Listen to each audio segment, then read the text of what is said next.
Oh, I already have to read. Trivia's memory has unveiled the very first prophecy. All shall bid farewell to one, and that person alone will witness the miracle. Such is the will of fate. Only one shall live until the end, and they alone will witness. I don't know. Okay. If I take Ornyx's trial, will the prophecy come to pass for me as well? What a great spot to start the story in. Amazing. Regardless, I must give Aglaea an answer. Some time ago. Ah, it's you, Cass. I finished the anthology of poems you lent me.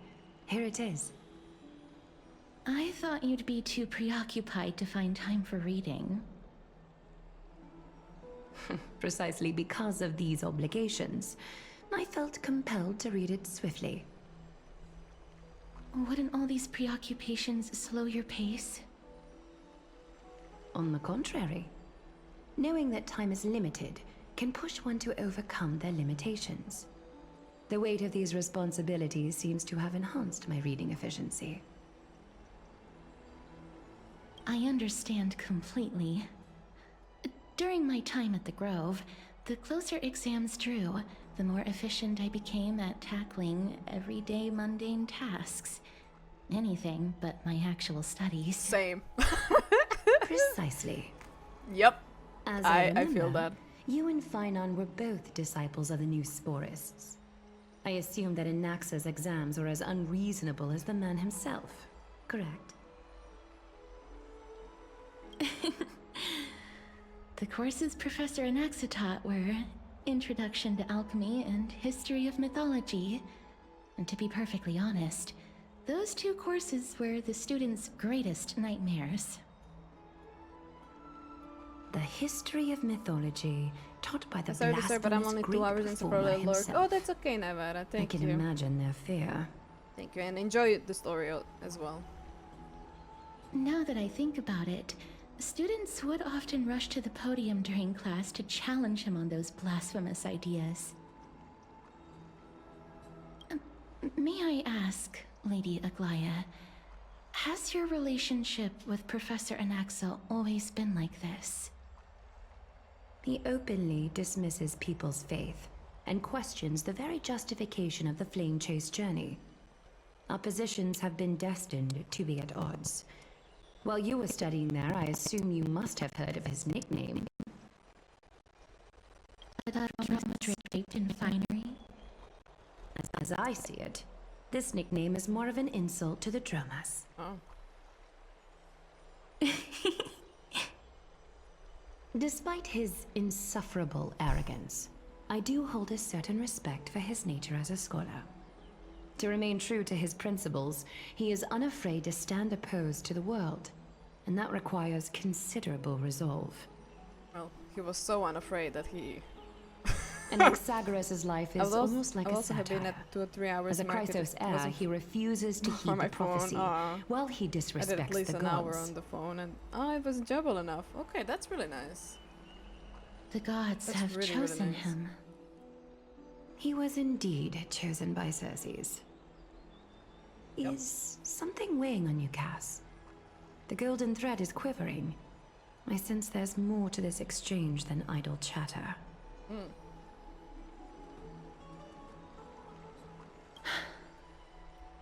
With all due respect, I'd like to know what you plan to do with him. In light of his assistance in the battle against the Flame Reaver, I am willing to grant him some time to find a way to remove the core flame. However, if Anaxa decides to make any move that places us in danger, I will not hesitate to take extreme measures. Just as I feared. The Flame Chase journey is the destined path for the Chrysos heirs. Yet he now seems more like an empty shell. Given his strong sense of self-respect, I trust that Anaxagoras will make the right decision.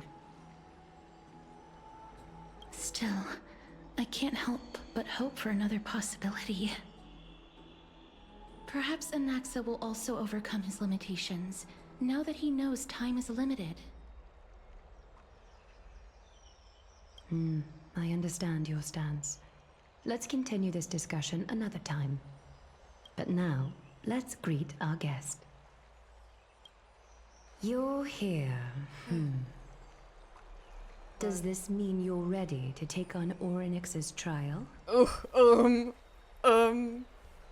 We are ready, Mem and me. Oh, I'm still on the fence. That's me actually, but I will be like, we are ready. Yes. I mean, I have Mem. It should be okay, no? It seems that this sacred beast is just as indispensable, given their intricate ties to the Titan. Wait, my homework is not homeworking. Memmy mem, memmy mem mem mem mem, memmy mem memmy mem. Surrendering the core flame is a Mem will carry. Chrysos heir's duty. And I don't Your mind. selfless assistance is deeply appreciated. I mean, I don't know what kind of a trial will be However, though. Like, I urge you to carefully consider the risks of accepting the trial. I'm really Becoming a interested. demigod means forsaking your humanity. You will inherit Orynyx's divinity and bear the time of Amphoreus, all on your own. From that point onward, your fate will be forever intertwined with ours, never to be separated again, until the end of Genesis. What? Are you trying to talk me out of it? Is the mem? Yeah, kinda, yeah. But she's only for the one region. Yeah. I don't think she will be sticking with us. But in Amphoreus, she's kind of like a little paimon. Are you trying to talk me out of it? On the contrary, you are the only one who qualifies to attain divinity. Yet, for that very reason, I do not wish to pressure you. Oh, thank you. Thank you, Queen. You can... okay. You can say both. Okay. Is there a plan B? It's exceedingly rare to find a capable Chrysos heir. If this path proves unattainable, I am willing to lower my expectations.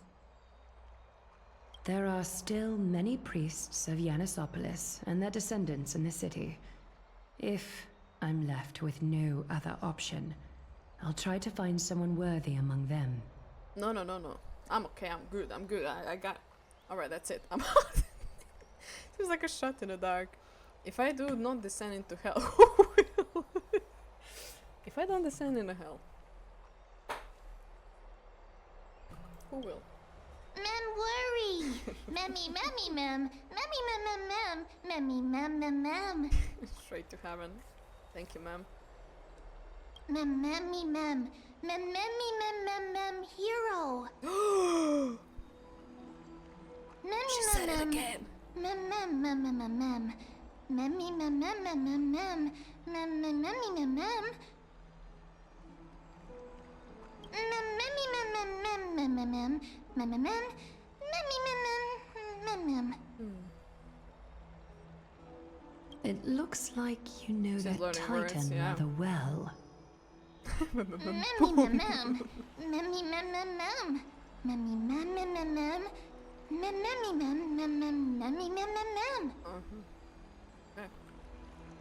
Memories that exist outside of your own experiences. I can't explain why, but I can vouch for Mem's words. When I was in the abyss, I heard the Titan's groans, full of pain and grievances, yet without any ill will. I trust you all to make the right call. This must be an exciting voice acting kick. Bitch. Did I even have any say in this? I trust you all to make the right call. Since you've made your decision, go back to the bath chamber and get some rest. Trinem will call for you when the ceremony is ready. It is difficult for me, as the guide, to absolve myself from blame for things to have progressed to this point. Time and again, you have risen to the occasion for Akima. Nearly rewarding you with some honeydew is no longer able to express the extent of our gratitude. When the dust settles, I hope that we'll have the chance to have a long chat regarding your return journey and the curse of the sky. It's about time that we lift the taboo and discuss things openly.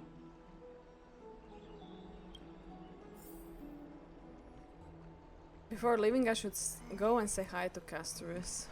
The funny thing is that the tone and timing of the meme actually syncs up with the actual lines.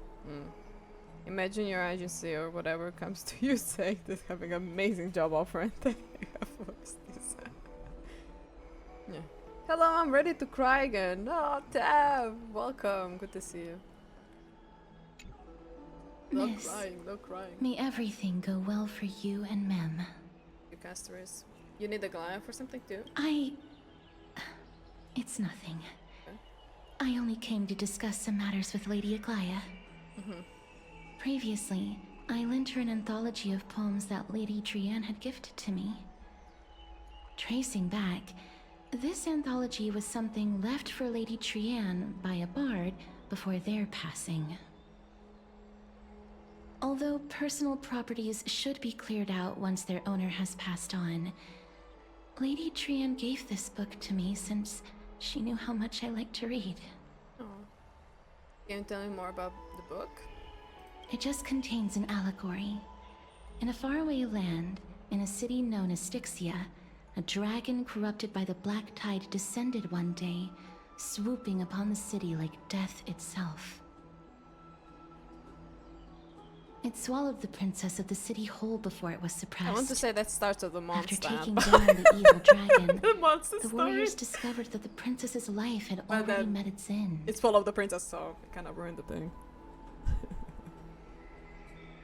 Oh, hi, Overwhelmed Lucia, by hello. grief, the queen hired an alchemist to resurrect the princess using the dragon's flesh and blood.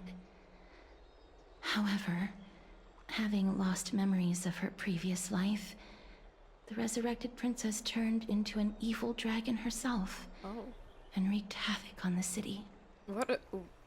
As a result, the prosperous Styxia met its demise. What a... What a great book to give to Castorice. Anaxa is basically Albedo. Alchemist Albedo mentioned? Yeah. Albedo beloved. But Albedo is nicer. Anaxa is sassy and... cruel. Meanie. I mean, he's not. He just seems that way, I guess. I mean, he was a little bit... No, he's pretty much sassy. Yeah, that's all. That's what a dark story. Yes, Albedo if he's halfway towards being evil. It's black Petals. The author of this book is Archepia, Oh wait, a wandering Mem was lord memming, who so I didn't traveled listen to what many Mem said. It must have been easy for the... Ah, okay. cities. Among the things she left behind are poems, dictionaries, and many tragicomedy scripts. She even clearly underlined and took notes in books that covered myths with her elegant handwriting.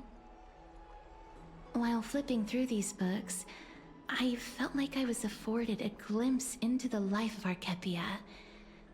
It felt just like I was traveling with someone that I'd never met before. It was as if she had yet to pass on and was still alive. No one goes through life without leaving the mark behind. She probably did not think much of it while she was... Why would I say that? No one goes through life without leaving their mark behind. That's right. Writing, drawing, and taking photographs. It seems like human nature to try and leave records of things. Speaking of taking photographs, when I was helping you to take the photo previously, I did not look through the photos in your photo stone out of courtesy.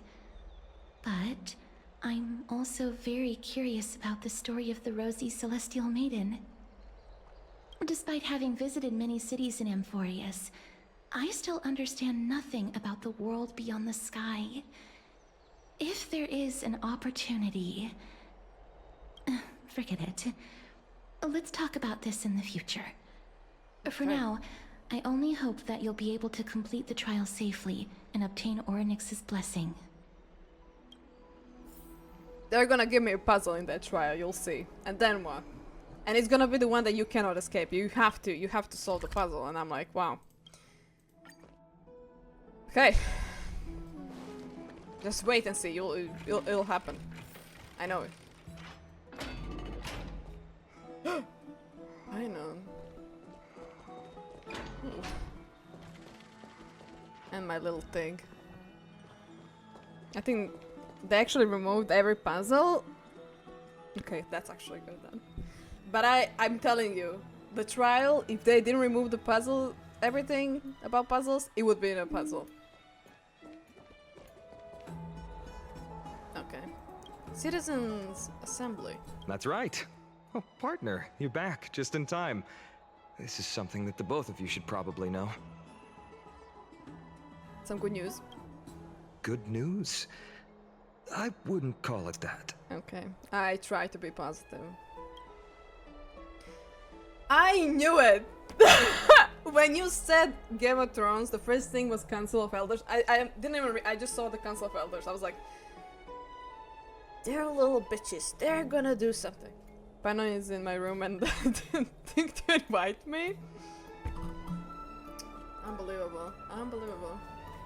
The... Oh, I'm gonna say this. Did you saw the Sabrina Juno pose? The Eiffel of Tower. Anyway. They're so annoying. Yeah, I don't like them. Do you remember the Council of Elders that was on our heels previously? It seems like they made their move. Ah, great. That's me. Espresso indeed. Hell yeah. Some background information for you. The Council of Elders is an authoritative body in Amphoreus, made up of different city representatives. I love how They he's hold explaining who they are. We legislative already power kind of over know, the but holy city, for the and people they're in who charge forgot. of presiding over the Citizens' Assembly held once every few years. Yeah. Oh. Well, Mydei is awake. He... Yeah, he wants to leave. Okay, wait. Mydei.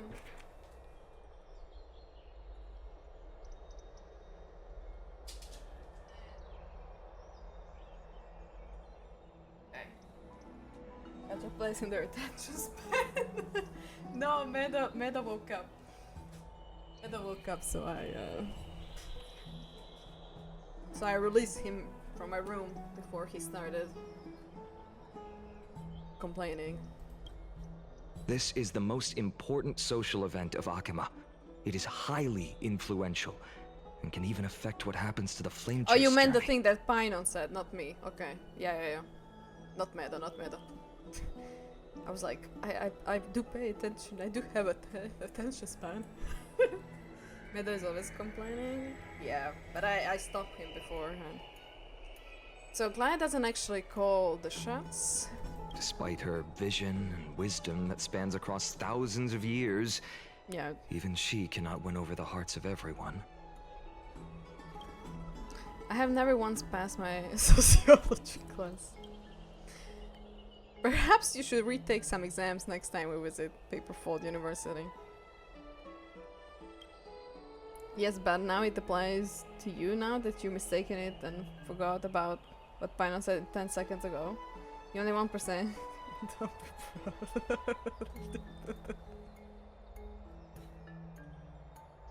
proud. What do you mean? 60. Hey, I am higher than both of you. There you go. Damn, okay. Tell me more about the Citizens' Assembly. Every 5 to 10 years, the Council of Elders organizes a Citizens' Assembly at Dawncloud.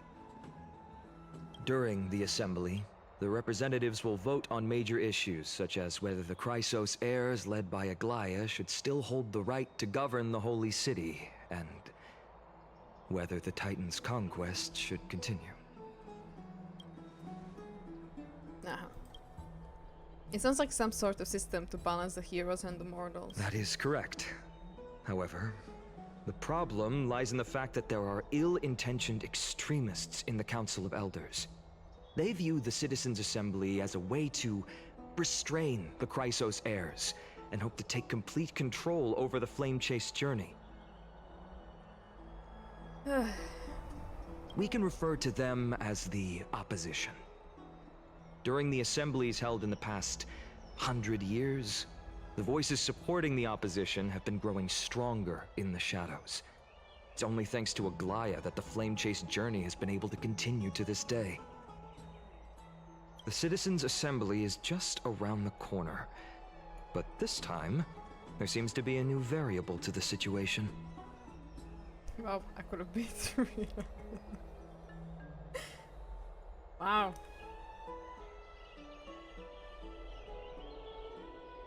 Is it us? Is it Mem? Is it Anaxa? Is it Mem? Me? Oh! Oh! I provoked the me out of Mem. You cannot spell Mem without me.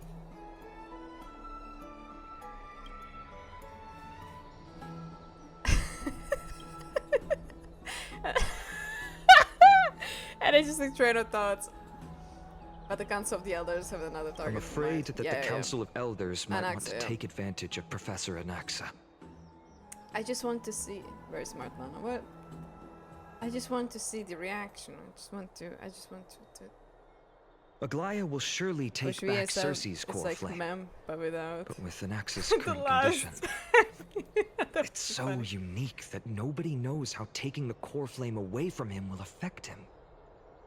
He has always been someone that is only concerned about his own research. I'm certain that he must want to escape from the monitoring of the Golden Thread and protect himself. If the opposition were to offer an olive branch at this time...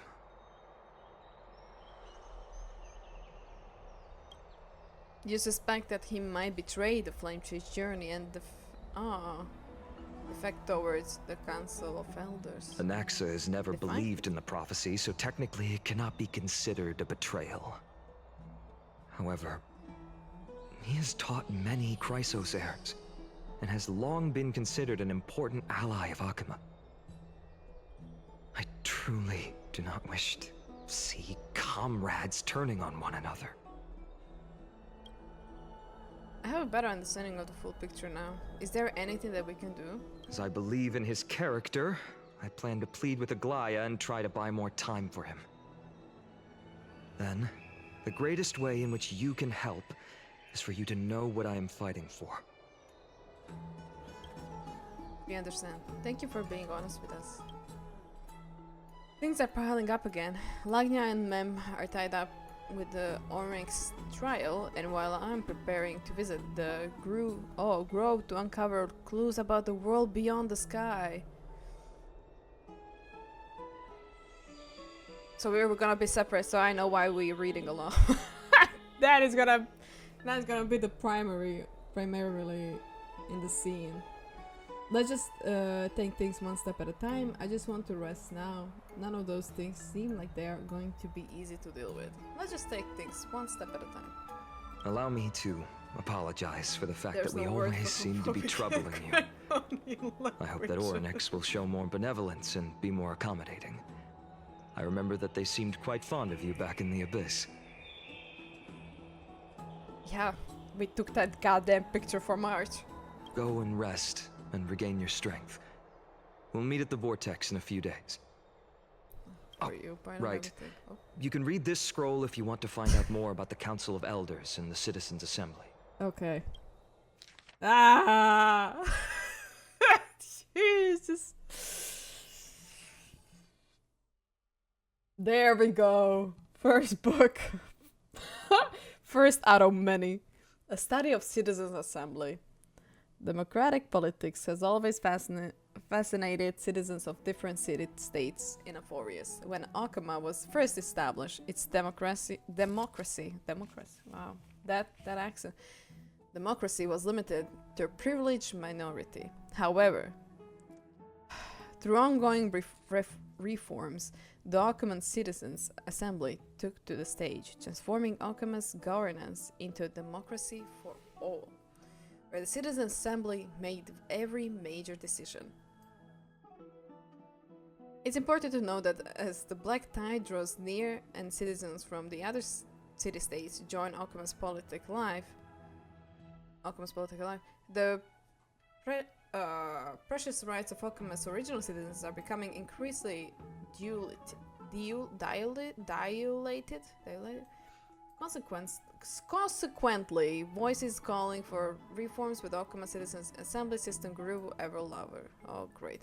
Democracy is only one of the consequences of the civilization's development rather than the cause of development. For democracy to be productive, it must appoint different rules for different societies, situations, and issues. No single rule can be optimal for all scenarios. Oh, you missed the parts where they start putting... They have three fictions in there. Yeah. You'll see. Diluted. Okay, I don't know. I'm reading on the whim. I am not. Yeah. In other words, Alchemist Citizen Assembly System will continue to evolve as this book is written. Oh, great. Due to time limitation, this publication focuses only on the current Alchemist Citizens Assembly, not in the future developments. Readers should bear this limitation in mind. Oh my goodness gracious! Appendix. That's where I put it out my body. I do not have it anymore. My middle school operation, hospital operation. Wait. There is a lot. What do you mean? There's no way I'm gonna read all of it. English degree. I'm being useful. You don't have to read all of it. Say last time. Yeah. I don't think it should be anything too important, right? If I miss something in the, I skipped this one after the first 3 paragraphs. Yeah. I think it's just like I think it's just like a general stuff that we kinda already know. Not just the console works, but they will explain it anyway. Okay, there are people together and more democracy. Yippee, yeah, because like new people coming out. Come on, wow. I'm gonna rest in front of Dan. Privilege.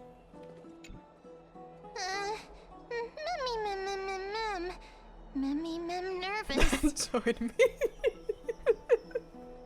Exactly. Hello, hi. Hello, how are you doing? It's not that soon. There are still a few more days until then. Don't worry, everything will be fine. I feel like sitting like that has been thrown into the deep end. I'll just say it's gonna be fine. Good, how are you? I'm doing pretty well. We are finally playing Honkai 3.2 story, so we just started. So. Let's just hope that everything goes well. After all, as someone who has earned the gaze of okay. I know how to speak. I know.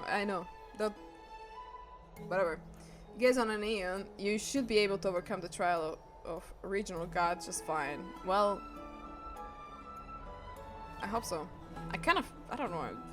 I don't know how I feel about the trial. Guess we're in the gaze. We also unknowingly gotten used to sleeping with the midday suns shining brightly above our heads. Get some rest, like you. Perhaps a new phase of our trailblazing expedition in Amphoreus is about to begin. Get some rest and wait for the trial. Yippee! Yay! A few days later, at the Vortex of Genesis. Esteemed one, Orynyx's vacant totem awaits. If you have already made your preparations to become a pillar of Amphoreus, please, step forward. Alright, let's go. Little Grey and Mem, thank you. Your resolves cannot be questioned. We praise your pure selflessness and courage. May Kefali light your path forward. Get ready to assume Orynyx's divinity, Trailblazer.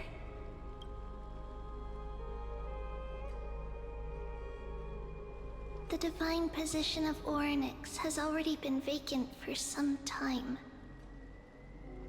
We can feel the space of the trial closing.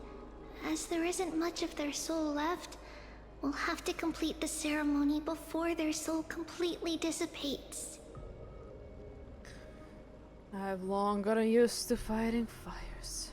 Let's begin. I think this is gonna be more epic. Let's begin. Hey, yeah. The 8th core flame coveted by the miracle that once belonged to the great veil of Evernight, Orynyx. It shall now be returned by the 2 elected heroes of the Chrysos heirs. A traveler who is upright and courageous, and a sacred beast that invokes miracles. Who? Mem. Both of you, please, come forward. The first half is lore heavy. Ooh. Recite along with us. Okay. O Majesty of the 12 Titans, pillars of the world, we seek your divinity to mend the rifts of the world. Fill our bodies with blood of gold, till we wither in willing service to the prophecy. I don't think I have a gold blood. These are just words meant to make the prayer seem more solemn. Please, focus. To be honest, I would say the same thing, because I would like, you guys know that I don't have a gold. And surrender the core flame. She's so ooh, it's happening. See? I think, oh, heaviest lore, oh, all patches. Ooh, love so hard, yeah, it's... Okay. Ooh. I did it.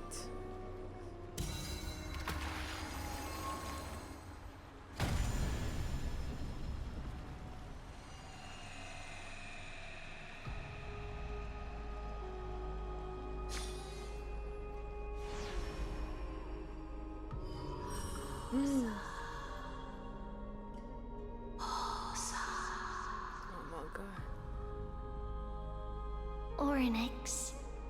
Their soul has been waiting for a long time. Perhaps they're also quietly waiting for the arrival of their successor. Wait for my return, my friends. I love you. I will... This is epic to say, right? But this is so sweet. I will say this. I love all of you. If I die, they just know that I love them. You know? Phainon, I love you. Remember me. This is the trial, extremely important. You'll want to pay... Ooh, okay. I will... Okay. When I go into the trial, I will go to the bathroom so I can focus more. So I don't think about that I have to go to the bathroom, you know? Like, the cappuccino did the magic already. No, just a pee. Just, I need to pee. I'm already feeling like... I drank water before also. That doesn't seem appropriate for the current mood. So let's just save the farmhouse to the next time. Why is Dan always refusing my love? Like, he doesn't want any hugs. He doesn't want me to say that I love him. We could just go now. Okay. I will go now where Dan is bashing on me, basically. Anyways, I'll be really quick. I'll speedrun.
Okay, I'm back. I don't know, the light is getting darker, but I'll fix it. Fix it later. I'm sorry. Wait. He's bitter, so he couldn't kiss us at the beginning of the game. True! He's still holding that grudge. That's point. When he let us make up for the... yeah. Anyways, let's continue now. Don't worry. You're tougher than I am, right?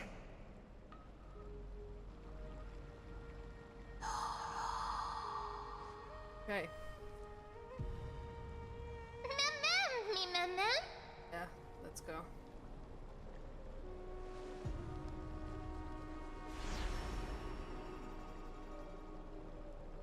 Ooh. Traveler from beyond the sky, let us pray that the Titan acknowledges your worthiness. Although she loves cracking jokes at inopportune times, her determination is as strong as the Chrysos heirs. She will definitely succeed. Thank you. That's all that I wanted to hear, actually. While she's away, I would like to have a chat with you, Aglaea.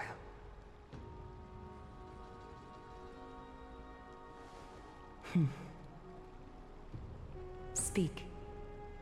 I'm listening.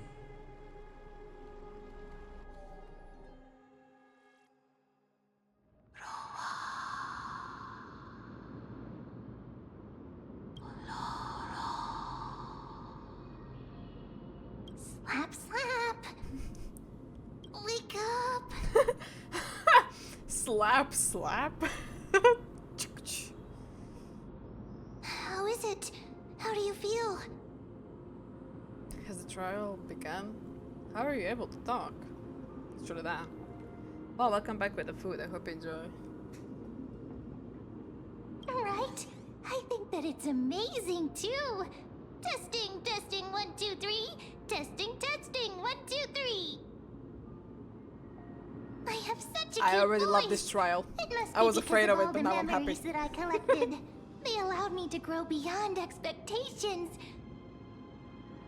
Crazy. Also, Where's the listen. number? The words of the Titan are becoming clearer. Mother. Mother. It hurts. Have I finally reached the end? Are the years of isolation coming to an end? Or next. Oh, how heartbreaking. Ever since the figure draped in the black cloak robbed them of their core flame, they have been relegated to waiting in isolation in such a confined space. We are going to help alleviate their pain, right? Memories. Broken. Mother. Where? Mother? Who are they calling out for? Definitely not me. MVA rejoicing? Yeah. Let's go.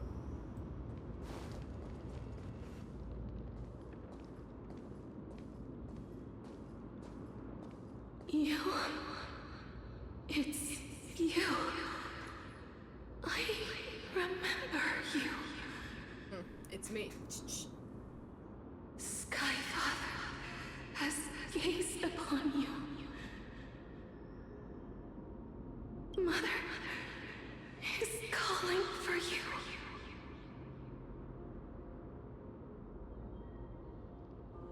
The Sky Father referred to Fude?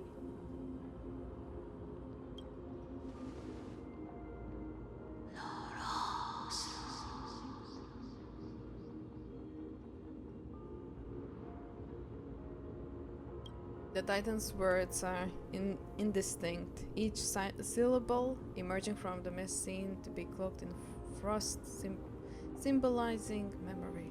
Sky Father has chosen you. Who is your mother?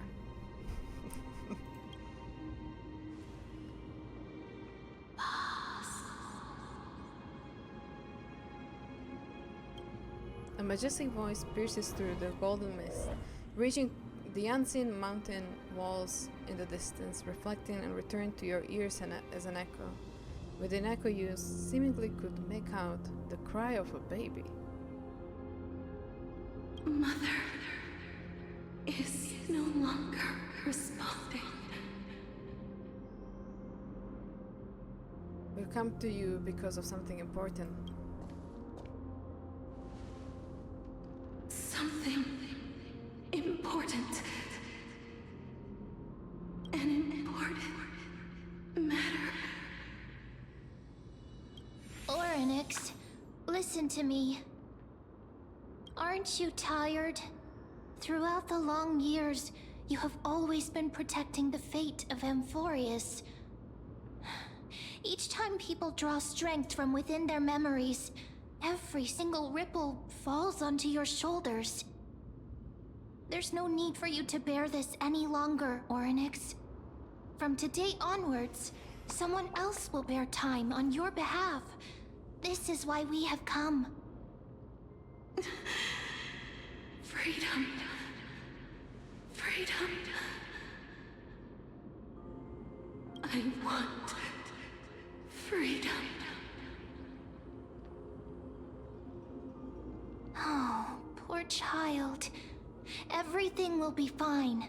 Let us help you. You can have a good rest now.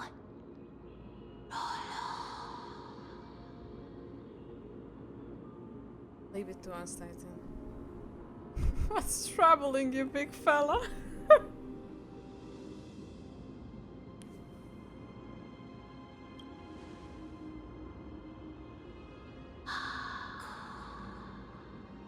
I just love how we're referring to them. You have potential. Strength. That's what Phainon said to me too. Willpower. Powerful. And tenacious. But you lack something. Just one thing. Lacking something. What is it?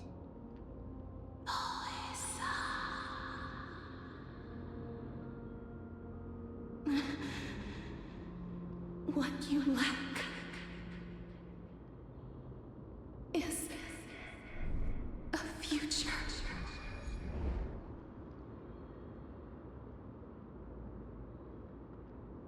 Does that have to make is that the thing that we witnessed on from the previous patch at the end with the Castorice? Oh shit. But what future? That's right. I live in the moment. I'll say this. Yes. Future? Traveler from the sky. You should have dissipated already.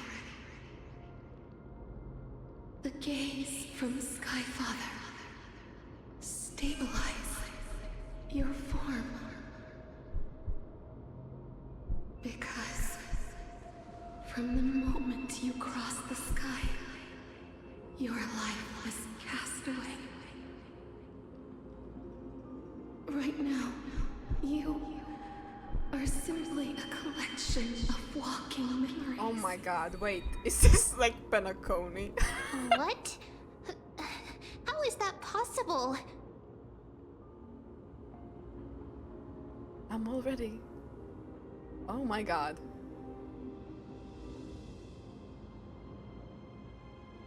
Okay, I'm collecting the thoughts. I'm from the previous patch. I'm trying to connect something, but I'm not managing. There's no stream. You're just dead. I see. Like it can't. I didn't mean like fully like Penacony, but like in that kinda. Maybe not, actually. Who am I to compare? I'm already...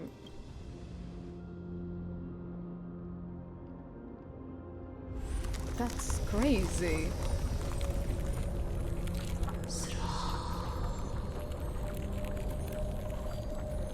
The space is collapsing.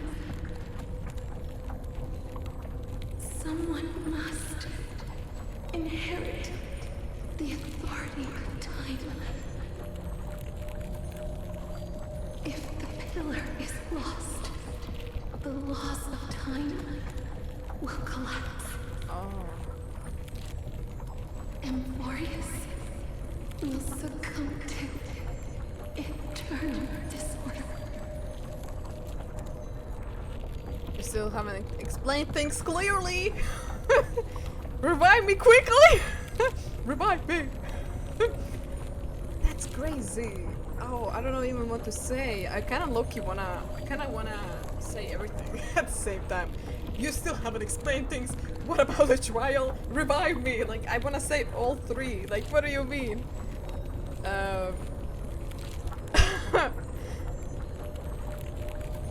Revive me quickly. Time never compromises, never bears grudges, never forgives, never makes a choice. Child of humanity, Titans, Mother, Sky Father. Time restrains everything that exists in this world. Oryx's divinity is dissipating? Is the trial coming to an end? Pathstrider of remembrance, my strength, I shall entrust it to you. The fate of the world, if you wish to save it. Go and find your future that has been stolen. Even if that means you'll have to cheat death. You'll have to challenge that hand of shadow clasped with unyielding fingers. Am I gonna play Hades? Before the passing of 15 entry hours, go forth and reclaim your future. This is the true trial of time.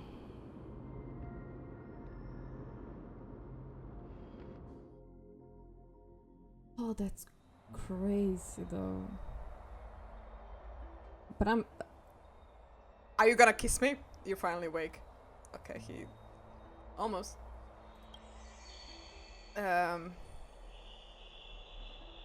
was actually crazy. I am not connecting. I'm trying to connect the dots, but they are not working. I will turn on the lights real quick. It's already getting a bit dark in my room. Oh no. Oh no, no, no. Oh my god. Oh, hello. My lights.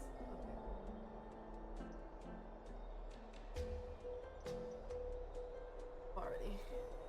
Yes, lights, yeah. No, I passed out again. Give me CPR. Yes, mouth to mouth. Ah, darn it, it's not a kiss again. Damn it. It's fine. We'll get it. We'll get it. I'll keep it simple. You succeeded! Yay! Onyx has entrusted you with their divinity. Now, you're no different from demigod of Amphoreus. However, Mem has told me about what happened during the trial. They are still explaining things to the others and told me to bring you back to your room to rest first. Don't sigh, that. So what's my superpower? The Titan must be joking, right? Ignoring everything and just like, what's my superpower? Don't sigh, then. Yeah. There's something that I never told you? Guys, this is a confession. Yes? When we landed on Amphoreus, our car was pierced by Nicator's lance. Do you remember? Back in the ruins of the abyss? This was what I said. You passed out when our car got hit. I blacked out too. But not before dragging you out. It's a good thing we were in the car, or we would have been crushed to pieces. Actually, my account kind of made light of the situation. What actually happened was much more complicated. You were severely injured back then, with the several wounds still bleeding profusely. I struggled to carry you out and used the last of my strength to stem the bleeding. But then I was also hit by a falling rock and lost my conscious. I cannot. Hello, Mizuki. Hi, Dre Stretch. Thank you. I'm. Welcome in. The last time I checked, you still weren't breathing. But when I regained consciousness, I saw that you were alive and full of energy, so I never brought this up again. How exactly did I come back to life? So you were knocked unconscious by your rock. I will not say this now. I will say, how exactly did I come back to life? Interesting. So it's not like Penacony, okay. I was already thinking, like, because Amphoreus is, I don't know how to explain it, but I felt it was like a timeline thing, right? Not a dream or in a way Penacony, but I thought like different timelines are collapsing together. So like there's a situation where we died, and then there's a situation where we didn't die, but I think that's another thing. Someone literally revived us. So we were dead, so he didn't think to tell us. Yeah. That's crazy. Okay, Dan. I'll keep an eye on you. Just kidding. I mean, he saw us being alive and well, but he kind of didn't want to. But if I was him, I would still brought it up. It's kind of crazy that he kept it to himself. I'm not sure whether to gaze on a fully has anything to do with this matter, but according to the Titan, you are living in the form of a memory right now. Just like those objects of the past in the miracles of Onyx. Crazy. My little wheels in my brain is like, my cogs are like turning, like constantly, profusely. They're trying to, but I think I will not manage to. I mean, I guess hardcore lore people could probably already assume what is happening, but perhaps Mem is the anchor rope that ties you to the present. I assume that they couldn't stray too far from you, but the truth might be the exact opposite. Cry for me. Stellar, do something. What should we do next? It's not time for us to despair yet. There must be a way to save you.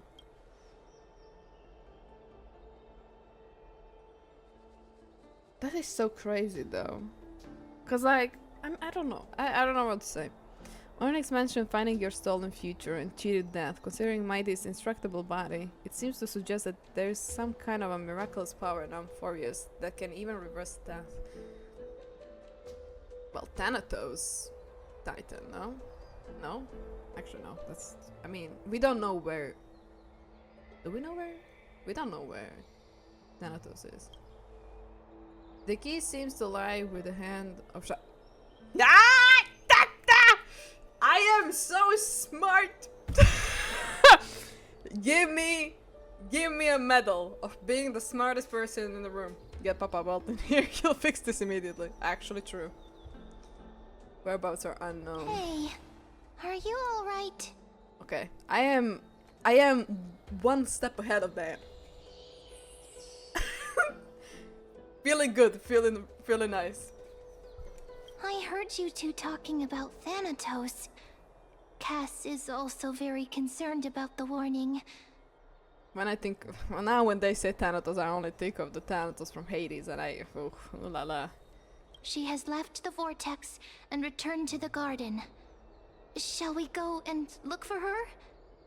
Thanatos is the titan that Cass has always been looking for. Yeah. Regardless of whether there are any clues, there's probably no one else that understands death better than her. True. Let's do that then, Aglaea. Oh, right. There's something that I have to tell you. The Chrysos heirs already know everything that has happened to you. I was too worried, so I told them everything. Please don't hate me, okay? I mean, it's gonna be okay, right?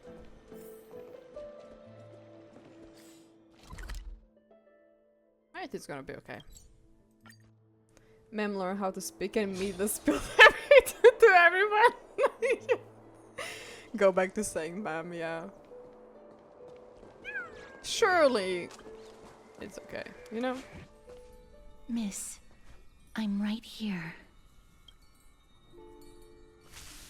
You hear soft steps coming closer, one step at a time. Please stay there and slowly turn around. For some reason you feel you have seen this scene before. My memory, the social security number is literally that. You want to turn your head, but you're... Oh, you glimpse a dash of purple brushing past your face, then... Oh wait! That makes sense when we touched Castorice in the last patch too. Oh, you see? Like she was like, we basically touched, and I'm like, yeah, I'm special. Well, in some way, I am actually very special. A chill seeps through your skin, spreading into your veins. Thump thump. Your heartbeat begins to slow. At this moment, I just want to close my eyes, remembering the near-death experience. Gotta stay on guard. Spin around the middle and give Castorice a scare. Oh, I would love to. Oh my god, should I? Let's do that. In the blink of an eye, time seems to have frozen beneath the cold sensation, And you just happen to close your eyes. Please pardon me. Wow, that's actually a beautiful picture. Several fragments of an unnamed flower fills Your senses. It sweetens, making you forget the need to breathe. You realize you're still alive. No. To be more precise, your death was not thorough. The coldness of the initial touch dispersed as quickly as it came, and replacing it is a touch of fingertips and the tremble born of trepitation, the originated from the certain lanky arm. Her quivering finger gently brushed you against your cheek, causing a faint tickle. Wow. Just as I expected. I cannot feel anything. Castorice, you're shaking. Invading my personal space.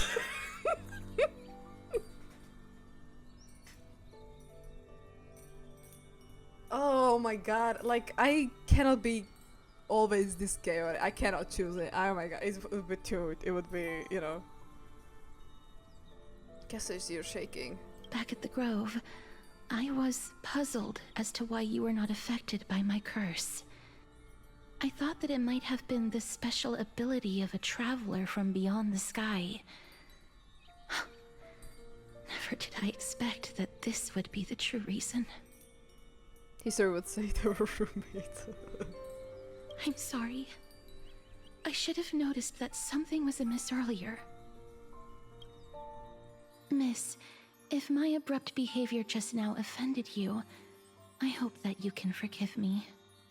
I'm just thinking, if your soul has really left your body, as a mortician, I might be able to trace where it has gone to. Oh. Cass, did you find anything? the timing of Mem saying like, "Did you find anything?" Cass is like, "I can trace your soul. I pretty much think I can find it." And Mem is like, "Did you find it? Did you find it?" My apologies. Not as of yet. No! Perhaps I have overestimated my capabilities. Where's my soul But- at? Miss, would you be willing to let me try again? This time, I'll increase the area of contact slightly. Perhaps the result might be different this time. Agreed, there's no harm in trying again. I have never touched the living in this way before. If my actions are in any way disrespectful, I hope that you can forgive me. It's okay, Cass. Castorice once again places her palm on her face. Her shivers calm somewhat this time.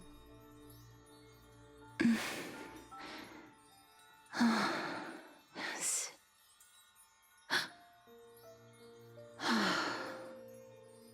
Did you discover something? You scared me. I seem to have caught a glimpse of something. Oh. Your soul is currently roaming someplace and cannot find a way to escape. But perhaps it might not be a bad thing. If your soul is still wandering around, it means that we still have time. We have a chance to find it before the fingers of Thanatos sweep everything away. Clues. Just a few more. I need more guidance. Ah. The connection has been severed. With my strength, I'm not able to trace it. It was me. I was a little too hasty. Don't worry, miss. Although we currently have no leads, I will do my best to search for the whereabouts of Thanatos, bring back their core flame, and personally return to you the life that you have lost too soon. I know that I'm lacking in confidence, but I hope that you can keep this promise of mine in mind. Before I manage to deliver on this promise, please do your best to hang on. Amphoreus needs you. I'll do my best. Live on bravely. Live on bravely. I understand. Lady Aglaea and Lord Phainon are currently discussing some matters in the paths. They're worried about you too. If possible, please go there and let them know that you're well. Although, I don't actually know whether your current situation can be described as well. Also, please accept this Styxian fable. Reading can help one to focus and relax. I hope that reading this can help tide you through this difficult period. More and more species are disappearing.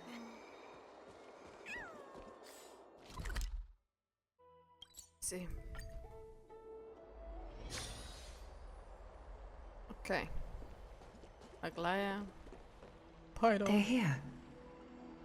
Partner! Hyacinth said you definitely wake up. How do you feel? So the entire world knows about this now. You can't even take the pose of someone who's dead. It feels quite cool being the pose. No! So the entire world knows about this now. I beg you, please forgive me. You've completed the trial of time. And I have to admit that the process went better than I expected. Even in the end, that Titan's heart still showed a soft spot for humankind. Why is Mem kinda an However, oracle? I never expected that. Two people who have cheated death would appear in Akima Don't tell at the her same that, please. time. They have the same vibe. Don't tell her that. That's what we've been talking about. Mydei has When been in she's Akima here for such again, a she will long not be time, here but today, of course. there's Do no not thought to mention it. study his indestructible body. If there were even any minor breakthroughs, we wouldn't be as clueless as we are right now. Many have had this idea, but so far there have been no results. If it were successful, Thanatos wouldn't have disappeared without a trace. Nevertheless, Now is not the time for us to give up.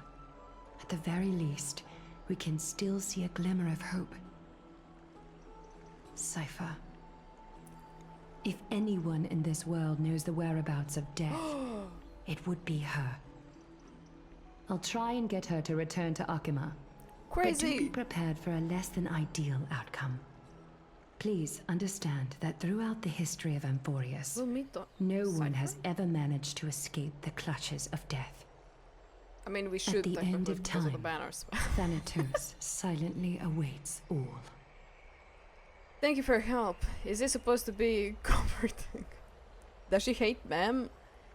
She's just annoyed by the Mem saying Mem all the time. I don't think she... I think she likes Mem generally, but when Mem is memming, she's not a fan. Thank you for your help. It is my duty. We too require you to bear the divine position of time. But before that, just... What's wrong, Aglaea? Omens always come in pairs.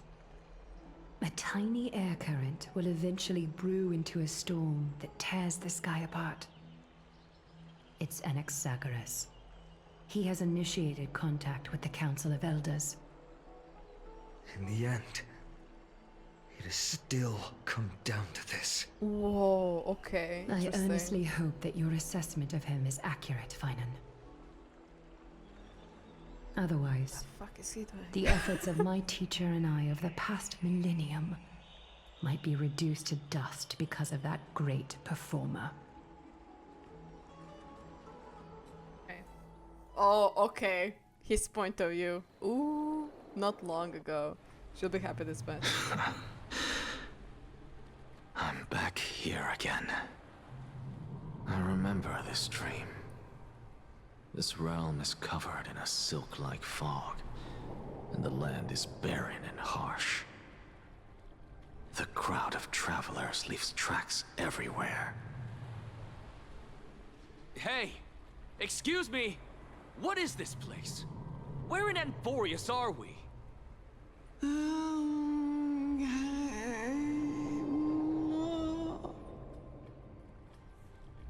The mutters of the traveler are in a language I'm unable to comprehend. Or perhaps they're just distracted and ignored my question.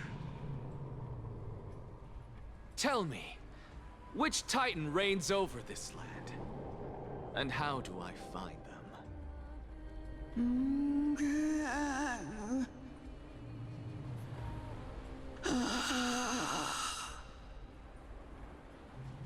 Hand of Shadow. Hand of Shadow Thanatos. Could this possibly be the Netherrealm? Not Netherrealm. Then where is this? River of Souls? The outskirts of the Netherrealm? Are you heading downstream toward the Netherrealm? The Netherrealm. Nothing but an illusion. Titan rejects you, me. Listen. What? The traveler lifts their wrinkled fingers and remains silent.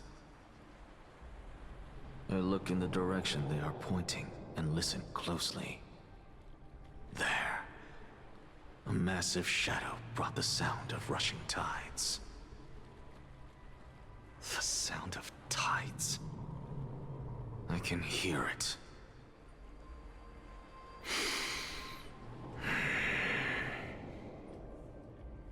I hear it, deep within the tides, beyond the closed gates of the Void World. A voice, about to recount something. Child of humanity. Is it death's embrace you yearn for with such urgency?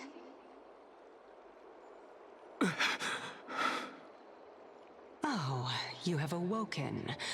Welcome back to the mortal realm. Interesting. Your consciousness is dissipating much faster than I expected. Ultimately, it seems like the Titan's core flame is incompatible with a mortal body.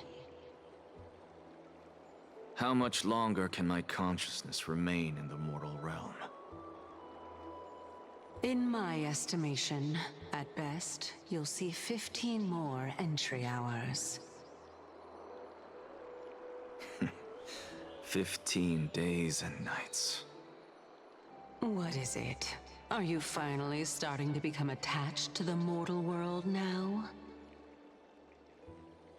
On the contrary, 15 days feels a little too long for solving a singular problem.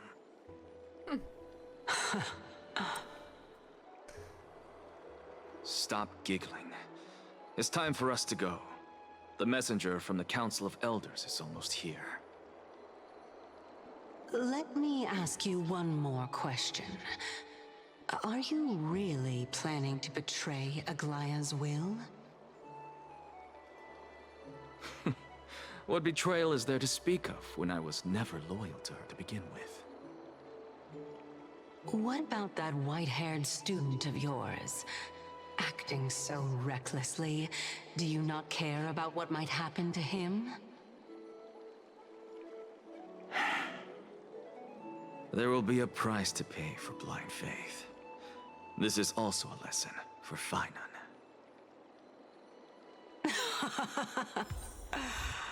You truly are a strict teacher.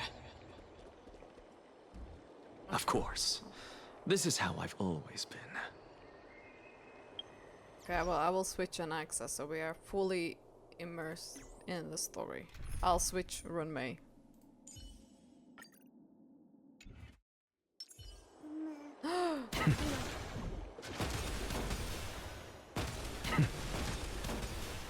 It's crazy.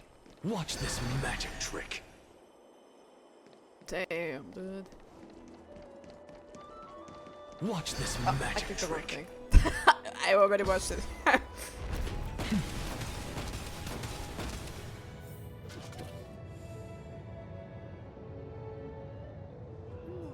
He looks really good. I like his design.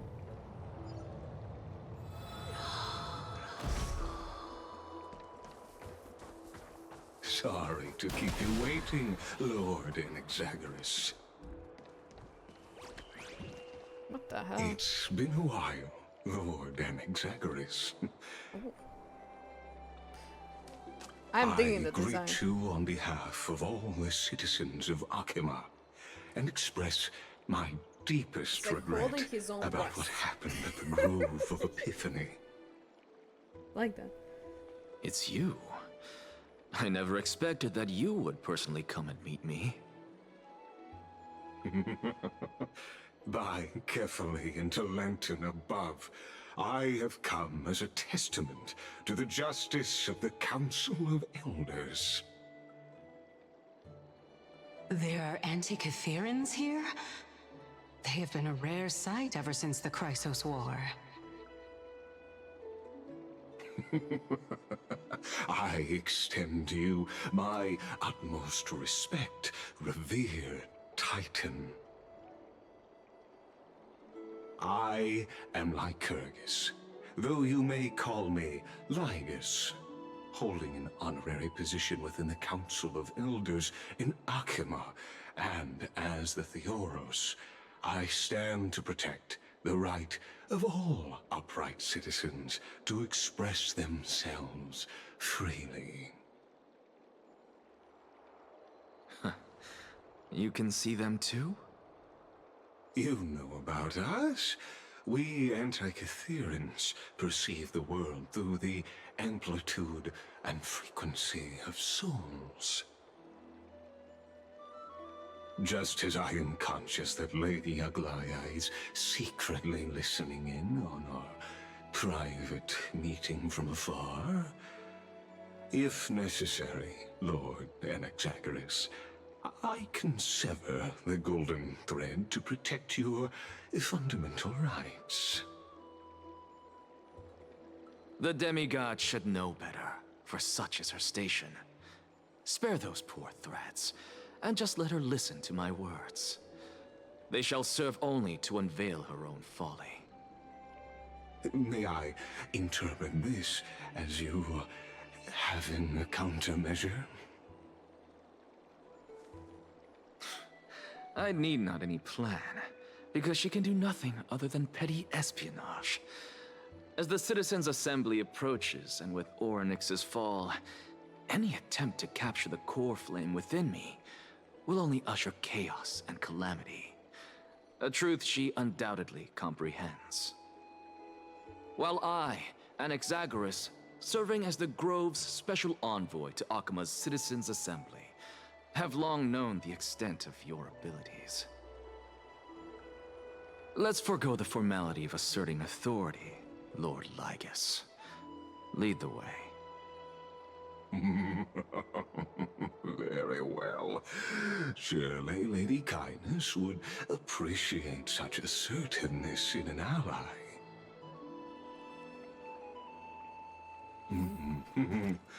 She's been waiting.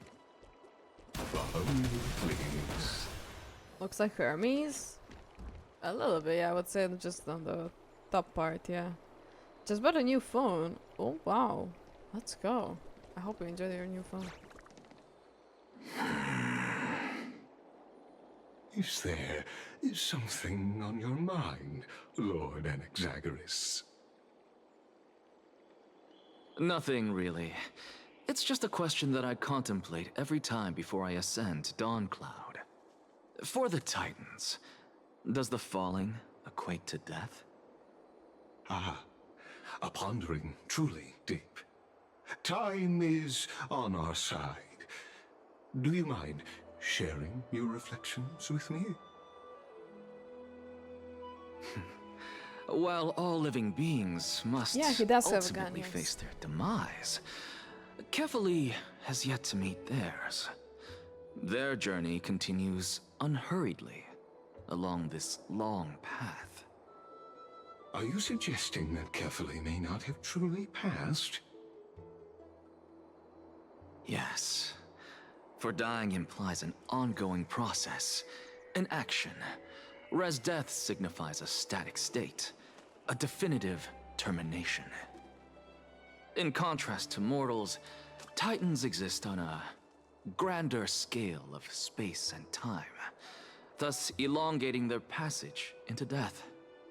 The notion of their fall is but a misinterpretation born of mortal ignorance.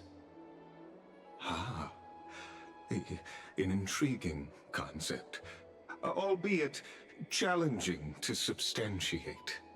After all, Kefali has maintained a profound silence ever since the era Arasa, while scholars and priests alike have conveyed the message of the gods' imminent fall. Perhaps the gods, in their arrogance, deemed it beneath them to reveal their perspectives to mortals. Could you elaborate on your statement? Circes, the kin of the Skyfather as recounted in myths, now resides within my brain. Were I to inquire, Kefali would have no cause to refuse. Oh. That very well could be true. But what if the world-bearing Titan still chooses to remain silent? In that case, the myths crafted by the people of Amphoreus are nothing more than pitiful jests. It's worth a try.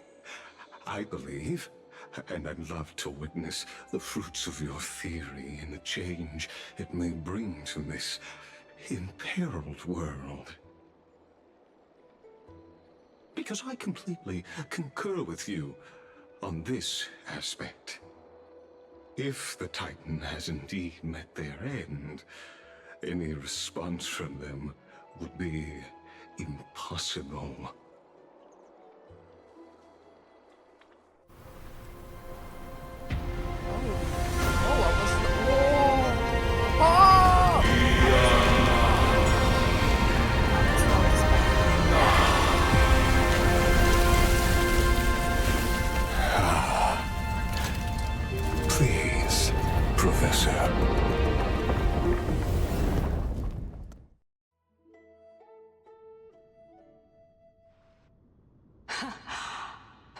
children of humanity have indeed created a spectacle. Welcome to Dawn Cloud. The atmosphere here carries a greater sense of solemnity than the mundane clamor of the Marmorial Palace. I guess I don't really like you. Yeah, I don't like you permitted either. only to the invited. Only esteemed beings grace this place, and among them, I've received priests, scholars, warriors, and now we even have the honor to be in the presence of a Titan. Oh, what a joyous occasion. Once deemed a blasphemer, now a surrogate for revered divinity. The honor should rightfully be mine, shouldn't it?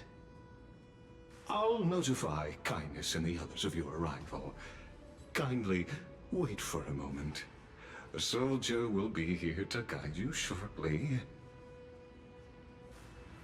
In the meanwhile, you're welcome to explore the vicinity, but kindly remain within the guard's view. Delaying the crucial meeting is something none of us wish to see, I presume. I'm well aware of Kindness's methods. There's no need to emphasize that.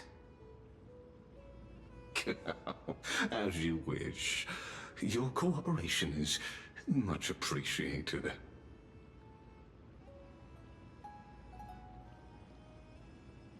Alas, I had hoped for a brilliant plan from you, but it turns out you just left one cage to enter another. Save your concerns. I know very well what I'm doing. I shall depart to explore the surroundings then. Now that I look around, I wonder if there are any murals bearing my portrait around here. I'm quite intrigued to see how the children of humanity beyond the grove perceive another Titan. Off you go. I won't be joining you. This Titan appears to be quite at ease. I should investigate the Council of Elders' recent activities first.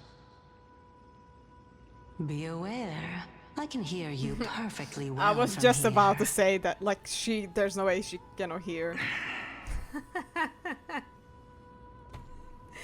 I knew it.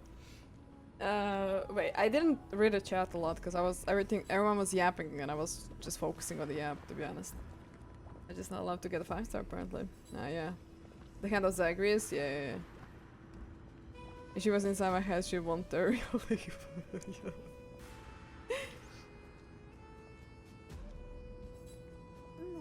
Because at the end of the story, like... Are you enjoying the story? I do actually. They do be yapping a bit more than... I mean, they should, to be honest.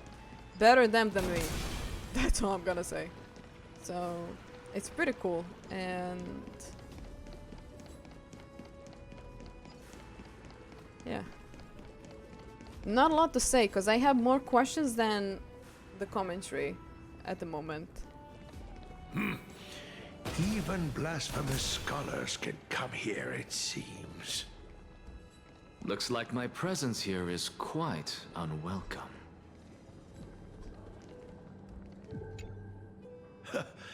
Anaxa, I thought that you had died to the Black Tide, just like the other scholars. As Kephale's priest, are you not aware of the decorum of respecting the dead? Surely you jest. You blasphemous heretics are not worthy of respect from the Supreme Being. Let me remind you that you're currently in Dawn Cloud, so you'd better keep your deranged language to yourself. I am no longer that altar servant from years ago, who could only acquiesce to the commands of others. Now, I have plenty of ways to deal with people like you. I'm not sure whether I should laugh or cry right now. I can't believe that a follower such as you could have been made by a creation titan. As I see it, a dead Titan can't provide you with this level of confidence, right? Then who is it exactly? Could it be kindness? You. Seeing how fond of you Elder Kindness is, I shall let that slide for now. Leave immediately, and don't impede us from receiving the Supreme Being's blessings.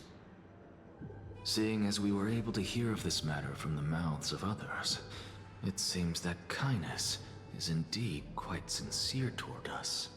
Perhaps this affair will proceed smoother than I had anticipated. Oh my, what a thrilling confrontation. As expected of one of Kefali's followers. Are you praising or insulting him? Praising him, of course. As a believer of the God of Deliverance, it is only natural that he detests evil. Didn't you hear me? I asked you to leave. Go as far away from here as possible. Don't mutter to yourself like some sort of madman and disturb my meditation. Okay. All these priests. Ugh. Whatever, dude.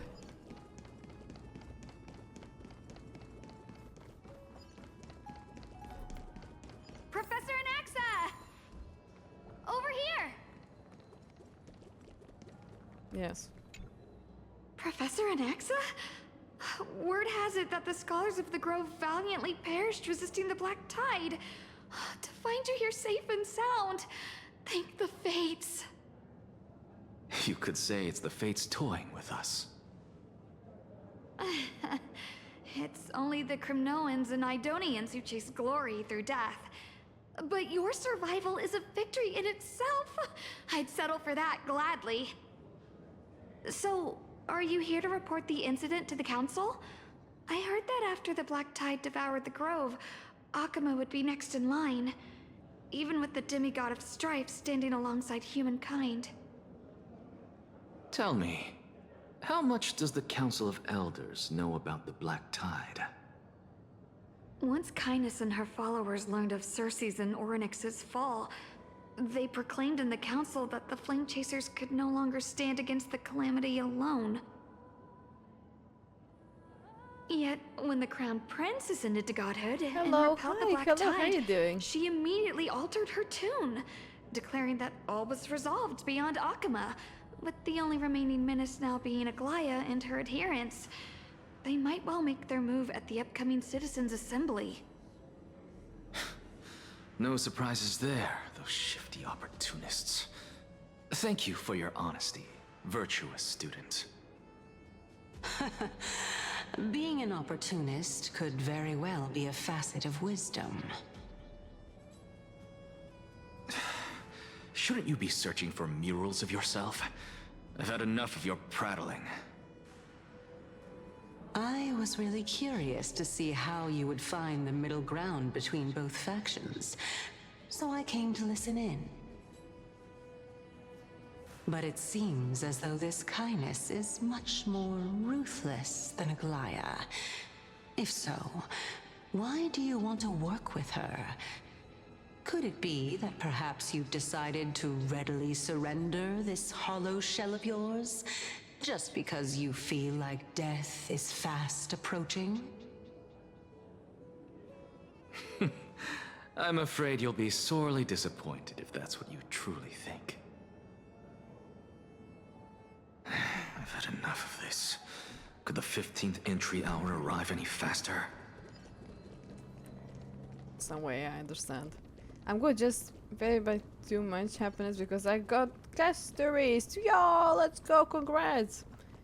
But how are you? I'm doing pretty well. I am finally playing the story, the Honkai story, so feeling good. Thank you for asking, and I hope you enjoy Castorice. Straight up lying, you mean Nightblood? Exactly. Oh, my. Could it be that the great tree painted in this mural is actually depicting me?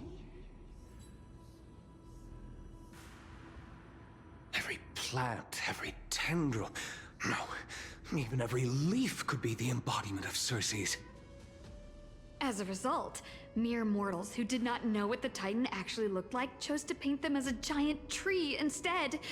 Their wisdom was portrayed as fruit, to symbolize how they shared their knowledge equally among the masses. Such exquisiteness indeed. This mural is quite abstract. I really can't tell whether you are praising or demeaning yourself. Now I'm quite curious whether the Reason Titan has studied figures of speech before. Of course I find such stylistic devices interesting. For all we know, this could be the answer to the question, what exactly are we? I, for one, am not willing to admit that I could look this ugly. Was this the reason why you failed in your attempt to refine my soul when you were ambushed at the Grove? Since you are aware of this, why did you save me back then? From my perspective, this point alone was enough to separate you from the average person. How do two lunatics coexist in the same brain? Therefore, it seems that your journey to Dawnfloud this time is not just to seek protection. What, then, is the intention behind your actions? The entire plan is stored in my memory, so why don't you look there? Then don't mind if I do. 1 year old? 2 years old?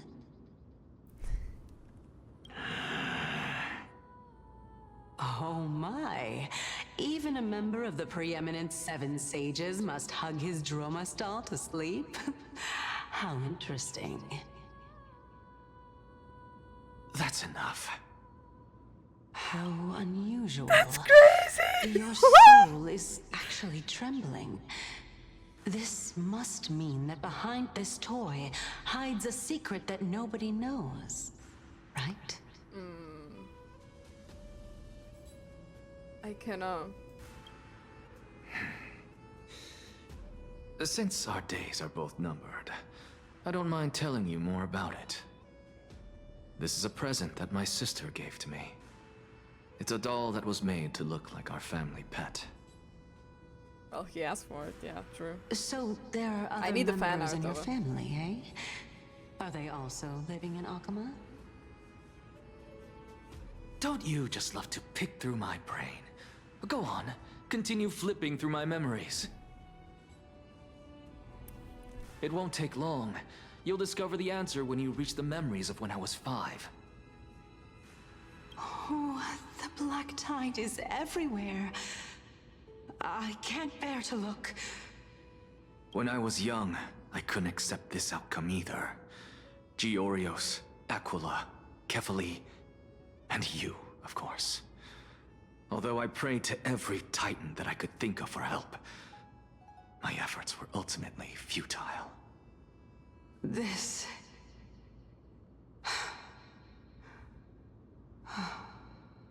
Could this be the inception of your research into alchemy?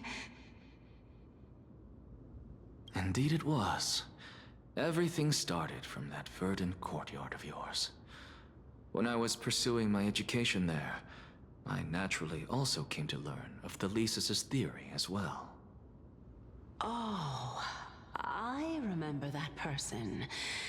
He was the one to come up with the concept of souls, right? Not only that, he also believed that life, as well as the composition, movement, and transformation of matter, all stem from souls themselves. This is why I thought that, since all living things stemmed from the same origin, why could I not sacrifice myself in order to resurrect my nearest and dearest? Anaxa? You... I did it, teacher! But this is absolute blasphemy. Regardless of how much freedom the Grove provides, such an act could cause you to be burned at the pyre. Your beloved, where is she now? Send her away from the Grove at once, to a place where nobody will ever be able to find her.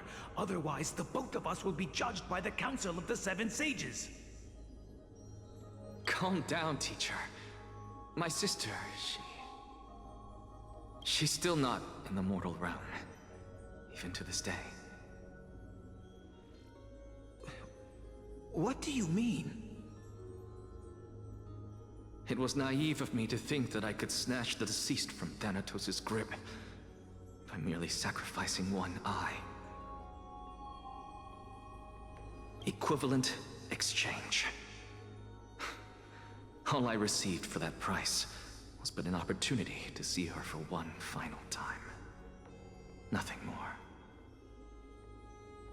Oh. Let it go, Anaxa.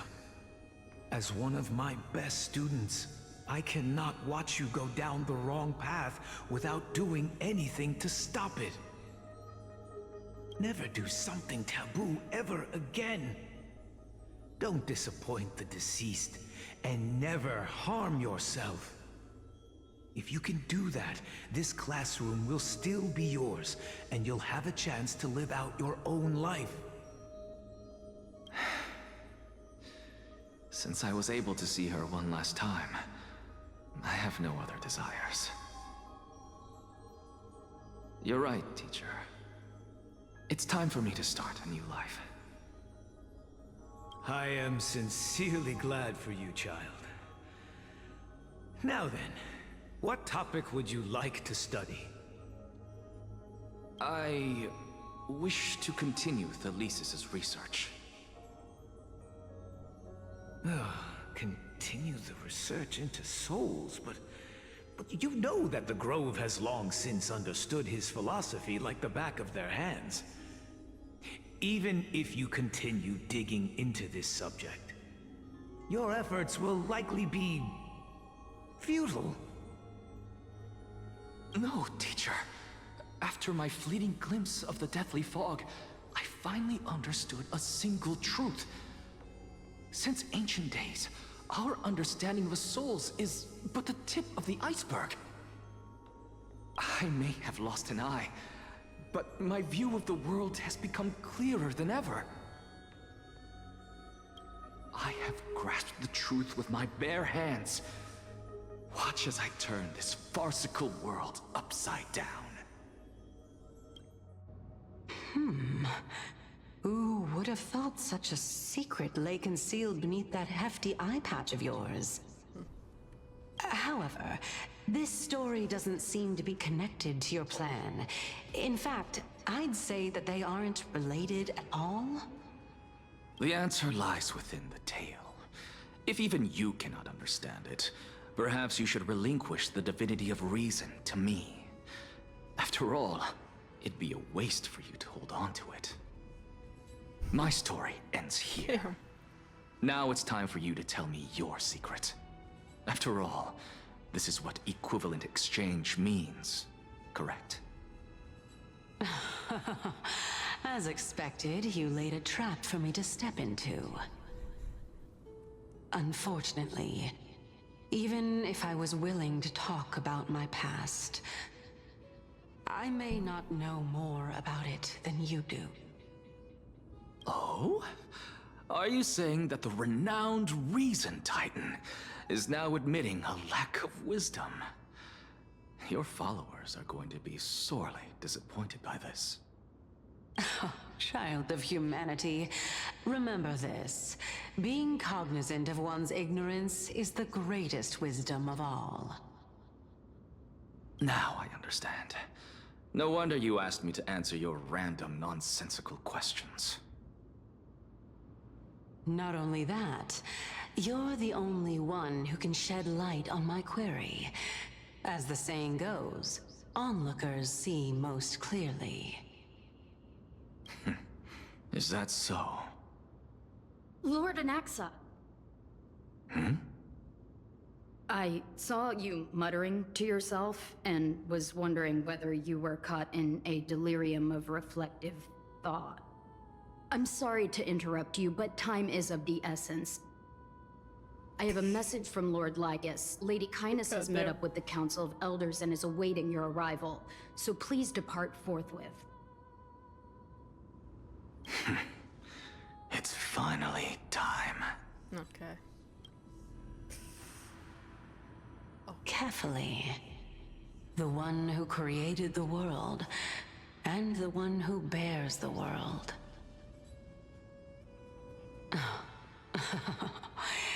If you truly have not met your end, how will you answer the challenges of those who defy you?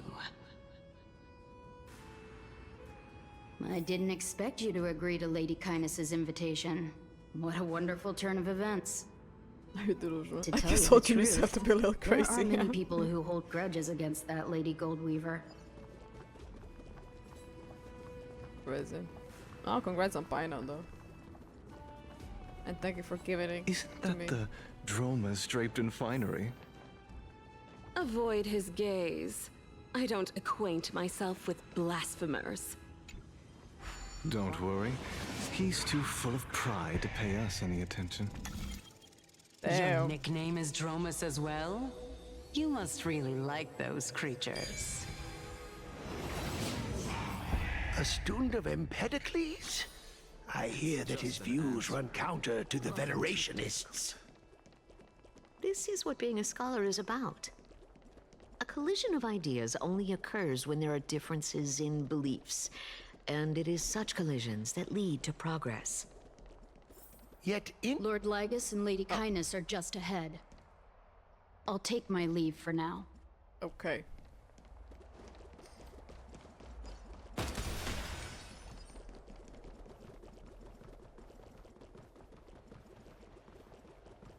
Welcome to the Demigod Council, esteemed guests. Thank you. Lord Anaxagoras, oh, I've heard so much about you. Head of the Nusporists of the Grove of Epiphany, notorious blasphemer, a Chrysos heir who bears Circe's core flame, a survivor of the Grove calamity. Did I miss anything? Well, if so, please be so kind as to enlighten me. Very good looking. Since Lady Kindness is already well acquainted with me, I won't waste any effort introducing myself again. But then again, perhaps the customs are different here. Back in my hometown, there is a form of etiquette known as honoring guests. The host will welcome their guest with warm hospitality by treating them to fine wine and a cozy bed. And yet, ever since I arrived, I have not been welcomed with warm courtesy or ceremonial gifts. Instead, I am met with intense scrutiny. Even more absurd, the host has sharpened their blade and instructed their servants to lie in wait in the shadows. Perhaps you intend to cut open my heart, retrieve the core flame, and then hold a grand feast for all of the guests. Everyone, stand down. Thank you for understanding. I am but a feeble scholar who is not used to the stench of avarice and blood. No need to be humble, my lord. From my perspective, your courage and gumption are worthy of the reputation of the Seven Sages. Your bravery is more than adequate to accomplish our perilous endeavor. So, you wish to start a war? Well, since the Chrysos heirs are calling for war, we will respond in kind. Conflict is inevitable. Since Aglaea endeavors to suppress the virtuous commoners with blood of gold, we will not hesitate to display the rights and mettle the citizens of Akama are so entitled to. As to your question of whether peace is still a viable option, well, to that I can only say this. Everything hinges on the next citizens' assembly and whether they have a sudden epiphany amid the clamor of the masses. And since you, as a Chrysos heir, accepted our invitation, you have indeed given us a glimmer of hope. What brazen arrogance. What you're saying right now is worlds apart from what you were saying before you retired your cleaners. I don't deny it. After all, they're responsible for cleaning up any threats, and just a moment ago, you were on the side of the Chrysos heirs. But now that you're an ally of ours, we can continue talking somewhere else. As you know, these walls have ears. I was fortunate enough to have the opportunity to discuss a treatise about the Venerationists with your teacher, Empedocles. Yet, it seems you subscribe to the Nusporists instead, Lord Anaxa. I've heard that this school of thought is one with many detractors. It's normal for... Welcome back to the hub of the Demigod Council, Lord Anaxagoras. Like, sometimes I feel Surely like they should you remember make that the countless distance and eloquent orators have stood in this spot before and I emerged was victorious going by normally stoking there, public run. sentiment with their words. I didn't And yet sprint. there have also been innumerable blasphemous philosophers who set themselves up for failure because they refused to defend their actions. This tiny stage is the most profound embodiment of Akama in centuries. In 15 days, this site shall also become the most important, as well as the final turning point in Akama's history. May the both of us carry out our duties with honor and lead the masses back toward the Erechrysia, a golden age with no death, strife, or trickery. Oh my, 15 days and nights. That aligns perfectly with the date of your demise. Could such a coincidence truly exist? Using death to prove myself fits my intentions perfectly. What strong conviction you have, as expected of the hero who dared to stand up to the Gold Weaver. As expected, she misunderstands you. That's enough, Lady Kindness. Dispense with the niceties. I only accepted your invitation so that I can serve the commoners alongside the members of the Council of Elders. Don't test my patience with such superfluous formalities.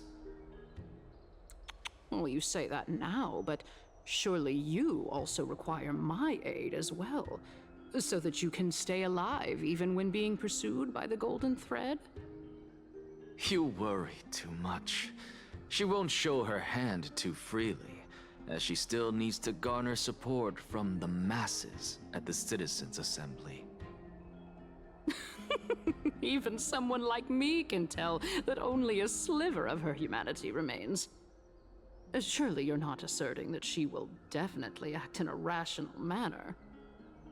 As you're no doubt aware, Aglaea covets the core flame that I possess, which makes it the bargaining chip that allows me and the rest of you to negotiate with her.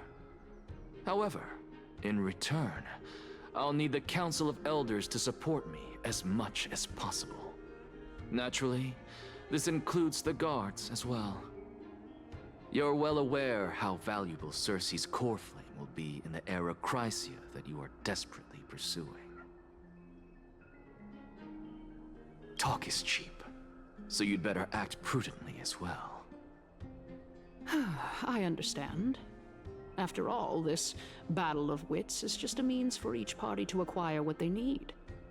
As long as your request is reasonable, the Council of Elders never shortchanges its allies. Since we're both intent on mutual cooperation, let's not mince words and just speak plainly to each other. Let us decide how much we can secure for ourselves and how much we're willing to sacrifice, like true philosophers, with our words and wisdom. Let's begin then. Continuing from the earlier topic, let us discuss our common enemy, Aglaea. Okay. She is the second most experienced Chrysos heir across the whole of Akama, who has gradually lost her humanity to the ravages of time and the ablation of the core flame. A formidable opponent indeed. Admittedly, there is ample reason for her to take your life. Yet your previous reasoning is quite sound. As a seasoned political animal, it's unclear whether she will actually cross that irreversible boundary. Moreover, she still needs you alive so that the Titan's trial can be completed. Is there anyone present who can swear by the sacred vow of Kefali and guarantee that you weren't in league with that woman before coming here? Oh. Are you just trying to pull the wool over our eyes and aid her in her savagery? She's prepared to execute me. She just needs a vessel who will do her bidding without question. If Aglaea required a suitably intelligent Chrysos heir, then I'm the best fit for her needs. However, it's quite evident that she has no need for a Chrysos heir who could break free of her control at any time. Since I believe in neither Titans nor the prophecy, there's no way that I would willingly walk on the path that she extols.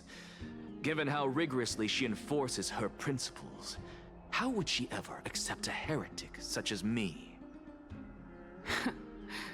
I understand what you mean. At the very least, the both of us agree that this tyrant who wallows in extravagance and greed is the greatest threat to achieving peace in Akama. The Council of Elders is willing to defend your right to live, just as we defend every oppressed citizen. However, I regret to say that sentiments in favor of the Chrysos heirs and Aglaea are only growing in magnitude. The peace that we are aspiring toward, as well as everything that we hold dear, will be destroyed completely. The city will be burned to ashes, and the citizens' blood will be shed. Tell me, what are you willing to do for our esteemed citizens so that they can vanquish the enemies of our fine city? Currently, my support is equivalent to garnering the support of the entire grove. I will be the one to shatter Aglaea's self-righteousness. I'll say the first one. Equivalent, the gathering supported. So yeah, my support here is the same as the support I gave back in the grove. Although the circumstances are rather unfortunate from an objective point of view, it is an undeniable fact that ever since the Grove was attacked, I have become the de facto leader of the Grove. The Council of Elders needs more backing if it wishes to topple Aglaea, and it's evident that the Academy wields considerable influence. At the very least, I have served as the Grove's special envoy to Akama for a significant amount of time. Of course, this also means that I will hold a crucial vote at the Citizens' Assembly. In the name of Kefali, Akama thanks you for your sincere and valuable thoughts. At this stage, it's clear that you and I understand the benefits to be won from this discussion. Let me put it plainly. The Council of Elders has always been renowned for its fairness, and that fairness is built on a foundation of sincerity. The Council of Elders has vowed to all citizens of Akama that it will always remain loyal to them. As for you, my lord, how will you guarantee that you will be able to live up to such earnestness and will not betray Akama's indomitable citizens when the opportunity presents itself? Just as you now betray Aglaea when it suits you. Oh, absurd. My loyalty is unquestionable. Surely you jest. My loyalty does not need to be proven. The fact that the Council of Elders is asking for proof of my loyalty is itself akin to a form of betrayal. I am incredibly honored to have witnessed the both of you bury the hatchet in a civilized manner. However, I am afraid that I must interrupt for a brief moment. As the Theoros, I have observed the following. Lady Aglaea, the Gold Weaver, is currently on her way to Dawncloud. Oh. Well, I do believe that we might have a slight overabundance of guests today. Feeling dissatisfied, Lady Kindness? Despite the Council of Elders' lofty residence on Dawncloud, it must still tolerate the whims of the Chrysos heirs. So you were holding back just now. Seems like you are better at playing this game than I. In any case, I'm glad that she's arriving here. So tell me, Anaxagoras, now that you're an ally of mine, if Aglaea were to demand that I hand you over, what should I do? Oh. You can do as she says. Tell her that the Council of Elders merely wished to chat with me and had no intention of offending her. However, by doing so, the authority of the Council of Elders will be as thin as papyrus that has been soaked in blood. Not only can it be destroyed at the slightest touch, but the Council will also lose possession of a valuable core flame. No, more like 2 core flames. After all, at the next Citizens' Assembly, that young lady who is synonymous with death will also be standing on our side. Oh? How can you be sure of that? Is that of importance to you? All you need to know is that I have a plan. In my opinion, you should be more worried about the impending threat. If Aglaea can seize me in full view of the masses today, she could also dismiss the entire Council of Elders in one fell swoop tomorrow. If that happens, the discussion that we've just had will turn into an utter joke instead. Is this the outcome that you wish to see, Lady Kindness? Fine. I will handle this matter appropriately. But you do best to remember this. Fool the people and karma will be on your tail. I'll overlook it this time, but don't count on there being a next time. Unless, of course, you crave cruel punishment and consider suffering the perfect state to ponder the true nature of souls. Well, what do you know? That happens to be one of my rare talents. We shall see, then. Ah, I've got to say that you've managed to really impress me again. But shouldn't you be going after more? Dying to know what I'm after, hmm? I mean, I'm the reason Titan after all. It is in me to ask and seek answers. Easy there. You'll learn the answer soon enough. I didn't bring it up with her I'm in the same purely position because as she Cersei. doesn't have the means to give me what I truly want. It's as they say, onlookers see most clearly. The true masters of Dawncloud have always been the Theoros, who watches over everything.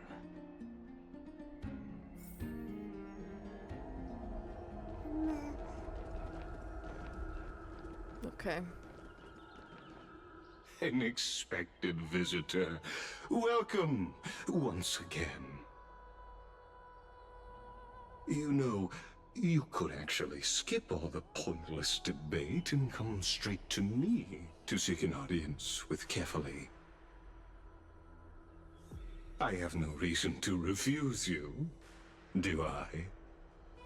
You may not, but Kindness has.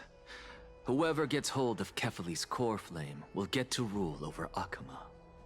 She's wary of me, so naturally I had to gain her trust. I would say that debate was not at all pointless. Very true. In my view, this individual has gone to great lengths to get close to Kefali. He might very well be plotting something nefarious against the Titan. Are you still willing to let him pass, knowing this? Yes, very much so. All living creations are always free to visit Kefale's transcendent vessel. This comes with being the World-Bearer. How convenient it is to be able to hear what they say. No. It is truly my honor to speak to a venerated Titan in person. Please, go ahead. Let me join you both on this journey. Oh, a bygone myth tells of an occasion where Kefale once answered their followers' questions on the peak of the Holy Mountain. Their followers have since believed that scaling this Titan cliff is one way of being with the god. Hear that? It's not every day that you get to climb a mountain with Circes. You should sing me a hymn of praise. Titan hymns are beyond me.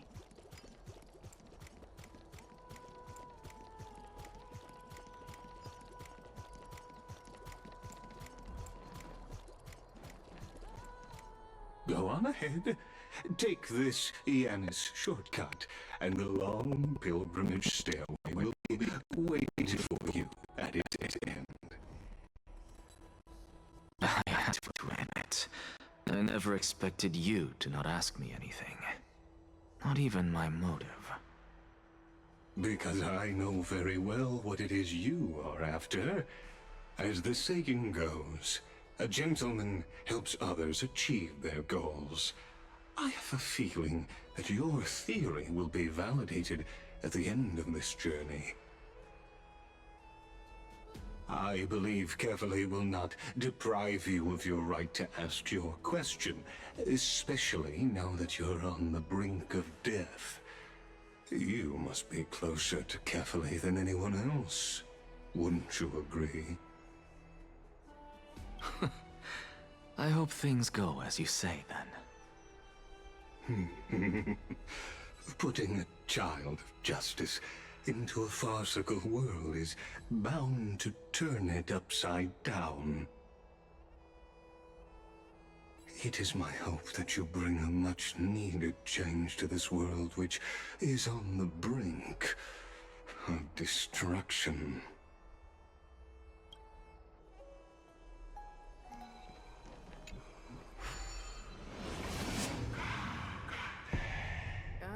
God damn.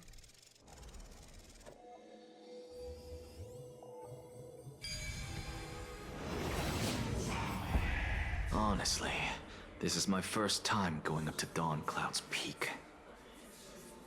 What a splendid view. Isn't it about time you recognize the magnificence of us Titans? Well, I don't see how this place is different from those temples in the city.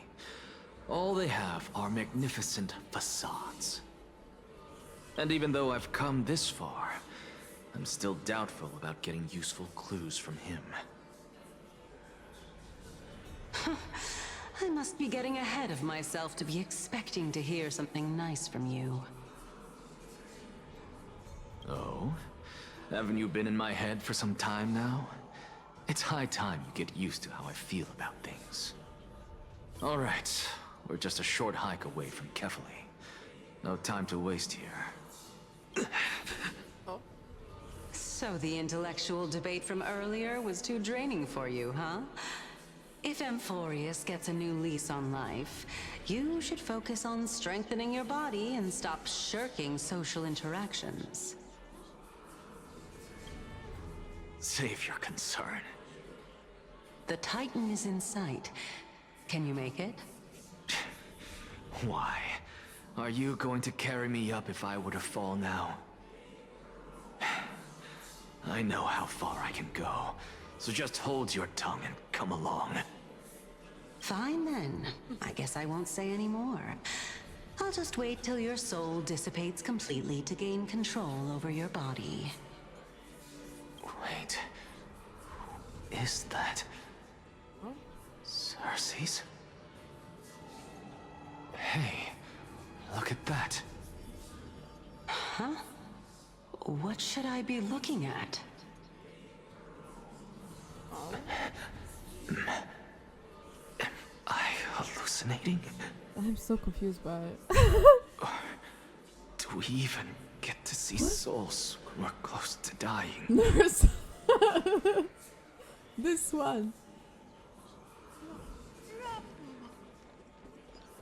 Okay.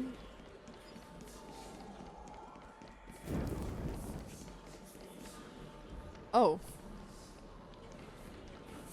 Oh? Why didn't you bring your favorite spear with you on this trip, Nias? Nias. Yes, beloved. I know I've heard this name somewhere. It's unfortunate. The Black Tide destroyed every last inch of my calyx. How could that be?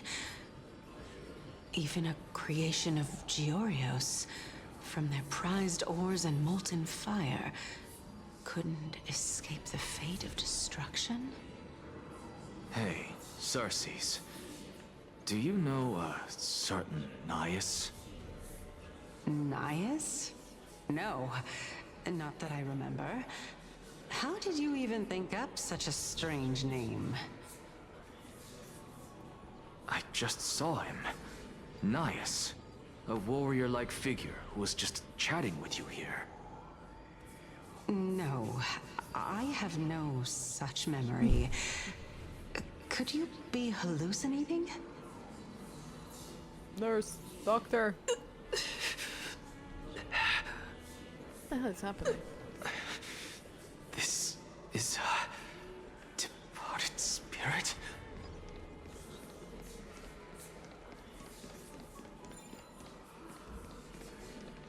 The coast.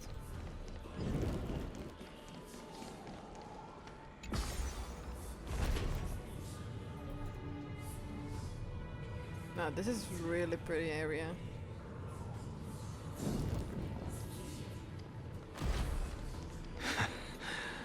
You two again. Enough about me. Did Kaos ever reply to you? Well, regrettably. Seems like the price of becoming a demigod is a lot heftier than we thought. Kaos. Demigod. I've never heard of this person. Which Titan's authority did he inherit? If he whimpers louder, Look on the bright side, Nias. Since we've come all this way, yeah, please. I doubt he'd snub his old friends, would he? Let's just hope we mean as much as the world to him. Hey! Are you seeing that same hallucination again? Yes. It's still you and Nias, but you're now talking about a certain Kaos. I'm guessing he's one of your companions? Kaos? This name sounds just as strange to me. Never mind. I think I know what this is about. If things are as I thought, then they aren't hallucinations, but the souls of people. What? But if those are the souls of the dead, then what am I? Yeah. Beats me. For all I know, you're just an illusion I conjured up in my dying moments. Let's just keep going. As long as I take in more sights and hear more stories. Know your limits. Wander too far among the dead, and even I might not be able to save you.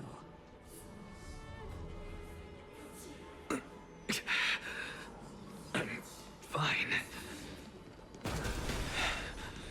If this is indeed as I thought, then this will be very amusing. So, we meet again.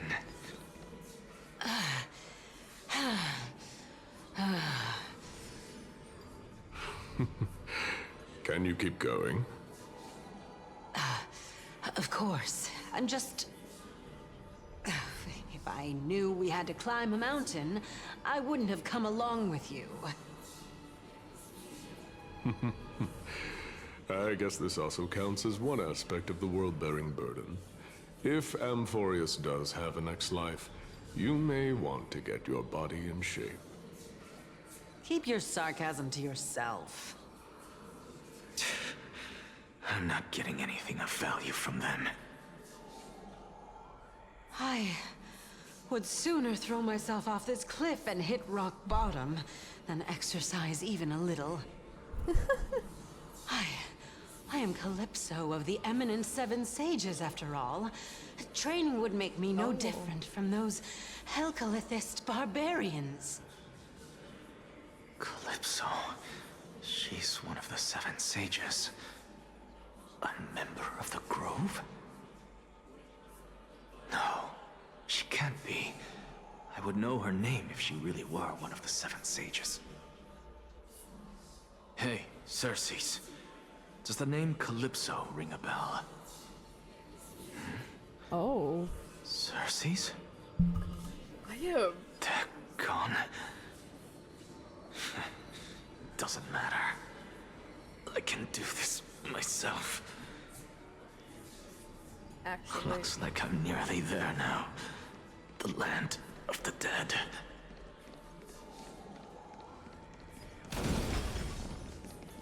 Oh, beautiful old world. Where are you now? Oh, legendary era Chrysia, return to the mortal realm. Splendid gods once walked the paths we walk.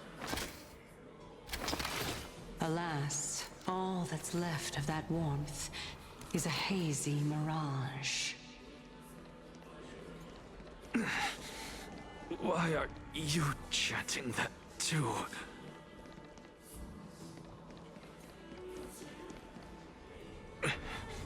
We're here, finally. So, I don't get to ask the Titan my question, but all of you make for a pleasant surprise, nonetheless. Very well then, let me uncover the truth for myself.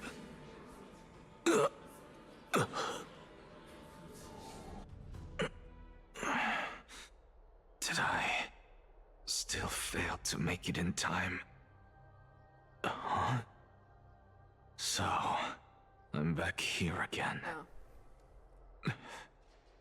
This is... I can hear it. I hear it from the depths of the tides, behind the closed doors of the void world. A voice ready to tell me something. This time, the voice is a lot clearer than before. Oh, that's a really nice one. Since we've come this far, let's just wait.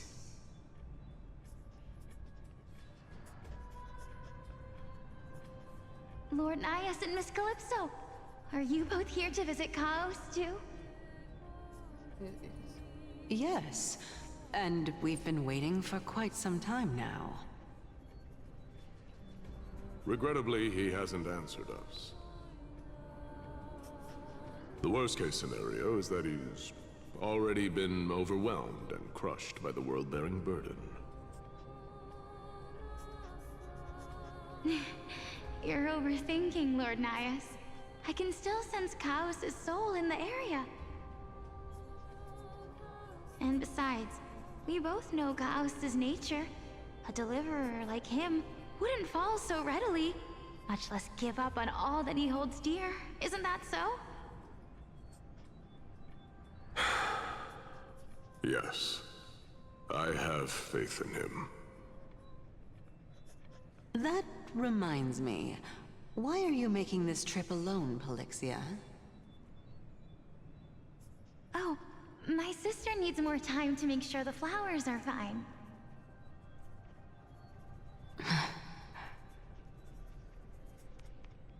Such a pity. Both of you have hearts kinder than anyone else. Yet you are born only to take over Thanatos' divinity. Everything that I see and hear this time has left me shaken to the core. What may seem like a mundane conversation is in truth a once-in-a-lifetime exchange that has revealed the ultimate answer to Circe's question. The conjecture has taken shape and must now be solidified into a theorem. Next, I only need to seek verification from Kefali. By doing so, I can answer Circe's question and reclaim my body. But no, I will not do that. That isn't important. Because another one of my conjectures, one that I have always dreamed of proving, has been proved right this very instant. Fusing a mortal soul with that of a Titan to replace said Titan is not a ludicrous idea after all. Oh. It's crazy. What are you thinking about? I have to read. Wait, yes. Ghost note, take care.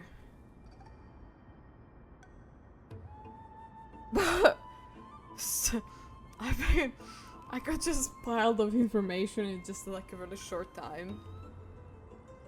My god.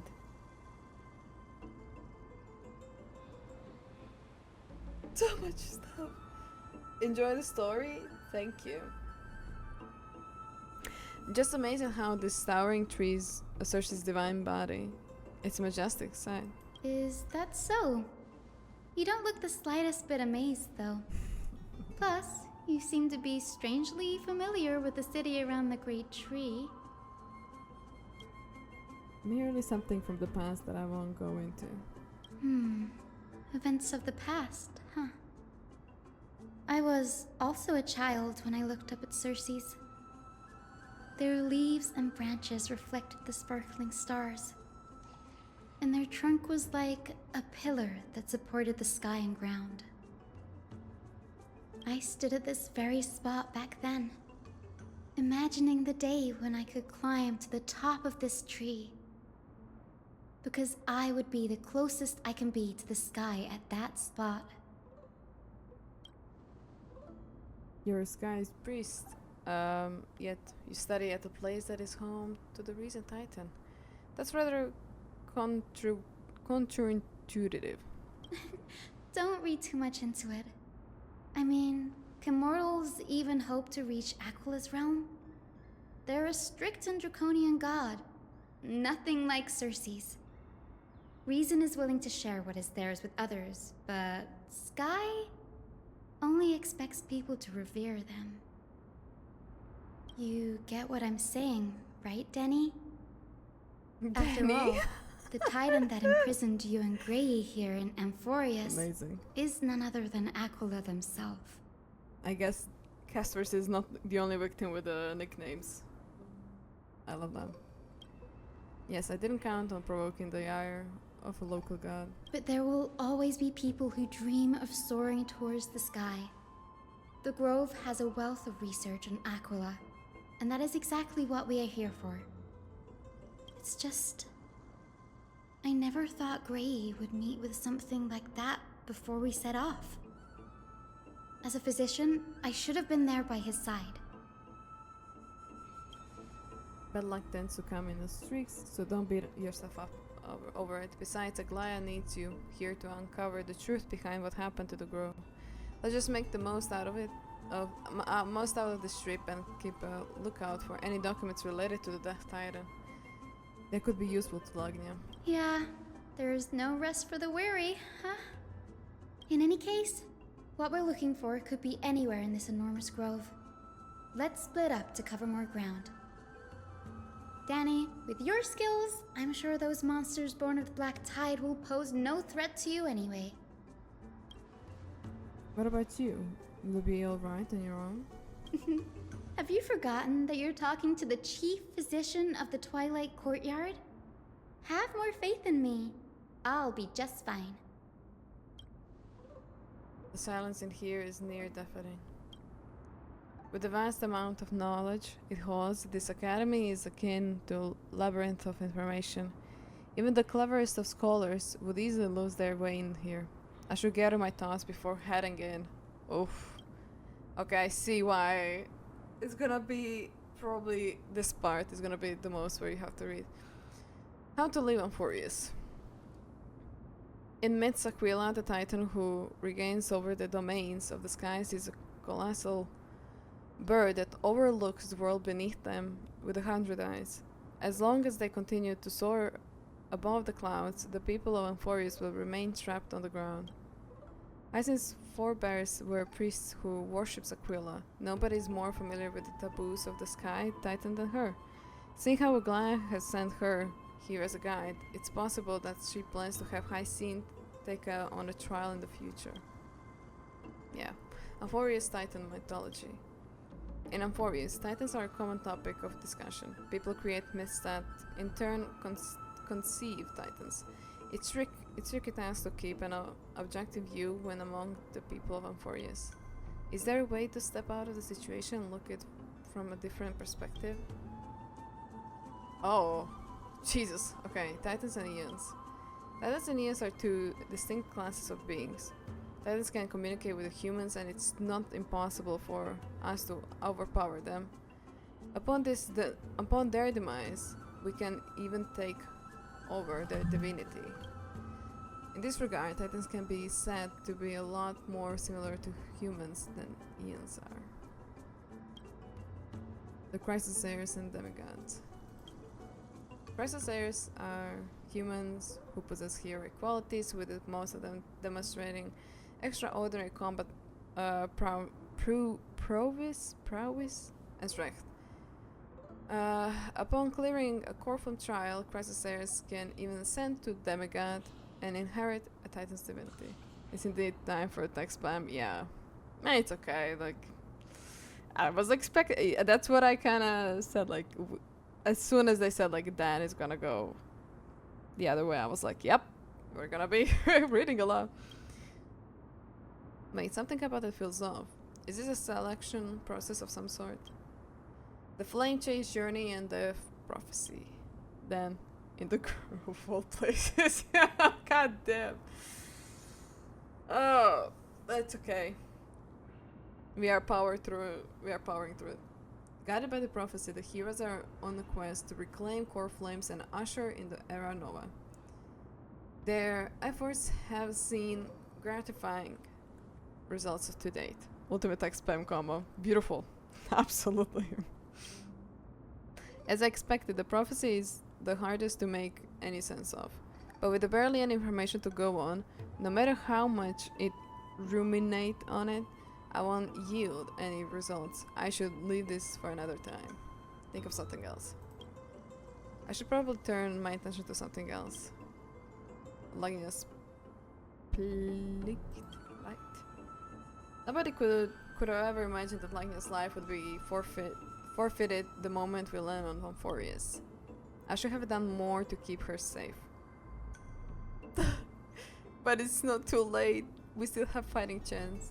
The unique rules that govern life and death in the forest might just work in our favor and save her. The grove is veritable library, I think. Library of knowledge. Maybe they'll have records of similar case. Please let there be one. Aww. But I think in this one, wait. Oh yeah. Okay, so that's okay. I thought there was like there was the option before we got the 3 options, so I thought I can go back there. Enough music for now. It's time to move. The clock is ticking. I should search for clues as I move.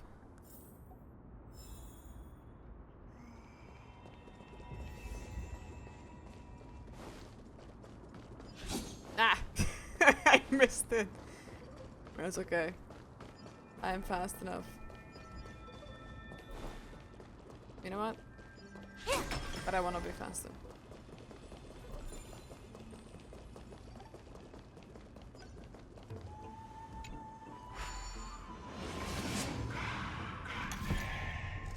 God damn.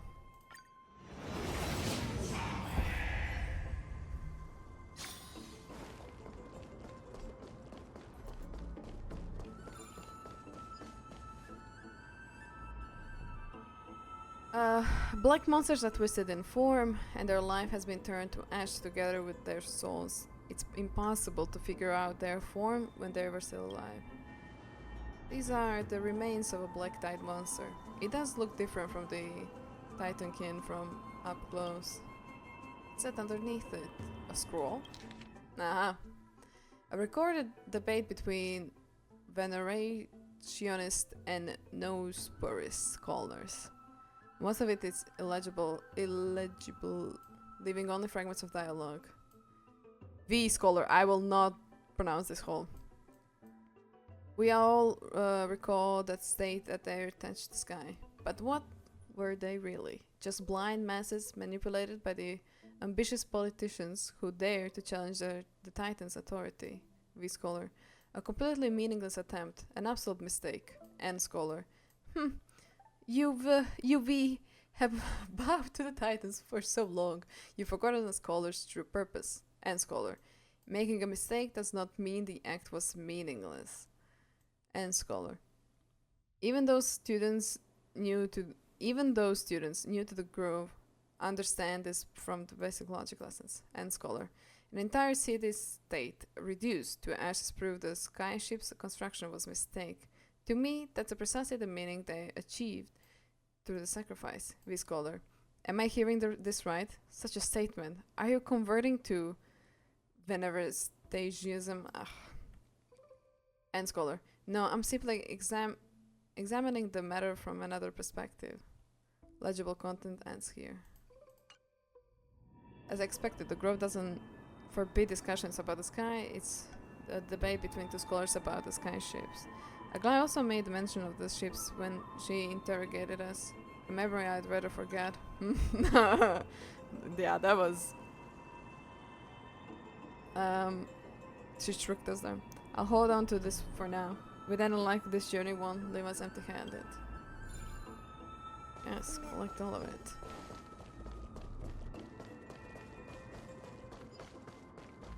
Okay.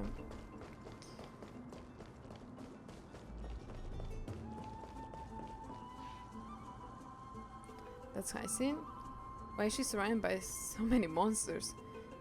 As much faith as I have in her, it's probably a good idea to help her out of there. Really now? This is way more trouble than I could have asked for. Need a hand? Or you could sit back and watch. Oh. I can't tell if you're serious or not. But being hard to read isn't without its perks, I suppose. I'm kidding, Danny. Lend me a hand, pretty please. All right, now let's get him. Okay. Relax. I am still The dead return. thinking all the Anaxa part. It's like time to something say bye. is really good. It's there, and I'm trying to catch the two dots and like connect them, but I cannot do, like. I don't know. I hope we get more out of it. This place is practically in ruins. What happened? There shouldn't be this many monsters here. The Black Tide is remarkably quick to detect the light of Amphoreus. So or rather, the blessings of the Sky Priest in me, might have unknowingly called them to me. Anyway, never mind that for now. Here, you might want to have a look at this. I found it around here and thought it might be of interest to you. A debate record between two scholars again. Most are illegible living. Okay.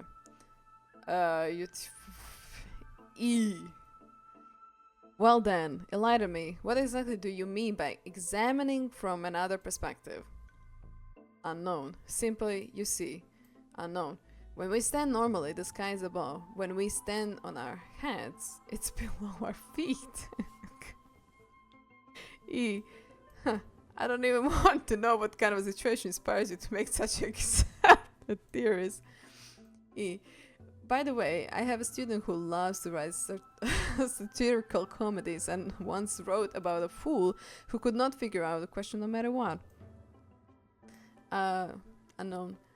As I said, there's no reasoning with you. I will not say the full word because you're like Dromas is huge yet always gazing downward at the earth, while I want to be the wasp that stings the Dromas. What is that? What is that state Trian's defeat simply proved among all the paths to Aquila? The skyship was the wrong one? E. Anaxa, I will just say Anaxa, you impious blasphemer. Mark my words, you will eventually answer for your sacrilege. E.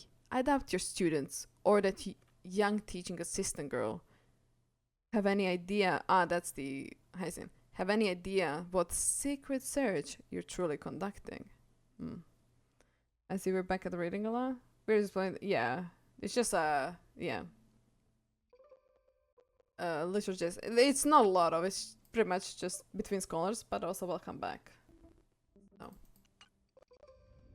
Anaxa Chorus. He's the scholar who fused himself with the core flame of reason. This is new. I didn't know Professor Anaxa was researching the sky. He's never mentioned anything about it. Yeah. Phainon said Anaxa might be opposed to the flame chase journey. Might is an understatement. Anaxa has never been one to venerate the gods, nor has he ever found it within himself to put any faith in the prophecy. People have come to think of him as a heretic, even in a place as liberal as the Grove. Yet, it is also this very blasphemer that Circe's favors. Fate sure works in mysterious ways. Yeah. I picked up a scroll on my way here too. It looks like it may be related to one of your holdings. Oh? Let me have a look. I think Hyacin combines both records together. By the looks of them, these scrolls are records of two conversations that took place in the same setting, one after the other. There's still much I don't know about Grove. Do you mind if I ask you a few questions? Sure, go ahead. Okay. Yeah, I want to ask this even though I don't know how to pronounce it. I wish Dan could speak at this. I hope Hyacin can repeat it. 2.5 hours into the story, that's nice. Who are the Venertanionists? The Grove of Epiphany is home to 7 schools of thought. While all 7 schools are founded on the ideologies of Thalesis, the first scholar, each is unique in its own way. Among them, the Venerationists revere and worship the Titans the most. Okay, Venerationists. As the sage of the Venerationists, Euthyphro has always been at loggerheads with Anaxa. You'll see, I'll forget about it. Venerationists. Veneration. Well, how you pronounce it? It was like it was a Spanish word. Hey, I am being more unique with the pronunciations. So okay, it's like I'm not doing well with pronouncing the stuff that are not in my knowledge. If we were to place the 7 sages like on the scales existing. of Talantum, Anaxa and Euthyphro would be placed on opposite sides to achieve balance. Yeah. Oh well, it's fine.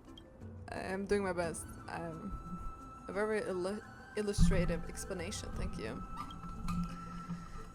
Okay, I hope I never come to the point where I have to repeat, but I think I will have to. Was it a mistake to build a skyship? Nearly everyone in Amphoreus has heard the story of the skyships by now. Aquila's stature is loftier than the heavens, and their divine retribution is merciless. That's why it's no use building giant skyfaring ships. Oh, but I do wonder if a supercharged mini Treaty cannon could slip past their watch. That was a joke. Right. I wasn't... I don't know what I expected from Hyacinth, but she's making a lot of... a lot of jokes that, like, I also cannot tell. I don't know. What's it Anaxa's field of... What is Anaxa's field of study? Newsporists primarily study the application of alchemy in soul repair. Everyone considers Anaxa a blasphemer, but that has never stopped him from sharing his ideas, no matter how taboo. If you must say that he's hiding something, then it's likely what lies beneath his eye patch.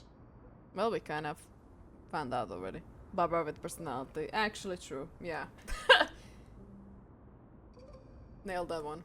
I don't have any more questions. Anaxa often says that every failure brings us one step closer to the truth. Perhaps, to him, the crash of the skyship carries a different interpretation. The firmament is not impenetrable. On the contrary, it was precisely because the skyship represented the first step toward breaking free from the shackles of the earth that it provoked the wrath of the Sky Titan and brought divine punishment upon itself. It's a shame that the majority of the Grove's research on Aquila was headed by the Venerationists, with sacrificial rituals making up a predominant part of their findings. Discourse about more esoteric subject matters in relation to Aquila dwindled even further after the skyship incident. So much so that even this scroll is completely new to me. Don't worry about it. We'll just collect everything we can find on the Titans for now. There's something else that's caught my attention though. This says that Anaxa is conducting secret experiments of some sort. That's what I'd like to know. What are these experiments he's involved in? Even I, the assistant lecturer, know next to nothing about them. I have a bad feeling about this. Could there be more to what happened at the Grove?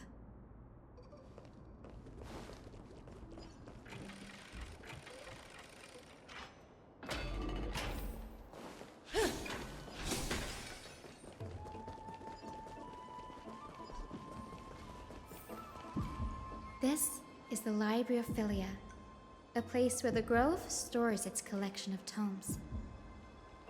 Other than books written by the 7 schools, you can also find philosophical texts, ballads, and religious writings from the Outlands here. Cities that desire to learn from the Grove were apparently expected to contribute knowledge of equal value to what they sought. We've had more than our fair share of hilarious episodes over the years. For instance, it's said that the Erythrocheramists once borrowed a manuscript from a certain author, but ended up returning a copy instead of the original. What's more, the original manuscript was supposedly then hidden here.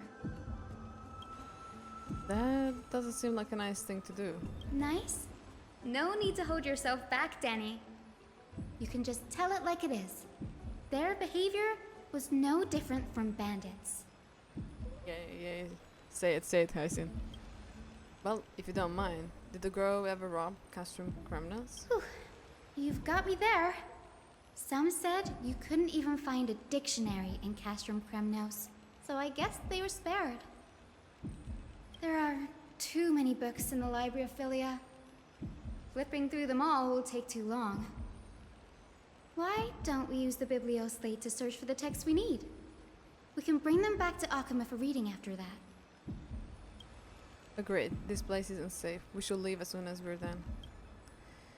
There are still several more scrolls strewn all over the place. I'll gather them while you pull up the text. This way, nothing will be overlooked.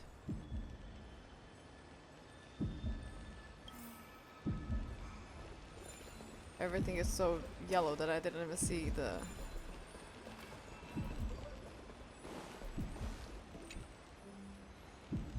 These are complaint letters from the scholars about Anaxagoras, the blasphemer.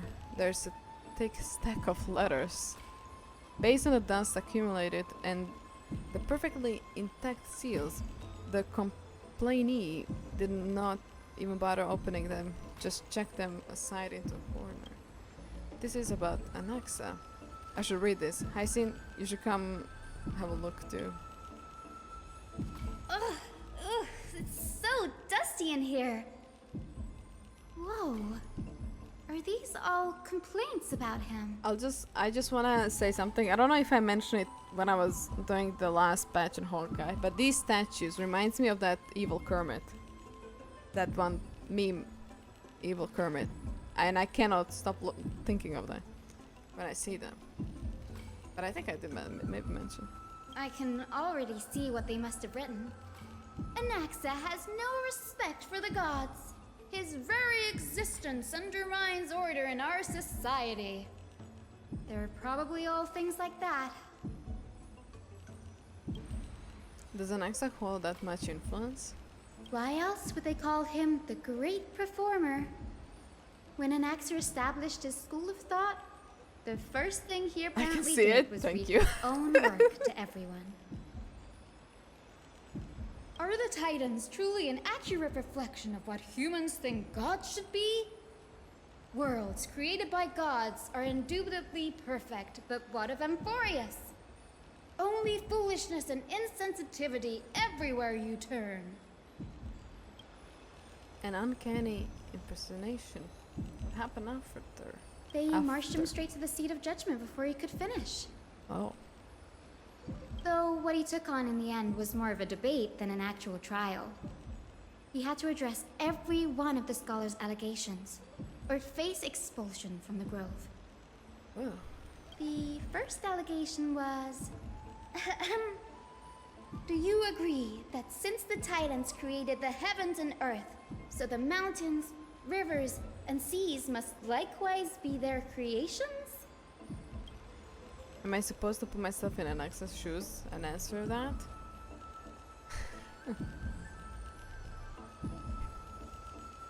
No.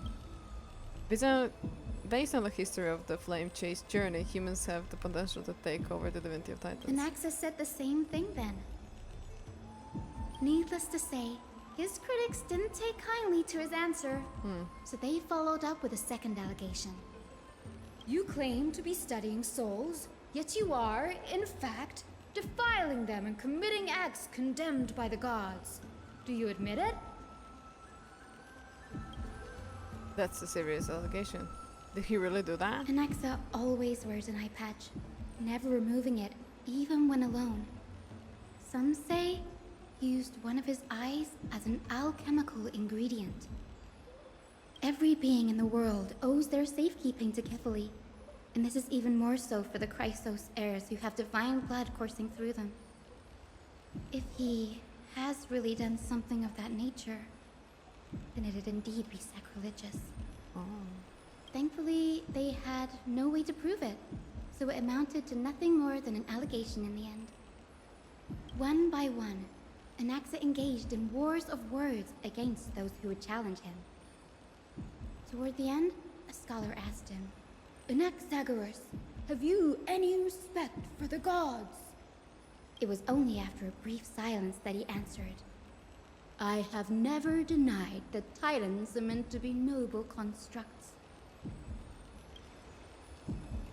What he didn't say, that the Titans are not noble, rings louder in this case. Yes. I'm not sure how that controversy was eventually resolved, but what's for certain, at least, is that Anaxa was allowed to stay in the Grove where he continued his research, despite being regarded as a heretic. Damn. By the way, this stack of complaint letters has reminded me of a place in the Grove. We may find clues there that aren't on the teleslate. I'm talking about Anaxa's alchemy lab, hidden between the cornerstones. Given the Guru's meticulous approach to archiving, would there really be such an oversight right under their noses? It's a well-kept secret. Among the 7 sages, excluding the nominal chief sage, each has a private sanctuary where they can conduct research undisturbed in their free time. Even the administrators of the Library of Philia are restricted from accessing those places and documenting the sage's research. But with the grove in this state, I'm sure Anaxa won't be mad even if we sneak into the lab for a short while. Right? Mayhaps? Oh, I cannot. Okay.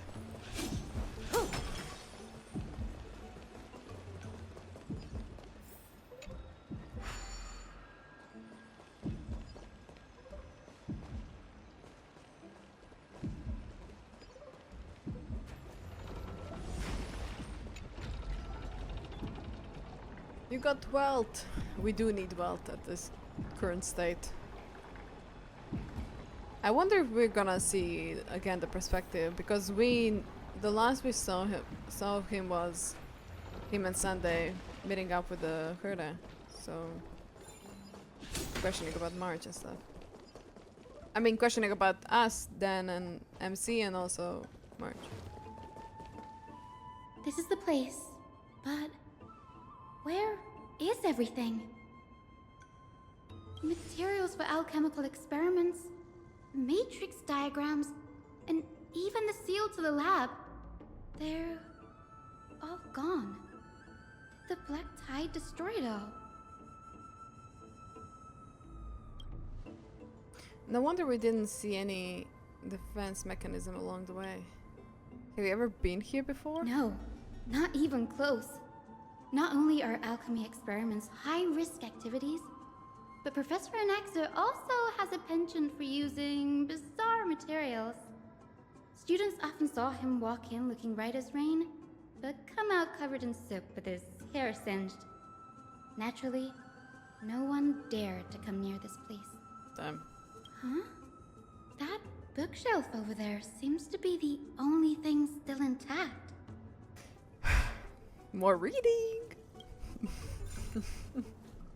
Wow. Of all things, we like a bookshelf that is on the one scroll on the bookshelf. These are the materials requested by the Anaxagoras. Documents from the various fields have been compiled in one place, including Titan creations. The universal.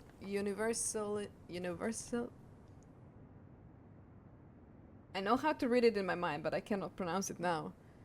The universality, I cannot say it. It's okay. Of the soul, alchemy, doctrine, and so on. My God, most of the materials look to be within the research domain of the Nosporis school of thought. However, a document titled "A Study on the Crisis Heir's Background" is mixed within.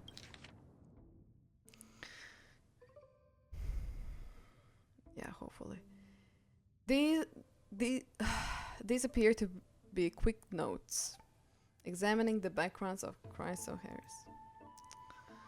The Holy Maiden of Janospolis, Tribi, Trajan, and Trinon, descendant of the Holy Maiden from the Temple of the Three Fates. Goldweaver Aglaea of Okama from the Monastea priestly family, the Prince of Castrum Kremnus, Hycene of the Twilight Cotriard. I cannot read.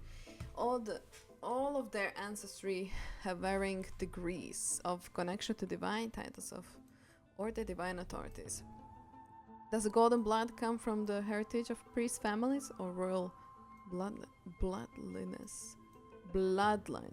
I read it bloodliness. I am losing my mind. I cannot read this much. Anaxagoras, I myself show no such connection. Capfeli, the creator, what criteria did they... Bloodlines. Bloodliness, yeah. Don't even. What criteria did they use to create the golden blood? To shape the Chrysos heirs? Yes, yet Castorice, the servant of death from Idonia, Her lineage is neither Titan priest nor demigod, but she has walked the earth for at least millennium. Oh yeah, with the power of the grand death to humans. Where did this power come from? Okay. Because he did say that she will come on his side. I mean the side of the not the court, the Council of Elders. Another text speaks of the dragon legends of Styxia. The alchemical extraction of soul ripped from a dragon corpse is intriguing. Dragons appear to be the Titan's creations. Perhaps there's a way to reverse the process, using alchemy to refuse human souls with Titan creations, increasing the purity and divinity of golden blood toward the absolute. This theory must be tested, experiments to be arranged. What's going on? Interesting. Anaxa is conducting research on our friends in Alchema and me? This journal contains several intriguing points. Creators of Titans.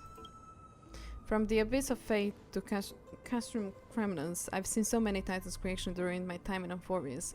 Lifeforms created by Circes can also be found in the Grove. But fusing them with the human souls through the alchemical means, I can't even begin to imagine. The crisis there. Anaxa seems to hold special interest in the divinity cruising through the crisis air's veins, and has even conducted a thorough investigation into Hera's backgrounds. It wouldn't have been so strange if he had focused only on Cassie, given her own curiosity about her origins. Plus, considering that the new sporists have crafted omnipotent medicines capable of curing diseases, it also makes sense that he would conduct research on immortal Chrysos heirs. But now, it seems Anaxa's objective was never to create medicine, but to identify the origin of the golden blood and figure out its inner workings. Anaxa's research. Through alchemy, Anaxa aims to refine the golden blood in the Chrysos heirs to the degree of purity equal to divinity. This must be what means by close to true purity, but treating both Titan creation and the human body as a materials to be used in alchemy experiments? That's rather extreme. Danny, look at this. I have a bad feeling about this. Same. A hastily written journal. The number 2. These documents appear incomplete. Judging from what's left behind, the important alchemical formulae have been taken away. Only the outer reasoning remains. The previous approach has flaws. Fusing human souls with Titan's creation does not purify golden blood. Even pure Titan's creation are contaminates to the Chrysos heirs' golden blood. Soul's fusion between humans and creations merely repairs impurities of the soul or maintains a connection to dying souls. Okay. Well, creation myth, like I'm reading, but then I have to go back to see what I read again. So if I pause, or am I pausing in the midway, it's mostly because I'm trying to not speed read, but also I can't understand what it's writing. Well, creation myth tell us that Chrysos heirs and the others' creations were all made by Titans. Their nature differs fundamentally. The Titans' creation are no intermediate products of an alchemical process, and the Chrysos heirs are closer to the Titans than the creations. Closer to the Titans than the creations. In other words, I should not have considered Titan creations equal to Chrysos heirs. The hypothesis I should focus on is one pointing towards the Titans themselves. Such rare chances to study Titans demand a meticulous selection of research subjects. Living Titans prove impossible to restrain, and dead Titans offer no insights worth pursuing. But dying Titans, they are the perfect research subjects. Only by understanding the fundamentals of creation can we ensure perfection at the moment of everything's birth. Through my own my own hands, I will melt a titan and reach the true essence of the soul. Oh. My biggest fear. That's why he's waiting those true. 15 days and nights. After going through his notes, I think I can piece it all together now. Anaxa was carrying out experiments on soul transmutation. Do you mean he's trying to reconstruct human souls alchemically? Yes, this is what he was secretly conducting research on. Something he had to keep hidden from others. Compared to his public speeches, this is the real blasphemy. Oh, I just thought of something. What's wrong? Do you remember when the Black Tide was approaching? The Grove had planned to send Circe's core flame to a safe place. But an accident happened along the way, and Anaxa lost his life in the process. But Circe took over his body and resurrected him. I cannot. Which led to the situation we're in now. The crazy albedo side is really coming out. That's right. But what if Professor Anaxa's fusion with the core flame of reason wasn't an accident? Like, are we surprised? Are we surprised? What do you mean? Put yourself in his shoes. Knowing that the Black Tide was closing in and your time was running out. Yeah. What would you have done? I'd put my theories to the test, no matter what the cost. I mean, he didn't have a lot of options, but goddamn. Well, they're surprised apparently, yeah. Like, goddamn. Exactly. When the Black Tide came, the true reason Anaxa headed to the Luminary Throne was to transmute and fuse himself with the Titan's core flame. Did he succeed? No. Judging from how he reacted after the event, the results came as a surprise. Maybe he failed to consider the possibility that Circe's would make a similar decision. The manuscripts detailing all the alchemical formulae have been taken away. His research is still ongoing. Aglaea saw this coming for a mile away. Yeah. That's why I love her. Could he have taken them for other purposes? Like, what? There's only one Titan left in the world now. No. No way. To conceive an entity of perfection, one must first understand the principles of creation. If Anaxa is in Akama now, then that means... He's after Kefali!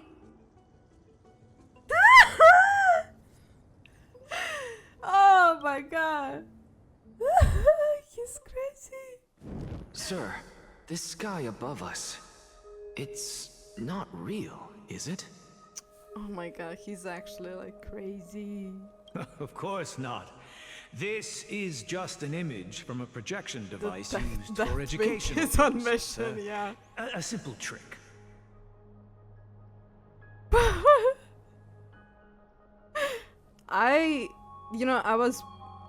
Okay, so, like, when we were playing Anaxa the first time, I was pretty confused. Now the things are slowly, Tetris is slowly getting together perfectly, but not yet, because I still have a lot of questions, but... The day-night cycle has been lost to this world. So that students like you may still learn about the night sky, astronomers have harnessed the Titan's miraculous power to manipulate the light, projecting the nights of the past here for you.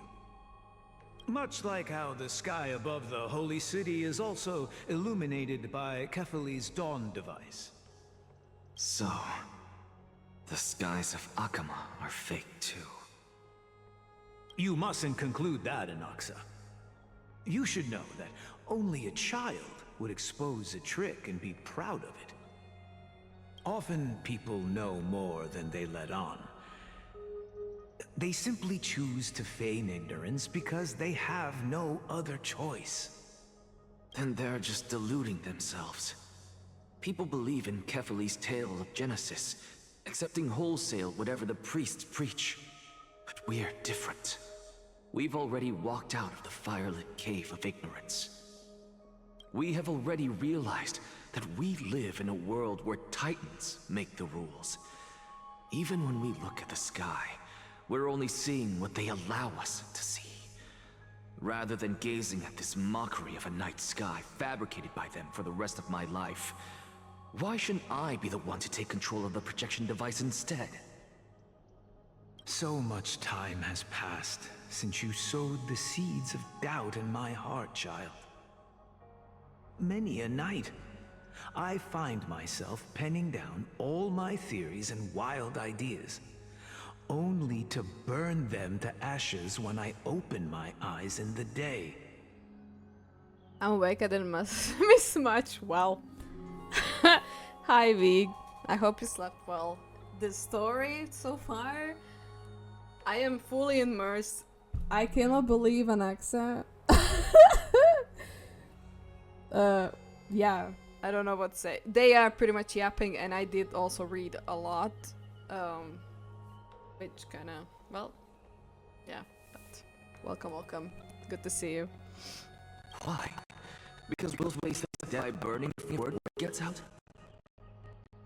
As a sage of the Liberationists, my soul has already become inextricably linked to the great tree. Every word I say and every move I make is certain to influence every leaf, every branch, even the tree itself. But above all else, my days are numbered. Instinctively, I have my doubts about the golden blood and the human soul, yet I have no means of verifying them. The golden blood in my veins is woefully thin, and I am loath to waste what little time I have left obsessing over a hypothesis that cannot even be proven in the first place. It wouldn't be as bad as if that was... Yeah, true. It would spare me a lot of reading. I would just read the scrolls. But it's okay. But I can, sir. I think we are still managing. I can do it for us. The time is right. Give me all that I need, and I shall accomplish this grand feat on your behalf. You're right. I shall do just that. In the next meeting of the sages, I will spare no efforts fighting for the rights you deserve. Go. Establish your own school of thought. Find out what we are. Become the one who conquers the ultimate truths of the world. Oh, did you do the Dan section? Yeah, it's shame. Yeah. We just finished the Dan high scene at the Groove segment. Yeah, the first time he actually did something. Yeah, like a lot, like it was... I mean, I am managing to... I don't know, I have a good times with reading and then sometimes I'm failing, but you know, it's okay. I couldn't pronounce something that Kevin could, that I pronounced it like it was a Spanish word. But nonetheless, I think we are going through, He's just a male wife. He is. God damn it.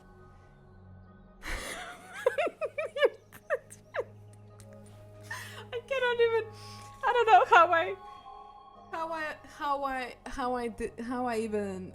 how to do it. I'll be right back. Gonna check on my dog surgery. Yes, please go. Oh my god. Please update us. I hope your dog is okay. She always is. Child of humanity. You didn't go to such lengths for an audience with Kefali. Just ask him a few questions, did you? So, you figured it out. If I were as foolish as Adromus, perhaps I'd throw myself down and prostrate before their greatness, begging for the gods' prophetic wisdom. Well, sorry to disappoint, but I'm no Dromus. Alas, I am a human, standing tall on 2 feet, possessing both intellect and pride. Before such power, does it make any difference whether you're a human or a Dromus? I'm sure you're familiar with the story of the Styxians. When the raging waves threatened to swallow them, they didn't just give up and become sitting ducks. No. They constructed a dam that kept the roaring tide at bay, chaining down the mad Fagusa. They call me a blasphemer, Circes. But that doesn't mean I deny the existence of gods. It's just...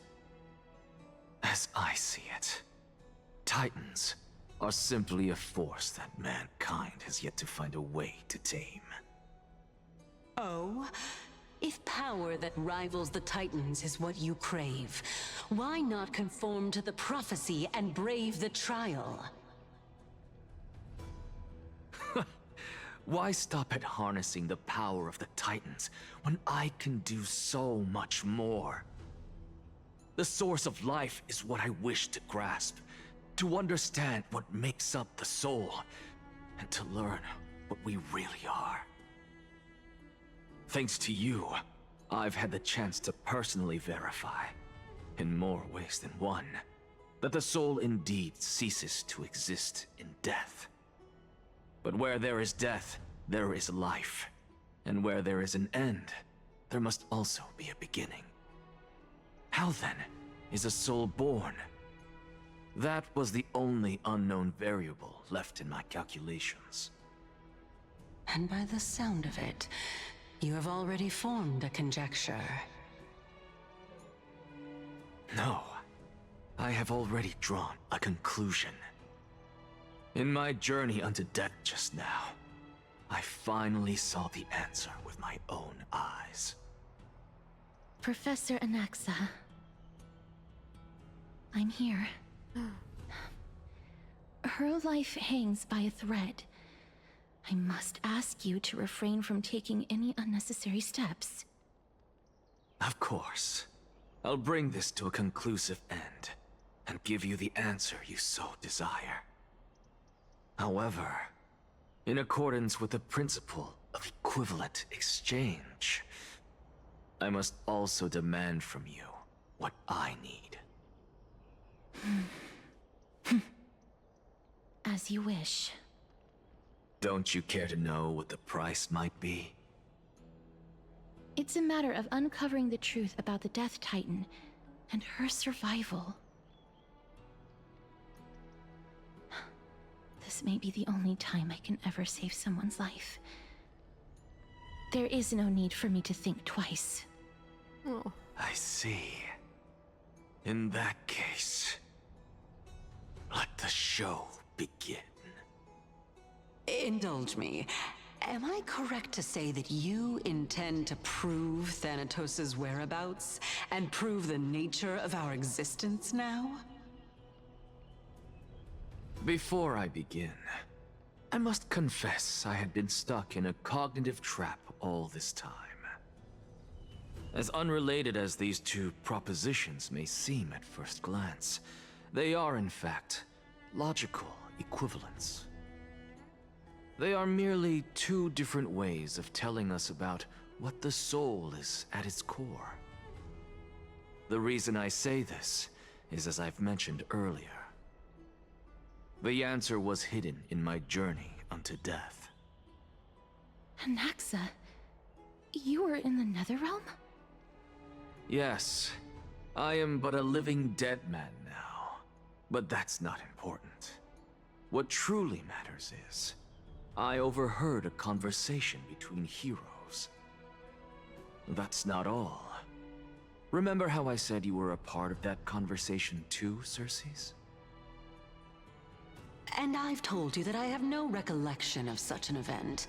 That was likely just an illusion conjured up by the mind of a dying man. Of course you would remember. Because that wasn't you. That was Calypso, one of the 7 sages of the Grove. Calypso? Huh? Oh, that's the name I made up on a whim when speaking to this girl. How do you know of it? And surely you jest. Don't you think I, of all people, would know if that were the name of one of the 7 sages under the shade of my tree? Don't you claim to know the Grove's past like the back of your hand? It seems you've lost even the memories seared into your soul. Use your head, Circes. Since all of this took place in the realm of the dead, it stands to reason their likenesses are of souls from the past. The living cannot step foot into that world, so who could they be? Think about Calypso.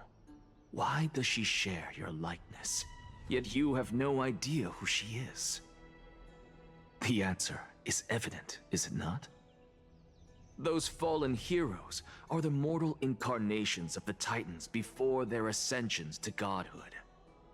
The gods aren't master creators born out of thin air, and they are no different from humans, because they all evolved from one.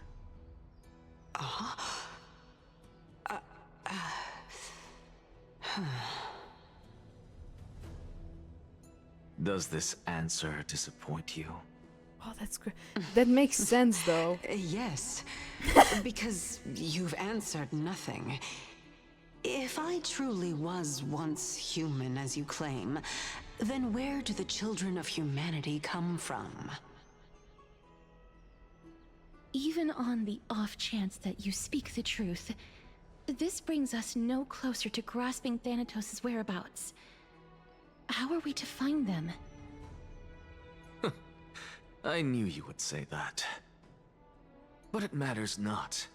I know what I'm doing. Actually, why don't we have this supreme being standing before us tell us everything? You can revive a Titan? Humans cannot return from the dead. Neither can gods. But all we need to do is look at this from a different perspective, and the problem will resolve itself. The solution is simple.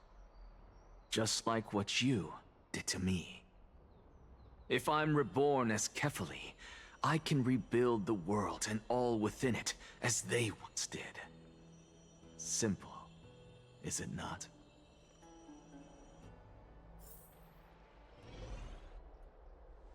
In the meantime, I have news from Hyacinth and Danhung.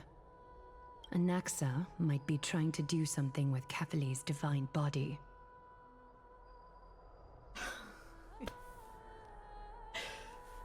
actual slap in the face. The hell? Oh yes, no. Take care. Thank you for being here. I appreciate it. Oh, this actually reminds me specifically of how Ron May wants to become an Eon. Yeah. Also, Aki, thanks so much for the follow. Welcome, mate. Hi. We are currently playing Honkai Story. We are... I don't know how far we are currently, but I think we are slowly but surely getting to the... I mean, we are almost at the half, right? That's crazy. Actually crazy.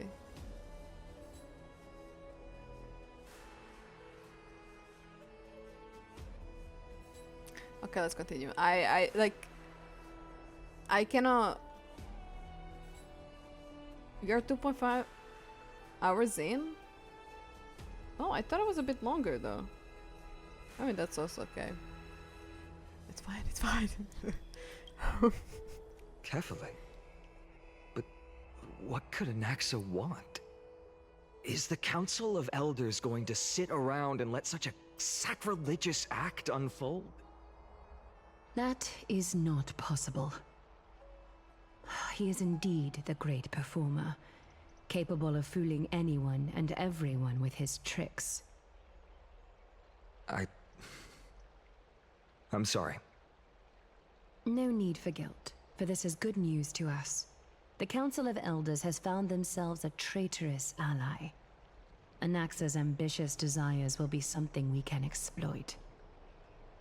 What we should be doing now is to keep our eyes peeled for whichever trickery Cainus is up to, and react accordingly to thwart her plans. Being Akima's political center, the Demigod Council holds just as much significance as the Vortex of Genesis. I don't know. I feel like I am after my duty is over, 3.5 hours this site streaming, will but I take was the like, place of the battlefield where you hunt gods. I felt I was Become doing the a next little challenge bit you more. are to overcome. Since I don't do a lot of commentary, I'm pretty much just immersed in the game, with the game. Wait, let me read this because I didn't focus.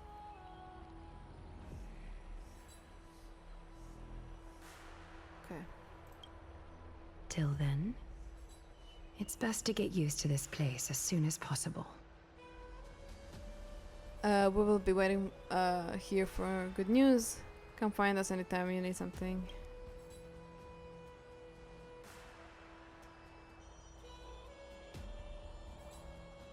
Preposterous! The Christos heirs only have their standing because of the Council of Elders. How dare they trample over it? Wow, these people are shooting daggers with their eyes. It's been a while. Hello, Oleg of Amphoreus.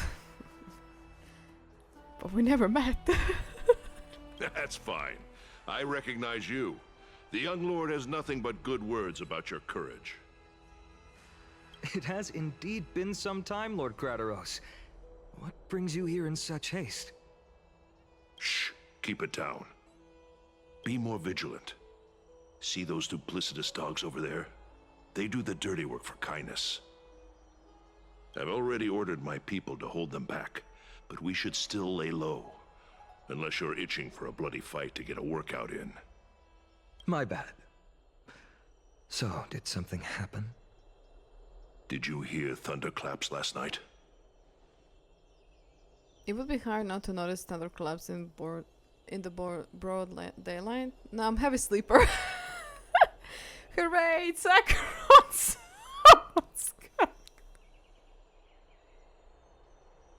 I will say the last one. I want to say that I'm a heavy sleeper, but come on. Hacker, what? She's been through a lot lately. Please pardon her. Can you tell us more about these thunderclaps? Oh, beautiful. Thunderclaps This are is why I beacon love signals of Honkai, strife. because of these They are a answers. message from the young lord. He threw a spear bearing several words at Akama. Embarrassing yourself for the Phainon. Watch out. I'll never do that again. The Flame Reaver is back. I guessed as much. We didn't actually kill them Wow, back we at the didn't- Kremnos yeah. arena.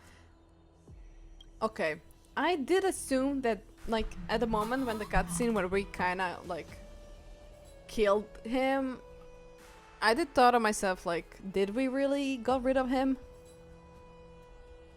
Well, he's like, ignore her, she drinks. Embarrassing. I figured Obviously this is not, something yeah. you would want to know.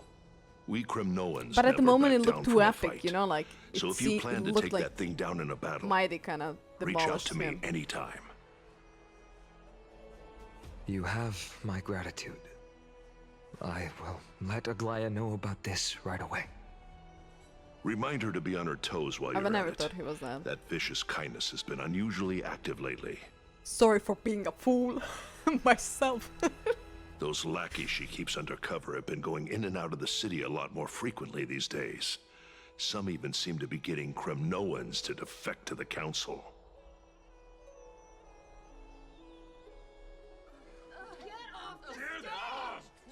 How dare you!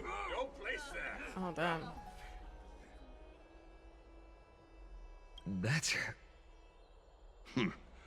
Looks like you can see it for yourself. We should get back. Thank you for the intel, Lord Kratos. Okay. It's our time. It's our point of view. But I guess everyone is different, don't know. Yeah.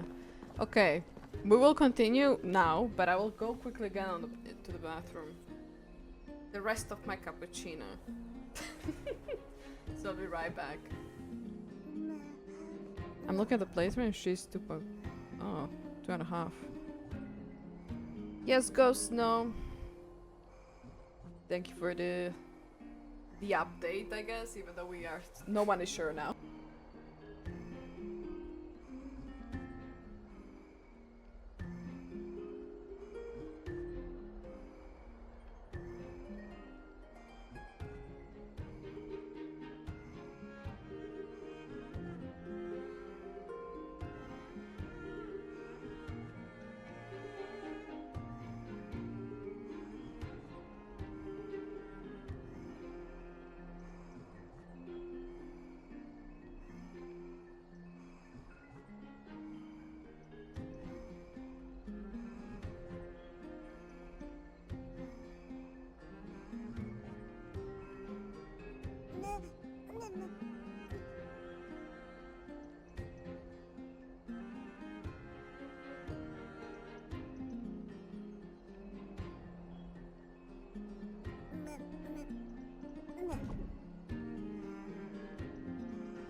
Okay, I'm back. My video is 7 hours and 40 minutes. I don't know where the extra hours is from. My video is also going 8 hours. The mystery. We'll see how long it will take me then.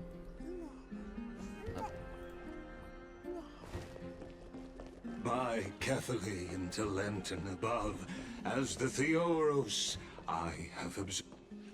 Aglaea, what happened here? I was not expecting to be cut off. I know about the poisonous fangs of that king snake through the golden threads. In the past, I would be confident about keeping her in check, but I admit I am now unable to do so. What do you mean? Evening, hi James, hello there. It is no longer about eloquence or arguments. I have been a demigod for far too long that I hardly have any humanity left. Before I realized it, I have become no different from these hypocrites, no longer capable of relating to the people. This has come a lot sooner than I expected. But perhaps it is time. I need you to step up, Phainon, in order for me to retreat behind the scenes. Yes, this is my duty, but... It is far easier for the Council of Elders to fool many than just fool one person. Their so-called more support is no more than a ruse to distribute power using words instead of lances. There is no glory in winning this debate, but that makes having respect for humans so much more priceless. Phainon, you are a Chrysos heir without flaw, capable of relating deeply with humans. I appreciate what you've taught me, Aglaea. I hope we'll live up to your expectations and win this debate.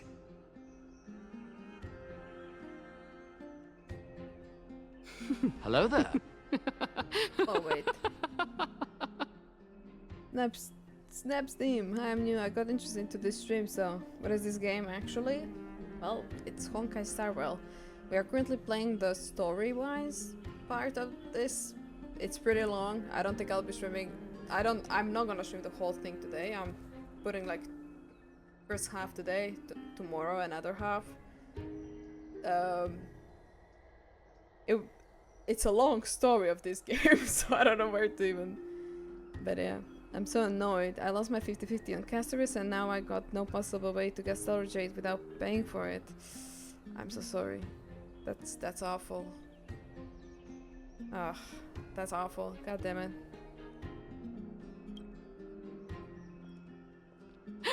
Oh, you've done well, Lord Calictus. Let me take over and personally close this debate for today.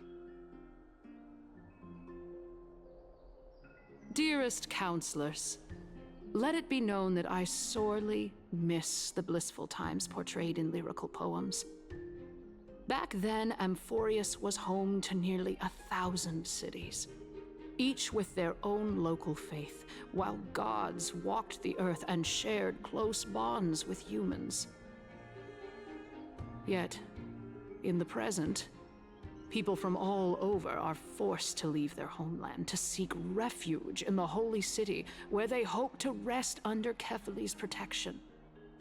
All of us have long been in the same boat, with no way out of this plight. We didn't have a choice in the past, but now, the Council of Elders brings to the table a new possibility. All I have left is one question for you.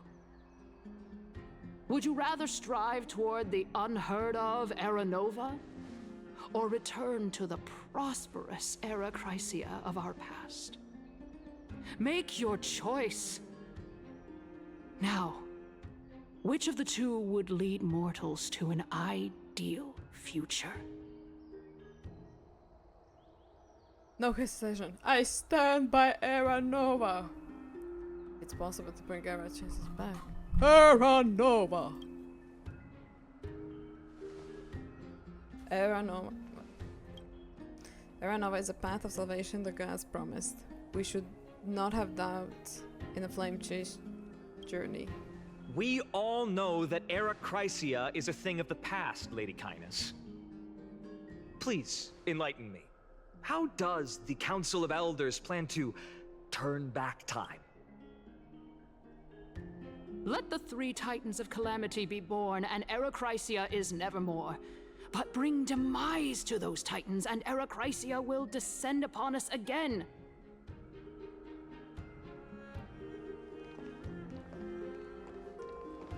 Know that the Council of Elders is never one to make empty promises.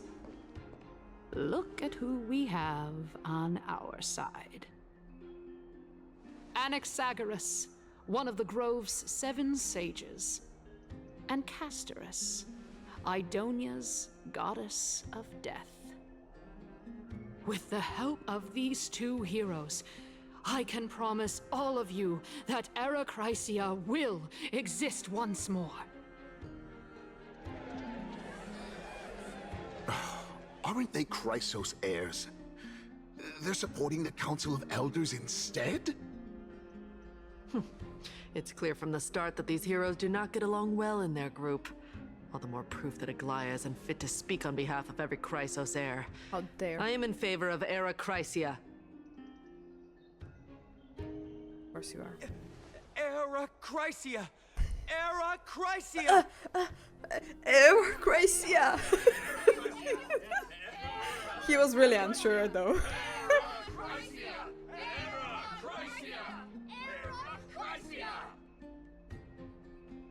Good for you, fellas.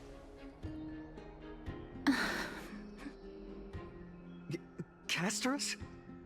Why are you standing over there? You finally arrived, Anaxa. So have you, Cass. Don't worry, Aglaea. Well, I know that you have many queries.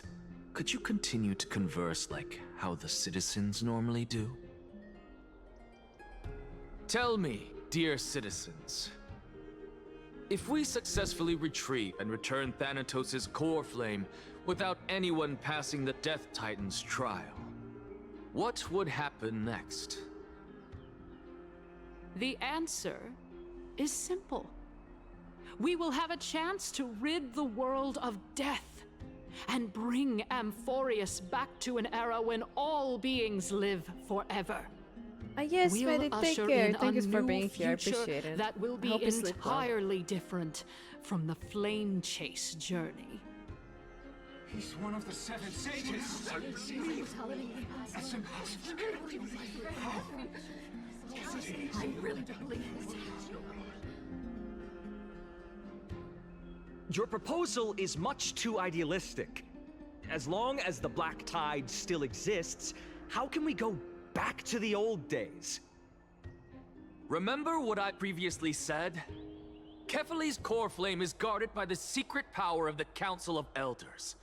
Plus, Fagusa's water curtain will be able to block out any external perceptions.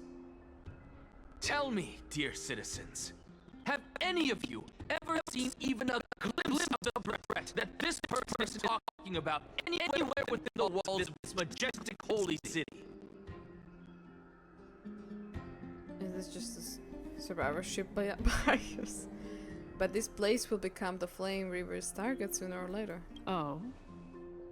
Could it be that you heard that from the Flame Reaver themselves? Citizens, let's loudly sing the blessed hymn. Oh, beautiful old world, where are you now? Oh, legendary Erechrysia, return to the mortal realm.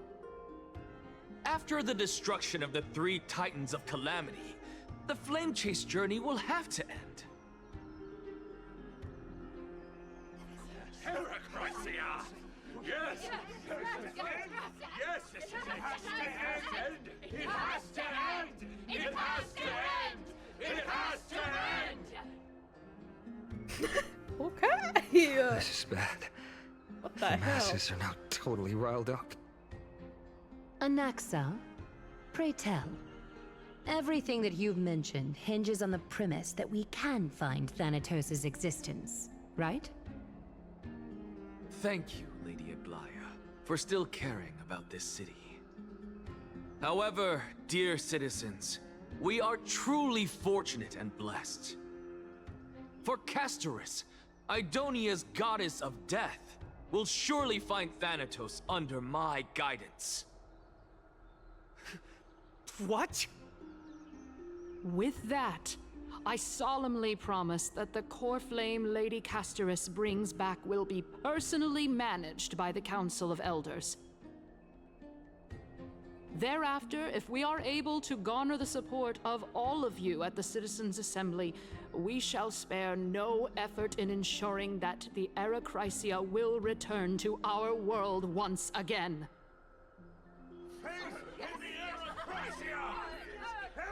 Actually, just Game of Thrones. I can assume that it's kind of like a Game of Thrones.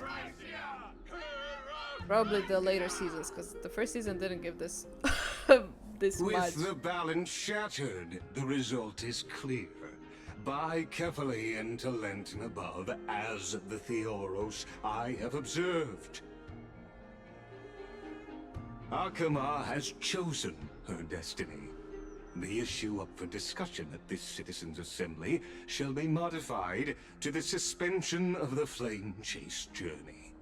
This resolution shall be put up on the Wall of Heroes, such that all citizens are aware of the city's way forward.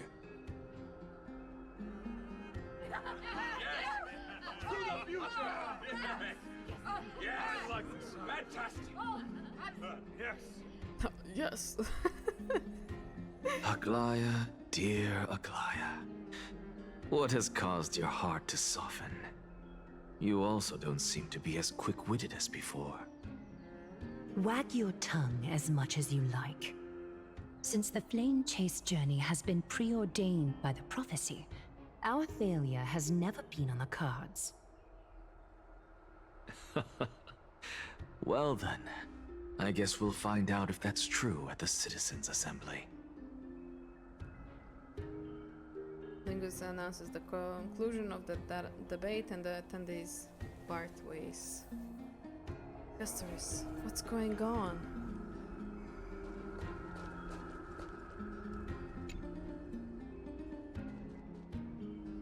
Well, it seems that when I sent you to look for Anaxa, I unintentionally facilitated your partnership with him instead.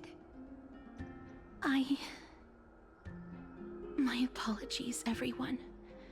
I know that you have many questions to ask me.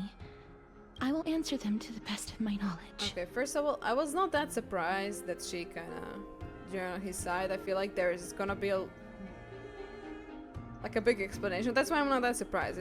It's pretty much out there. The second thing, this little thing it looks like it's burning. It looks like it's getting grilled, and I love it. I love the position of it. Whatever the speedy thing. But anyways. In that case, please tell us as much as you can. What happened when you went to look for Anaxa? In actuality, he showed me a past that was both long and heavy. The reason I say this is as I've mentioned earlier. The answer was hidden in my journey unto death. Anaxa, you were in the Netherrealm? Yes, I am but a living dead man now. But that's not important. What truly matters is, I overheard a conversation between heroes.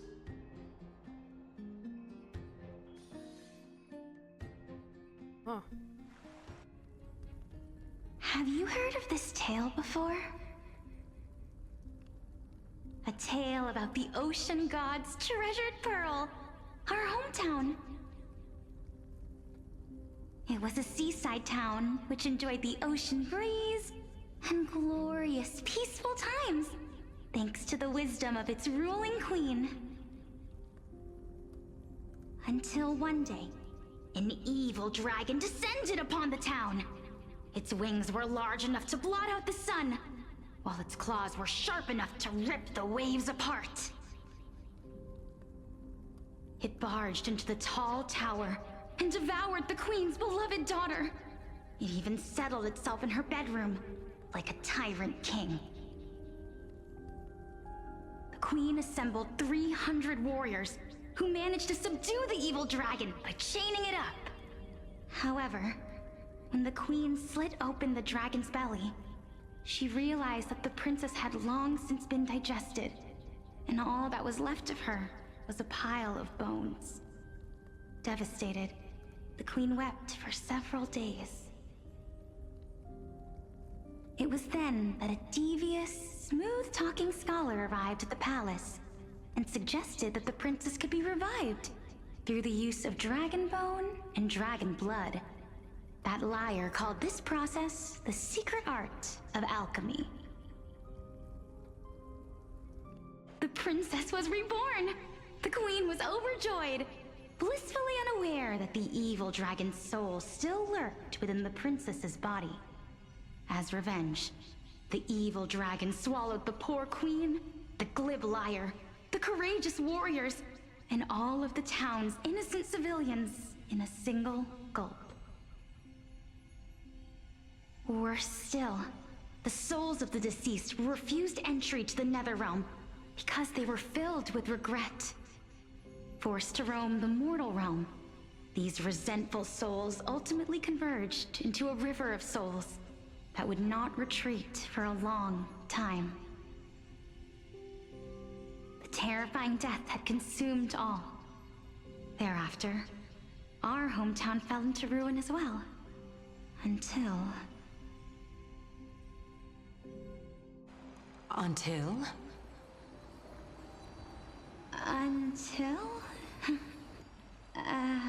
Actually, I don't know what happened next either. my... It seems that you still like to whet people's appetites even after all this time, Pelixia. So, according to your story, this is how I used to look? It's practically a mirror image. And yet, what exactly is this? A miracle that I created with alchemy. As for what it is and how I was able to accomplish it, I'll keep the answers to myself for now.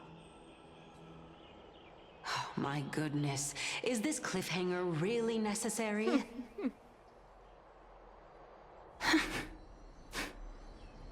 Quiet, Titan. Continue to enjoy this splendid play, and the truth will naturally reveal itself. Dragon, huh? I've heard this legend before. In that case, what do you think of it?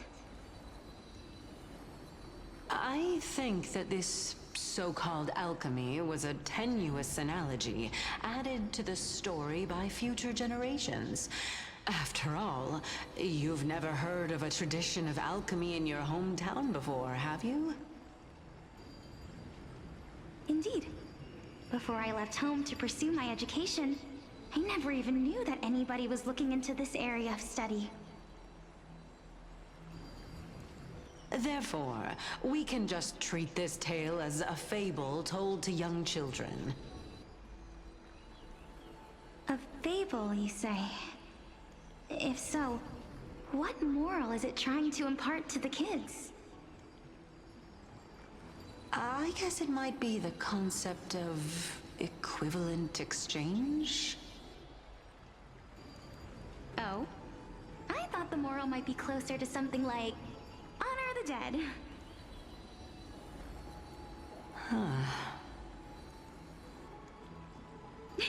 What? At a loss for words? No, I merely realized that we're both thinking of the same principle.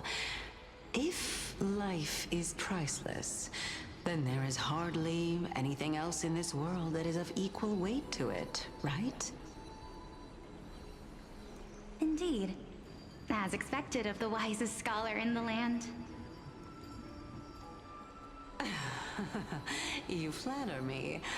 Why don't I ask you a question as well, as a form of equivalent exchange? Of course. What is your question? If I imparted my knowledge of the art of alchemy to you, would you use it to resurrect someone you loved? What? What kind of strange question is this? I got it. You're just trying to get me to tell you whether I like anyone, right? Let's just leave it at that. That was rude of me. Yes, I would. Oh? Death is inevitable. In the days to come, I'm certain that someone whom I cherish deeply will leave me for good. If such a mighty power really existed, I think I would use it without hesitation.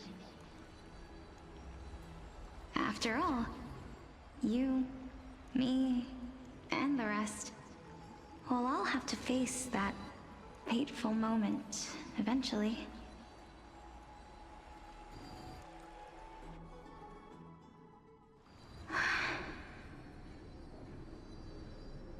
My time is finally here. However, perhaps because of my firm belief in the immeasurable value of life,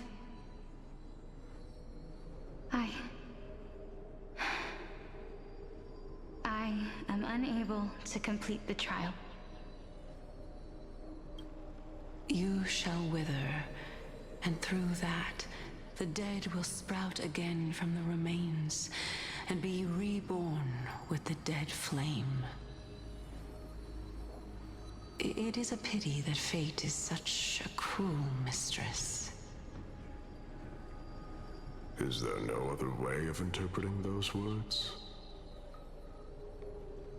I'm afraid that the meaning is clear.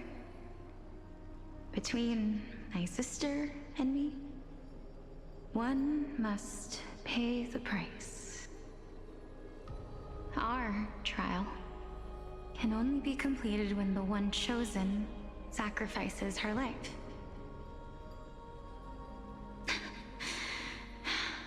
I'm afraid that the prophecy might even have selected a pair of twins for this exact purpose. Fortune makes fools of us all. My sister is prepared to sacrifice herself. And yet, I can't do the same. How absurd. My time is almost up, but I'm still afraid to welcome death. What should we do? If I'm ultimately not able to make up my mind...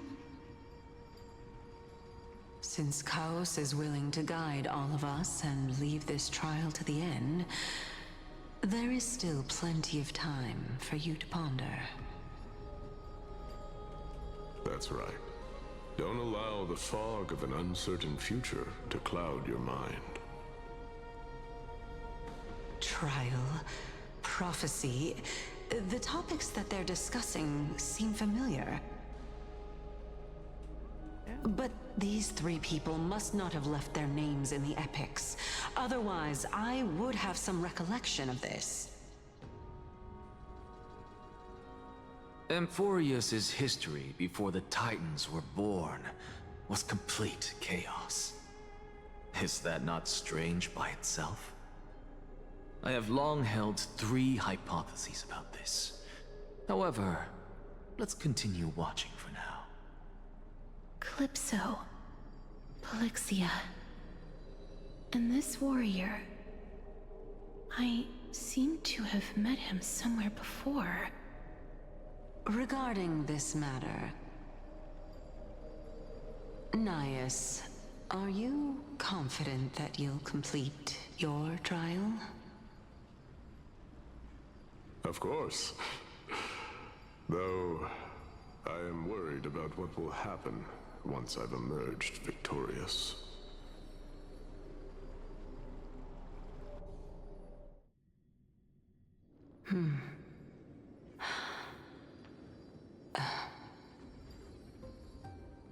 Looks like you have made up your mind. Yes, this is the safest course of action. Completely separating courage, honor, tenacity, sacrifice, and reason. You really know how to make things difficult.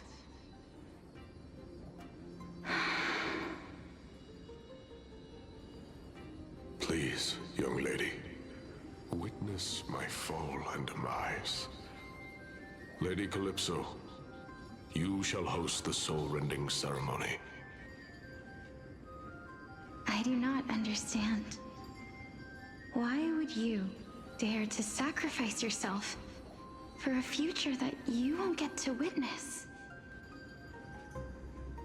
Because this is our destiny.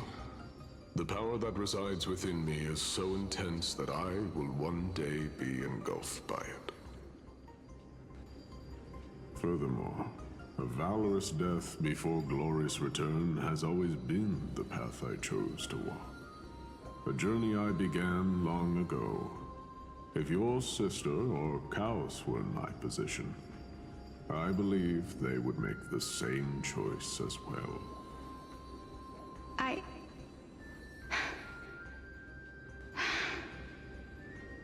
I'm not that brave. I I don't know how I'm supposed to face such a serious affair.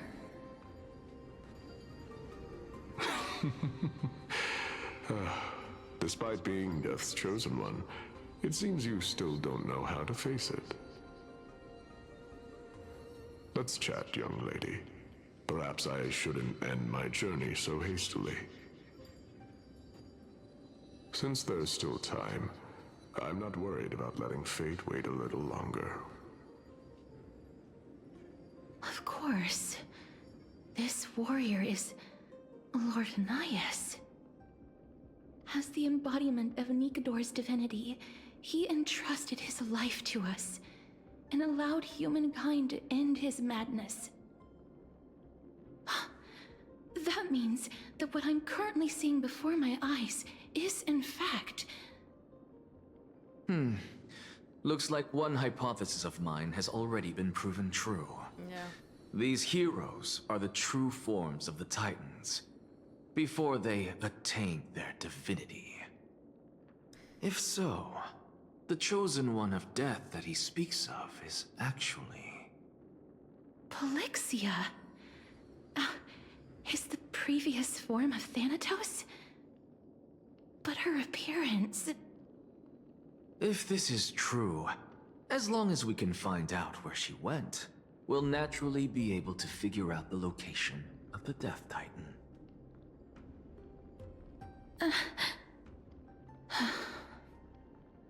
But before that, we first need to witness what ultimately happened to Lord Anaxa.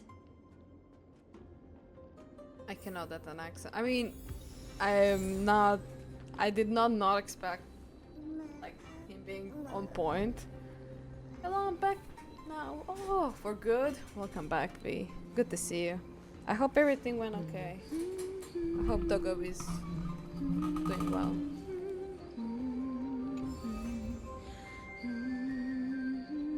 I will switch to...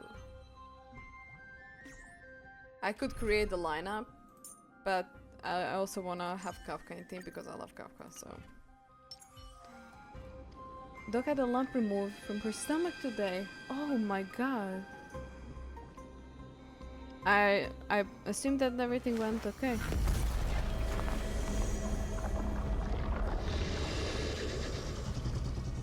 So... I'm glad that it's removed. That's like... Well, not till Wednesday. It's that or not. Oh, I see. Oh. Keep us updated if you want, of course. I'll keep your dog in my thoughts, and I hope everything's just goes smoothly and well. The Castorice jump scare, yeah. I was not expecting it. I don't know how that happened. But yeah. For now, we relax a little bit, enjoy while I still stream this, and yeah, we are continuing. So Tonight's okay. My first thought on Goose design was that he was holding his tits. That was my first impression, but I really love it. I love the way they design. And maybe it needs to be. Honor, courage, tenacity, sacrifice. Also, V, wait, let me show you. As always, I came in prepared. You see, I have a whole thing. 2-page written. Wow. Yeah, I did my homework. Yeah. This is becoming like a tradition because I'm really invested in Amphoreus, so I think that's why I'm. Also, the event is nice. Oh, after the story. Okay, adds a bit more. Okay, I wasn't even planning to play events before, so that's also. You saying it? Thank you for that. So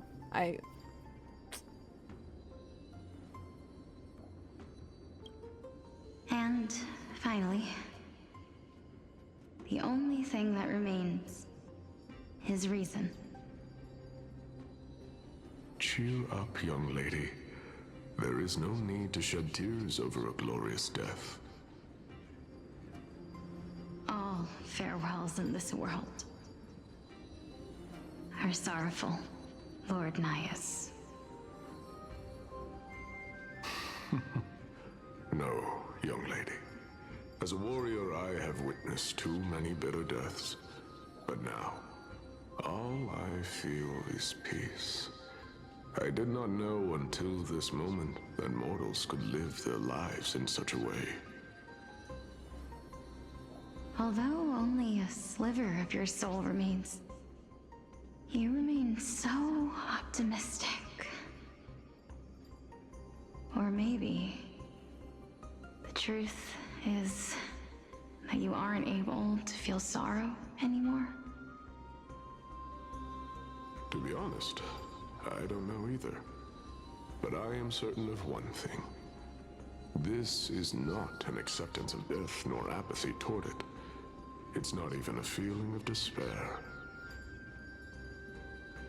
I am just enjoying what remains of my life to the fullest. Enjoying? Indeed. Along this journey that we've taken together, not only have I changed the world, I myself have also changed in the process.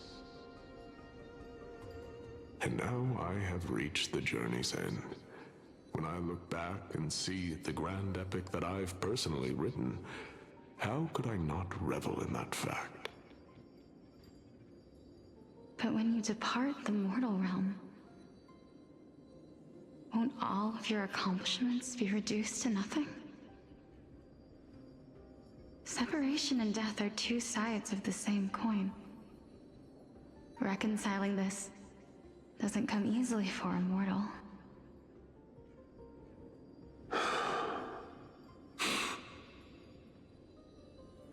Finally, let me recount to you a story of mine, young lady. The first time I returned from the battlefield, I felt extremely hollow. The calamity had devoured everybody on the battlefield but me. When I returned to the city alone, the citizens held a banquet for me that was far from pleasant. I felt as though I was still on the battlefield, and the person who had returned was nothing but an empty shell. It was late into the night by the time the banquet ended. My head still reeling, I returned alone to the barracks. On the way back, I encountered someone. It was a crazed scholar looking at the night sky and muttering to himself by the side of the road. Although I tripped over him and fell, I wasn't angry in the slightest. And maybe because I saw myself in him, I inexplicably asked him a question. Do you think that it'd be better if we just died on the roadside like a couple of stray dogs? To my surprise, he shrugged his shoulders and sighed. How does someone who is currently experiencing death, dying and living, afford the same amount of bliss?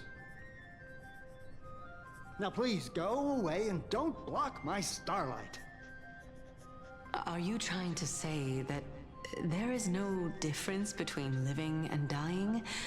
For they are both journeys that lead toward death? That's exactly what life is. And death is but a scale to measure how valuable the journey was. Journeys and epics are only glorious and magnificent because all things eventually fade to dust. Therefore, young lady, don't detest your fate. Instead, willingly and respectfully embrace it. The embodiment of strife telling me about the majesty of the world. Indeed. I believe that when the fated moment eventually arrives, you will be able to understand my words. It is time for me to knock on death's door. I will set up a long table at the end of the road, and humbly await your arrival. When that moment finally comes, let us drink and be merry then.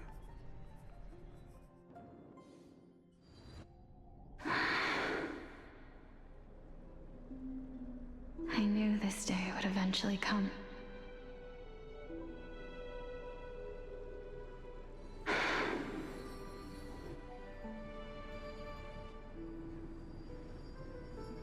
Are the both of you ready? Mm-hmm. Polixia. I'm here.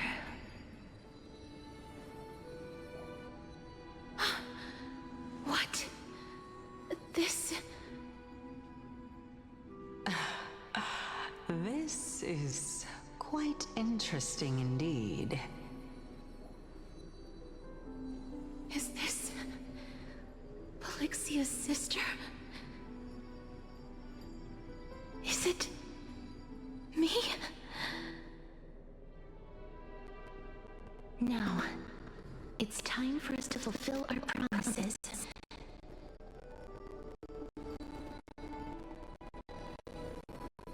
Are you afraid?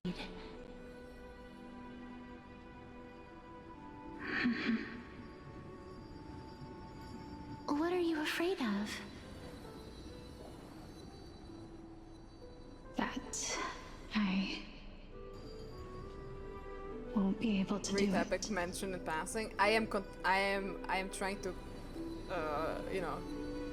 You shall wither, and through that, the dead will sprout again from I'm not remains, saying everything, Anna. and be reborn with the dead flame. As foretold in the prophecy, and according to our vows, once it all ends, we must face our fated moment head-on. Even if it was prophesized, do we have no say in the matter? It's so unfair. Why are we the only ones who are forced into mutual destruction? Let me do it, sister. Let me be death's sacrifice. I was never long for this world anyway. But you're different. I was the one who wasted your life after all.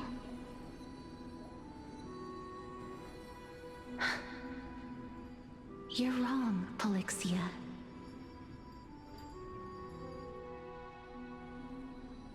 I don't think that my life was wasted. Just the opposite. When I finally arrived at this destination and looked back at the journey I took, I discovered that flowers had long since bloomed along the path I walked. It was you who sowed the seeds for this sea of flowers, one that is more beautiful than the promised land at the end of the world. Besides, I have lived a fulfilling life. Even though I was fated for sacrifice, none of the things that I've experienced will dissipate. Instead, they'll forever live on as memories inside your head. Will they not? How could my memories of you ever compare to the actual you? Well then, tell me. What exactly are we? One question that always lingers.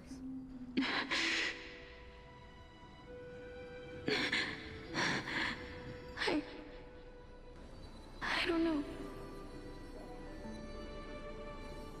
I don't know either. But regardless of what the answer is, regardless of how we're shaped by others, or even by this world, ever since we were born, the fact that we existed was predestined, and nothing could erase it. This is why I will always, always be by your side. We're twins, after all.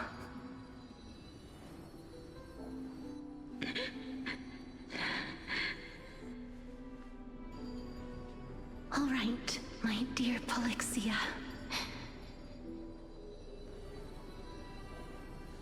It's time to extract my heart and light the flame of death.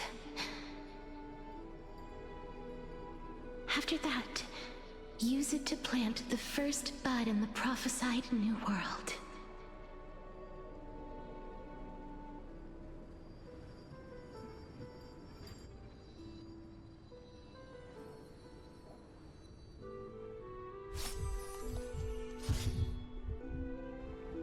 If I imparted my knowledge of the art of alchemy to you, would you use it to resurrect someone you loved?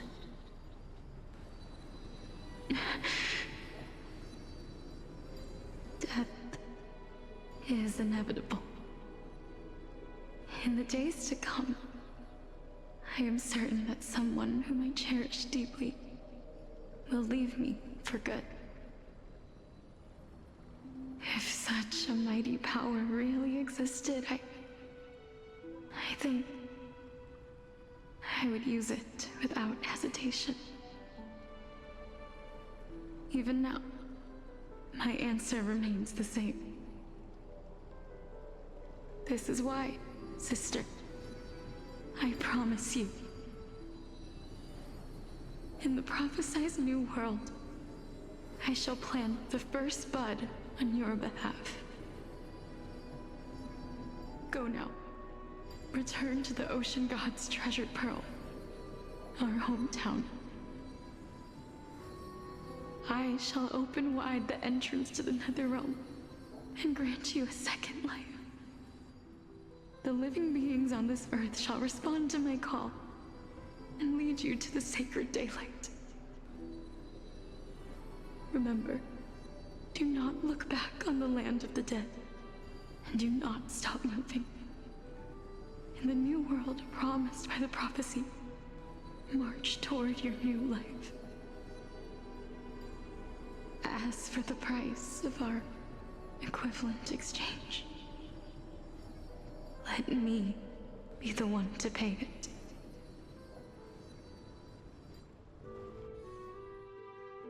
Everybody, we've come to the end. Unfortunately, I am not compatible with the Supreme Being, so I was unable to completely fuse their soul into my own body. However, being able to glean all this from them is exciting enough. I'm certain of this now. Before the Titans that we are well acquainted with were born, a group of heroes roamed the land. These heroes followed a prophecy and took possession of divine authorities one by one, until they eventually became the pantheon of the new world. Just like the flame chase journey of today, Amphoreus' history is cyclical in nature. What a startling revelation. This means that the demigods, who bear the core flames, will also become the new Titans at the world's end, thereby shaping a new world? I believe that this is the truth behind the Era Anaxa's Nova, spitting the as mentioned spectral. in the Hell prophecy. yeah, he is.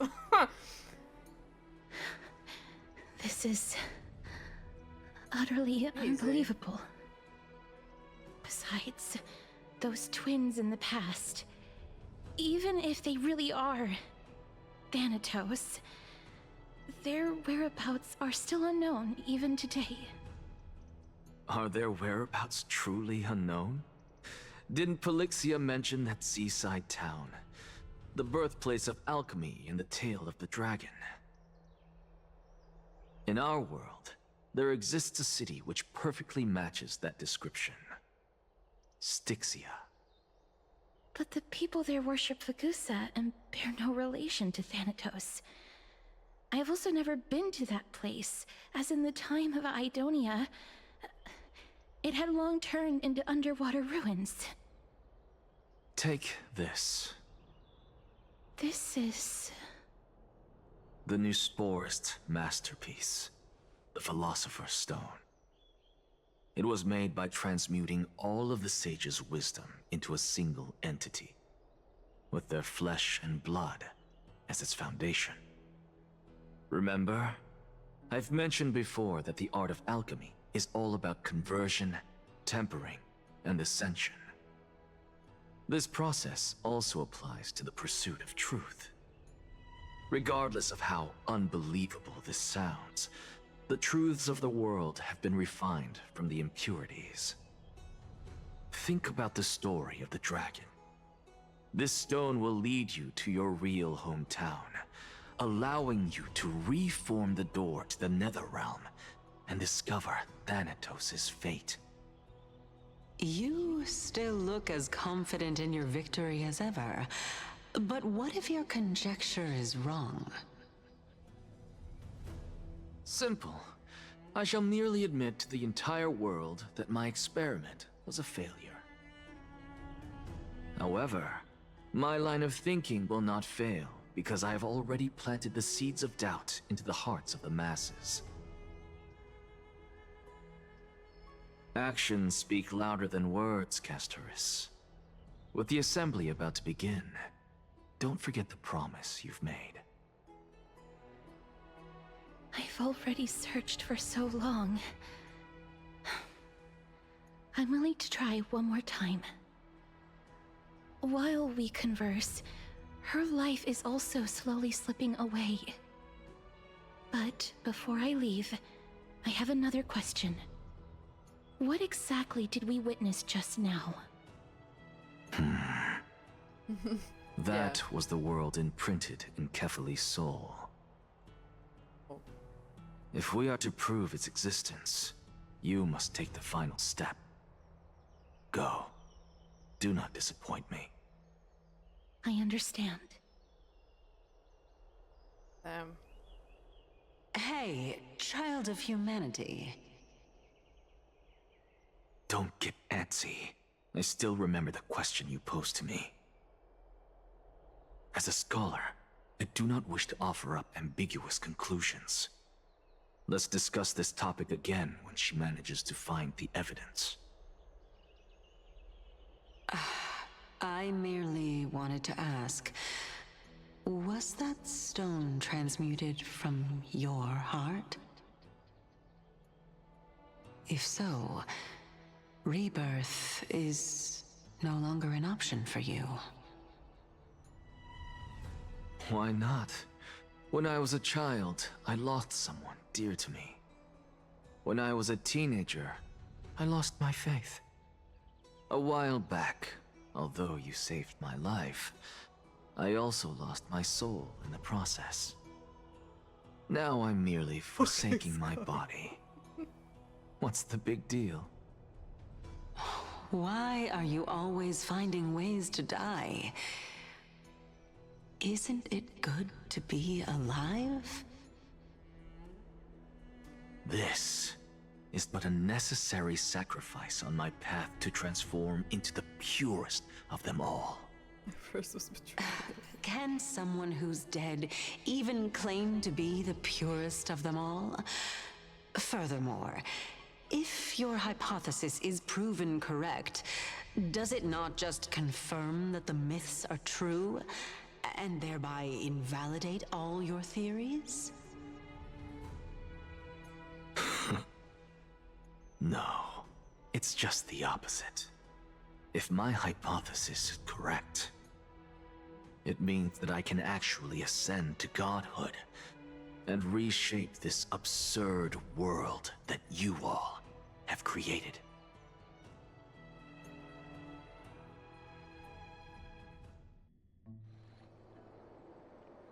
That's a lot to take in at once. Yeah.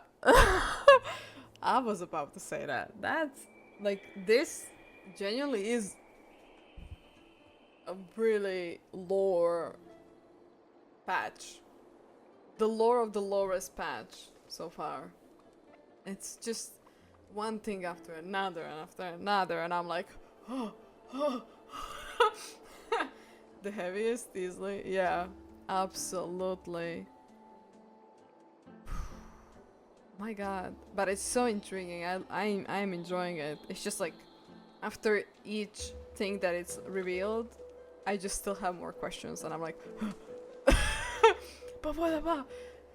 But okay, really nice. Okay, we can continue now. I'm just like, goddamn. Also, wait, I just wanna check.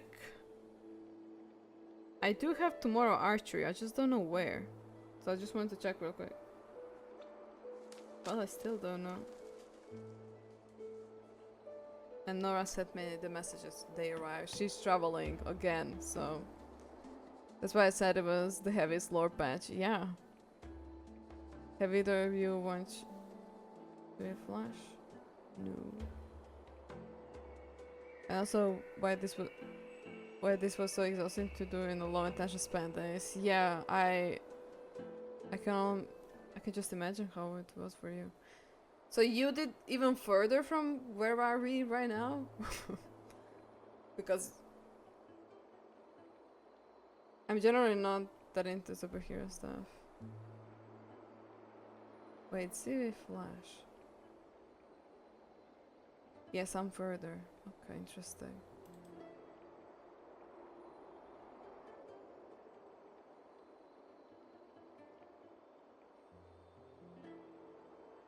I have no idea. I just know generally. Ignore what I said. Okay. I'm still like an hour ahead. Oh, interesting. Okay. Why is it taking me so long? Like, I don't think this is like... I do make like a little breaks, but like... Are you doing all it? No. I'm gonna do the half now and half tomorrow. The same time and everything. Like, all this, it's like 7 hours, yeah. But for me, for some reason, for me it's longer. And I don't know why. I've been silent, I've been playing it. I did 2 bathroom breaks, and now I'm talking to you, that's like a small break. It's like 2 minutes or whatever. I think it's the shortest, but like 10 minutes, but still, well. He hasn't even been responding to chat. Yeah, I've been locked in. Like, if you watch my VOD, I am being completely silent. Okay, I do answer, come on. I've been completely silent. I've been like focusing so much, like trying to get all the information in. So I have no, whatever. Anyways, let's continue now. I'm still interested. I really enjoyed the story so far. It's just like sometimes it's a lot to take in. Lady Aglaea, like goddamn, please, so much stuff let happened. me explain. In like 4 hours. Go on. Gee, Louis. You know that the core flame of death has always been the greatest unknown regarding the Era Nova, which is why both you and Kindness desire to gain the power to control that core flame in the approaching Citizens' Assembly. That is not true. I think that my fall down was the Dan part, where I had to read a lot. But because I did read every scroll that it was given to me. So it might be that, but still, because like if you guys are playing, you don't read it out loud, I assume. You guys read it. You just read it. Not out loud.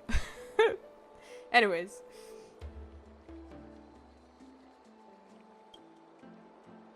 Professor Anaxa has come to a consensus of kindness. They want to suspend the trial once Thanatos' core flame is reclaimed. Embarrassing! Hoping thus to eradicate death from this world. If they're successful, then the flame chase journey will cease, and Akama can enjoy everlasting peace. But I know this runs counter to your wishes. So long as we do not usher in Era Nova, the Black Tide will never be eradicated. Even with Lord Mydei on the front line, and the Black Tide not posing an immediate risk, the danger nevertheless remains.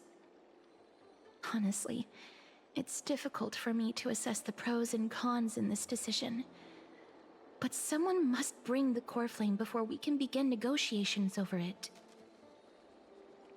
The Titan could be very near.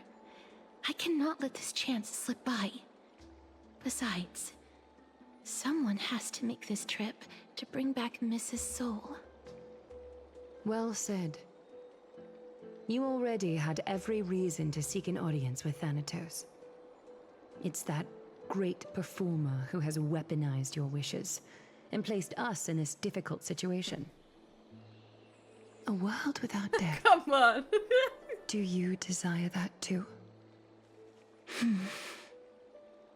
If fate dictates that It was my path the must oppose name yours, of the scholar, not the name I of the will do scholar. all the I can to like resist a part it where the skull and protect the, what I the vision aspire of to the, achieve. where the scholars were like something that starts with. I was calling it V. Basically, it starts with V, and I when I was reading V scholar because I didn't want to pronounce the whole thing until Hyacin pronounced it when we talked to her, and she pronounced it completely different for what I was saying.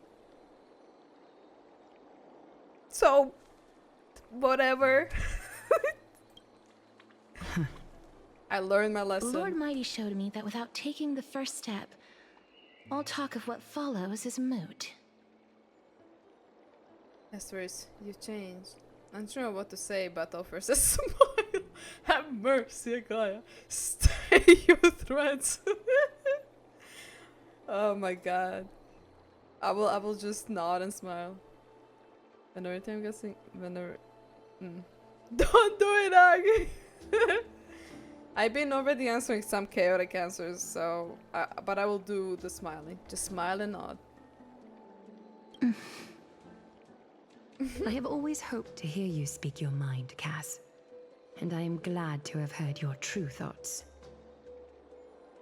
I will not read that again, by the way, Styxia. Kevin. Yes. I visited that place in the no. past. Though it is now an island surrounded by the already river forgot. of Soul's torrents, it's not hard to see its former splendor. Go. I will not stand in your way. As for you, you are someone who has cheated death.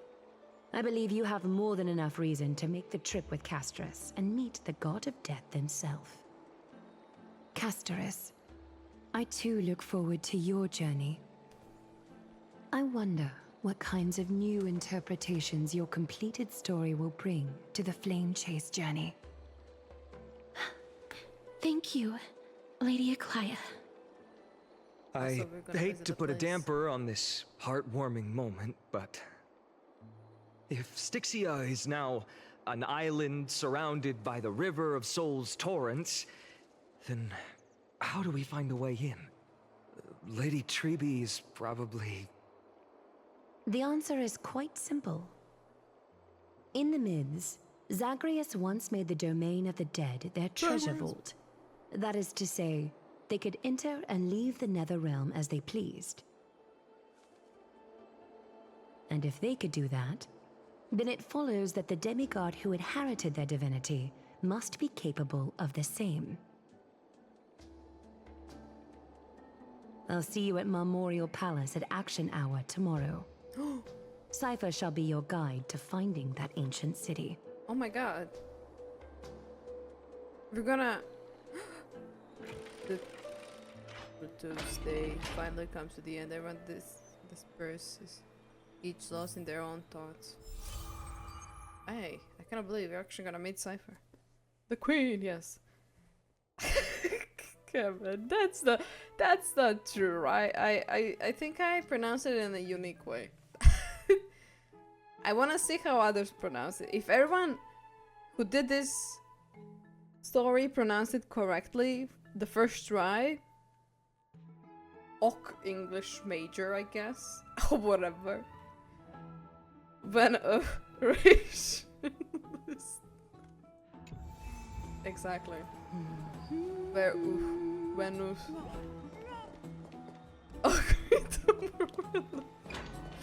come on. Hey, That's friend. the way you say it. Is the debate When finally over? Did you win? Yeah, I know how to. I don't know actually. I come to the realization when Hyacin told us afterwards. It was quite simple, but in my mind it wasn't, and still it's not. Venerationalist. Venerationalist.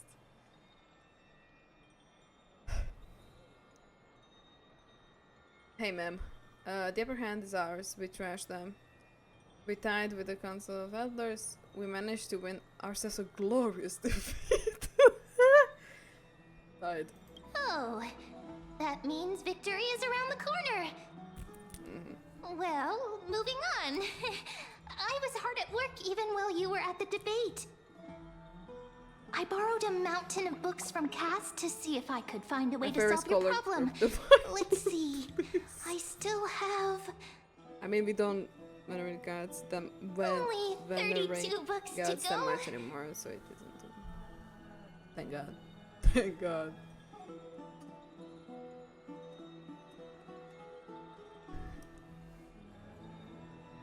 Look how she said it. You will never know. It's okay. It's in the past. It's in the past, okay? I'm gonna continue. It's okay, ma'am. We found a way. Really? Oh, that's fantastic news. Well, that's your I knew it. Hard work always could pays clip off. it. Don't, please don't Especially clip if you're it. as It's too diligent as embarrassing. Ma'am. I feel like a huge burden has finally been lifted off my shoulders. It's gone, Why yeah. are the my memory's eyelids gone. so heavy all of a sudden? Oh, eyelids. Eyelids so heavy. You know who said that? Odysseus!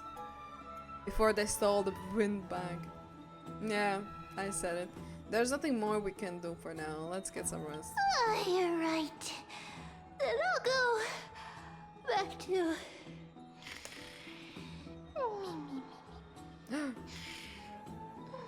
Me. There we go. It's the voice of my favorite. Oh, reverse! Okay, so I'm happy they're talking. That's pretty cool. It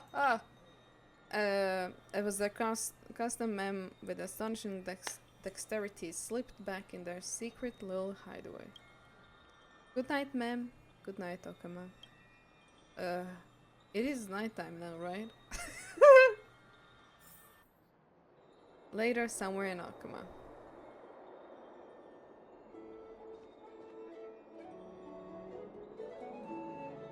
That's a random fact. Do you know that says the IPC guy in Argente's story quest when we first meet him?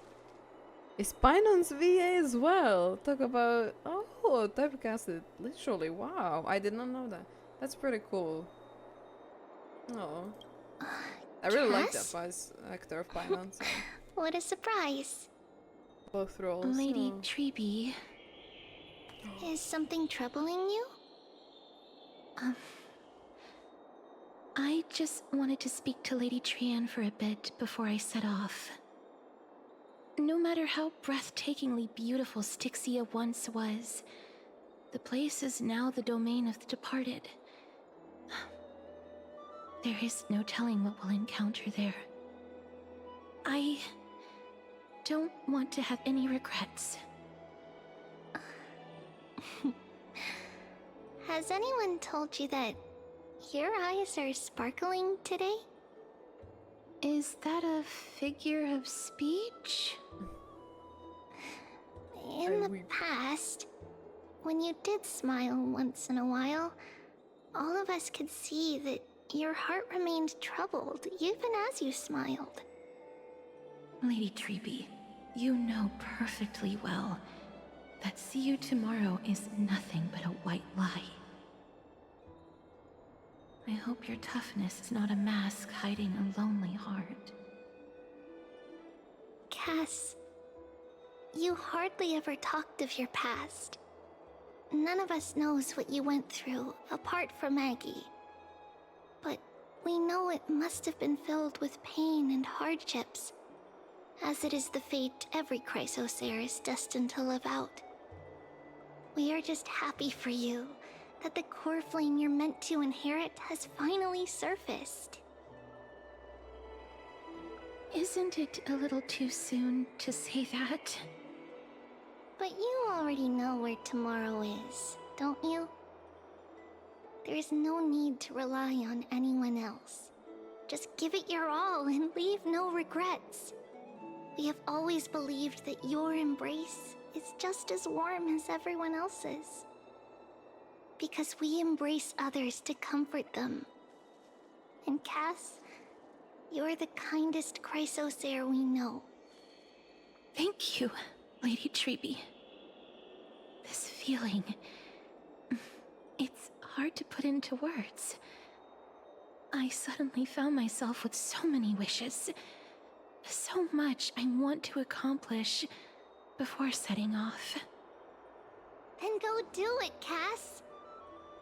Trian was actually working on a surprise gift for you. It's a pity she didn't get to finish it. But now Trinan and I are working on it, and we'll make sure to give it to you. Aww. So, let's meet back here when you return from Styxia. Safe travels. See you tomorrow! At the same time. I can't sleep. Who could it be? Who's knocking? It's me. Castorice.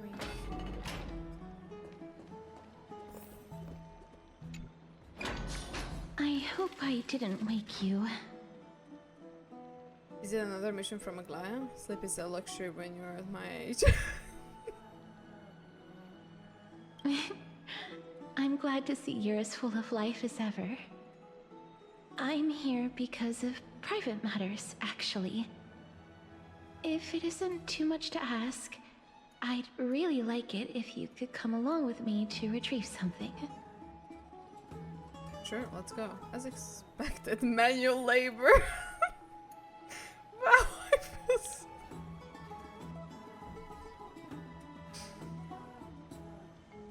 Oh, you got the herd now. Let's go, finally. These answers that I couldn't give. The manual labor. I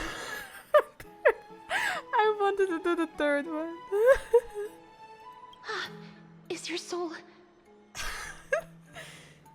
My will has become one with the universe. Goodbye! But I can still sense your soul here. Ah, sorry. I didn't realize it was a joke. I am so sorry. It isn't a long way from here. It's just something that I have to do.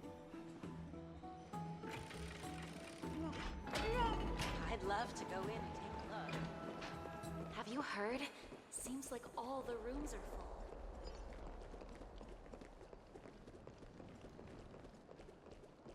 Faith can dispel the black tide. The streets are packed. I want to vote! Tell me how I can vote! Take your ceramic shard, engraved with the Kephili rune, select the Council of Elders in your heart, and pray silently until the shard registers your choice. Then toss it into the Dolium. The Council of Elders? More like the Council of Buffoons! The Black Tide took my hometown long ago! Tell them. Were they kidding with bringing back Erechrysia? It's all a sham to create their own Erechrysia in Akama! The Titans are just. So long as we do not overstep our bounds again, we will not incur divine wrath. Oh, please. The time when these deranged Titans should have vacated their spot to the demigods is long overdue. You'll see soon enough, you old fogey. And I pray that Talanton smacks some sense into you with their scales. We shall see how this turns out. That was... quite a spectacle. Just another peaceful day in Akama. He's so mad at you. Yeah, watching people squabble is kind of fun. You're interested in that? Well, you'll feel right at home in Akama then. To this day, I still find it almost unreal that Akama is the only place illuminated by light amidst the crumbling ruins of Amphoreus. And its people are even holding votes to reconcile differing opinions. This peaceful sight is making me forget that this is the end times. This is what the flame chase journey is all about. Shouldn't you have gotten used to it by now? You look very confused.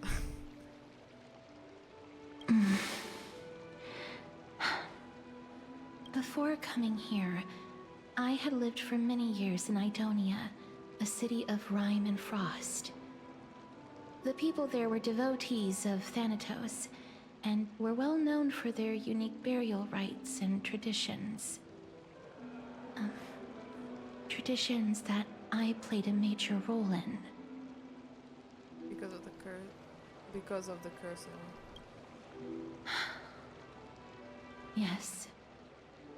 You now know me as the Mortician of Akama.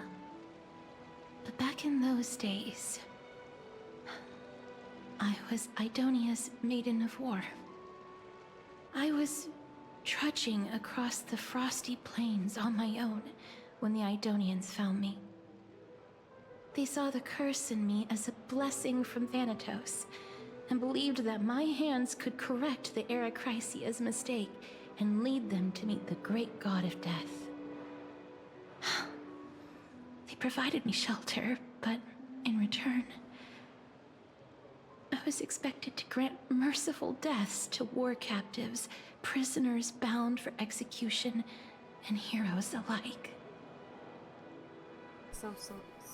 Is that some sort of end of life care? Isn't that just an executioner? Is that how you see it too? But no matter how kind or cruel the means, nothing can change the essence of death. Taking away someone's life is never worthy of religious worship.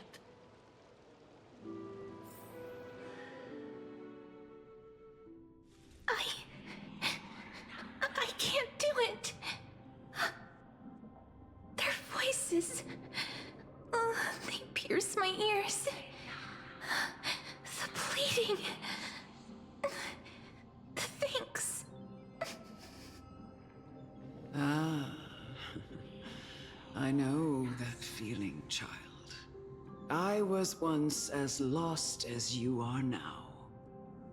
But you must respect those walking towards death, just like how you should respect yourself as the Holy Maiden granting humans glory and liberation. What you're asking me to do is no better than the task of an executioner, and yet you want me to respect myself. No matter the titles, I am still taking away human lives.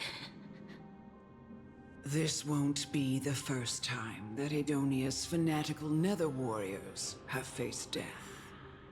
On the contrary, recruits new to the battlefield often run away from their first fight. Death is the mightiest and gravest power in this world. The fact that you can wield it means you are deserving of respect. That's such a twisted reason. Then let me tell you a story. In Idonia, the great swords commonly used by executioners are called Draconian, in memory of Drakon, an elderly executioner. The sword has 3 air holes along its body. If the sword is swung down swiftly and accurately, the holes would make no sound, and the executed would also depart this world quickly and painlessly. But should the executioner have any hesitation, the holes would produce a piercing whistle. On that cue, the screams of the executed are sure to follow. Every executioner after Dracon is to hone their sword skills every day in preparation of future executions. Every swing of their blade must be more resolute than the last, for failing to do so will bring pain. Pain for the dying, as well as pain for themselves. No. I can never get used to this. You misunderstand, child. I am not telling you to get used to it. I'm asking you to consider the source of the dead's suffering, and use that knowledge to fortify your future touches with more and more determination. Go, walk with the dead, and love them as you love life. Then you'll no longer hear those noises.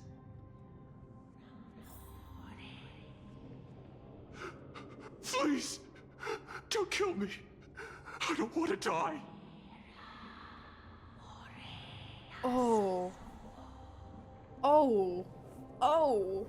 Oh, I was not expecting for me. Oh, no, no, no, no, no.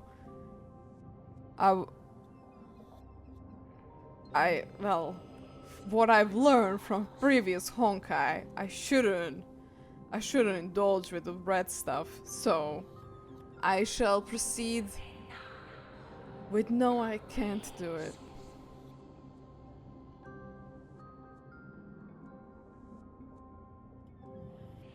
This is your duty. Oh. Remember, consider the source of the dead's suffering, then give them the respect they deserve. Thank you. I beg you. No. Don't listen to her. Get to work, Rita. Well, I guess I do not have a choice. I mean, what if I don't think the thing will be different though. If I click I can't, I think I will still get the option to do the gentle touch. You see, you won't be in the prison if you didn't do something big, you know? And you should have cut your hair a bit. So I'll just do the gentle touch, don't worry about it. But I mean just see what happens if I proceed to say I cannot. If you cannot learn to accept death, then Idonia has no place for you. This is your last chance. Do it. Now I will not have the option, probably. No, please. Yeah, okay. So No. it does. In your next life, learn to use your scissors. You gently touch a prisoner's forehead with your finger. His face is pale, his eyes flicker with fear, and his body trembles uncontrollably. Is it because of fear, anger, and hatred, or is it just so-called merciful touch of death simply a lie? The dark purple mold spread like a petals across the death row inmate's face, then seemed to be submerged by spring water flooding his body. His trembling ceased, and the cries that had once begged for mercy slowly turned into a sigh-like whimper as he murmurs to himself. Quickly everything falls into a dead silence, turning into a pitch-black dew that scatters with the wind. You hear your own heartbeat drown out the sound of heavy breathing. May you gain some insights through his sacrifice.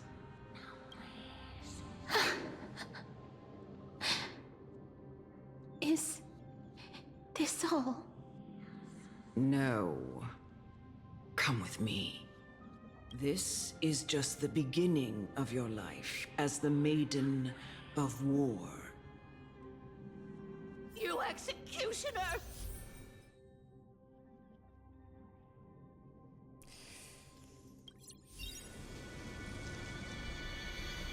Oh. Wow, they actually didn't remove my Kafka.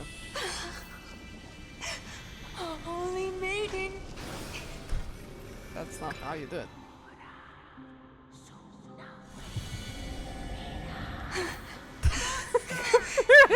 I was doing the Grim Reaper, okay? Thank you. Monster. Monster! Penelope! Wait, Do it then, my pig is with me. executioner.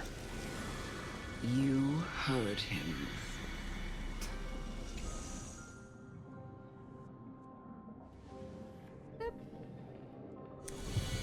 But like, in all seriousness, curse that's you. actually... To live in eternal pain. Jesus.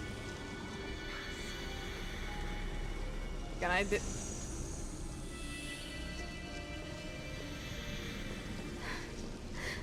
Please, grant me release.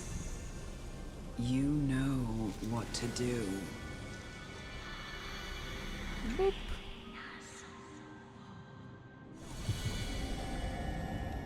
When will this ever end? I don't want to kill people with my bear. A surprise sight! Hell yeah. Come. Fulfill your duty. Oh. What? What are you trying to do with me? I have aged. The time has come for me to heed the summons of Thanatos and journey to their domain. The final resting place of every Idonian. You're not that old yet. You still have many, many years ahead of you. She's really, you don't have any... No. Any lines in I'm your face. already dead. For I have come to fear my declining health and impending death. Ah, Castorice. Will you give me one last chance to charge towards fear and prove that I am no coward? I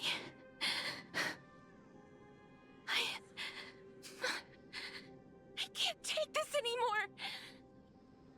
Child, it was I who brought you here, from the frosty plains, and set your farcical fate in motion. It was also I, Chief Executioner of Idonia, who forced the heavy duty of executing others onto you. I've always known that you have doubts, and even anger about my faith, and about me. I never had a choice. Indeed. We essentially abducted you. Yet you can end any sinful life with just a touch of your fingers. Shouldn't it I'll take be you now, Ivara. easy for you Oh, to don't... escape Yeah, from lurk, here? look, thank you for the lurk. Don't worry about it. I'll never do that. It doesn't matter how lightly the Idonians take death, or how readily they accept it. I simply can't do it. I knew I was right about you. What do you mean?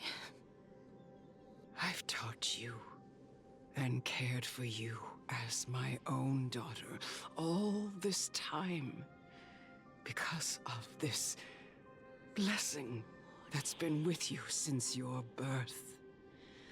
I know no one else in the world would understand the weight of life and death more than you do. In the eyes of an Idonian, death is the end of all life. A destination we will all eventually reach.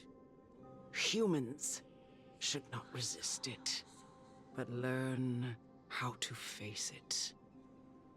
You can only live your life to the fullest after understanding this principle. And when you do, even if you eventually leave Idonia's protection, even if you must carry the curse forever, you can live with your head held high, like everyone else. No! How can I? Come now. It's time. I've already taught you all that I know. Show me that you are a fitting holy maiden. Or at least, that you possess the resolve to become one. Come now. It's time. I've already taught you all that I know. Show me that you are a fitting holy maiden. Or at least, that you possess the resolve to become one. Yes, say to Spear, say. Emerge from your cocoon.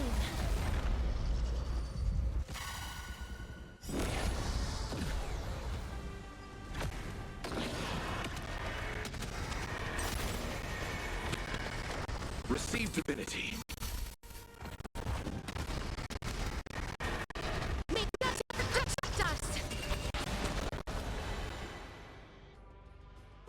Memories are ever beneath I think the Castorice buffs waters DFT, lies so an works endless kinda. abyss. Let's go. Relax.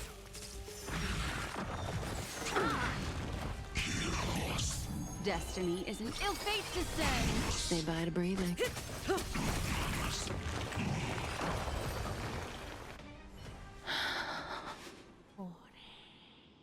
This was the last time I followed her command. I gently touched the elderly woman before me. The executioner, who had seen too much death, died the same way as everyone else. I gasped for air, a wistful look in her eyes, and a barely perceptible tremor in her fingertips. Elder Amunet, the person who tried to teach me about death, ultimately vanished like dew in the morning mist. She spent her life embodying the beliefs of the Idonians, and when death finally came, she embraced it exactly as their doctrine had taught. I have nothing but respect for her. I erected a cenotaph in her honor in the marshes outside Idonia's city walls with the others I had laid to rest. Then, I set out once more in search of Thanatos. It was a long, long journey. I heard so many discussions about death along the way. Life finds meaning in death. The world improves because there is an end. It seems the most terrible darkness in this world. Everyone talks about its heavy weight. Some resist it, some worship it, and some even revere it. How did a disappeared titan become the deepest fear of humankind? And why do they haunt my dreams? I continued my travels to seek an answer. Initially, I was running away. Then, I started searching for it. And now, at the end, I just want to know if my touch, if my embrace, can do more than taking things away. Can I make anything? Can I leave anything behind? I don't want to die. Please, I'm begging you, just let me go. I don't want to die, please. I don't want mercy like this. Just let me go. I need it. I don't.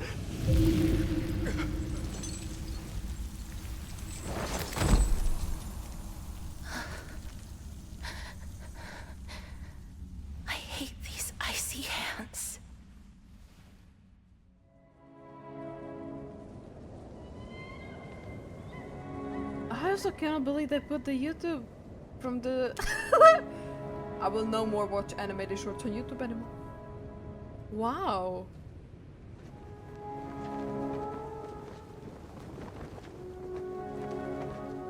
Crazy.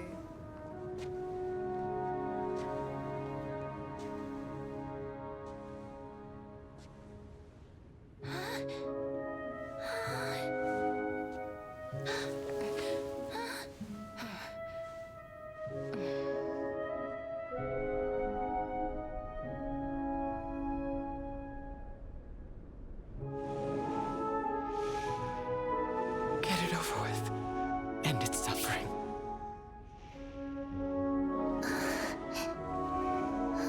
Yeah, they should not upload it beforehand.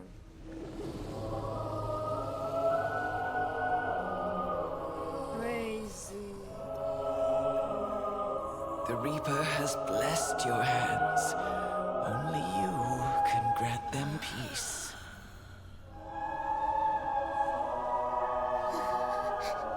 They drop all the second the fan drops, yeah.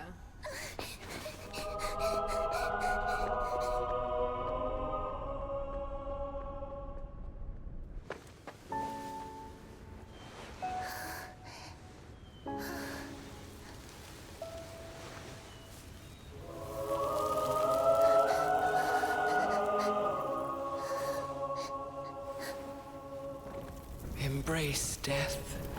Walk alongside it.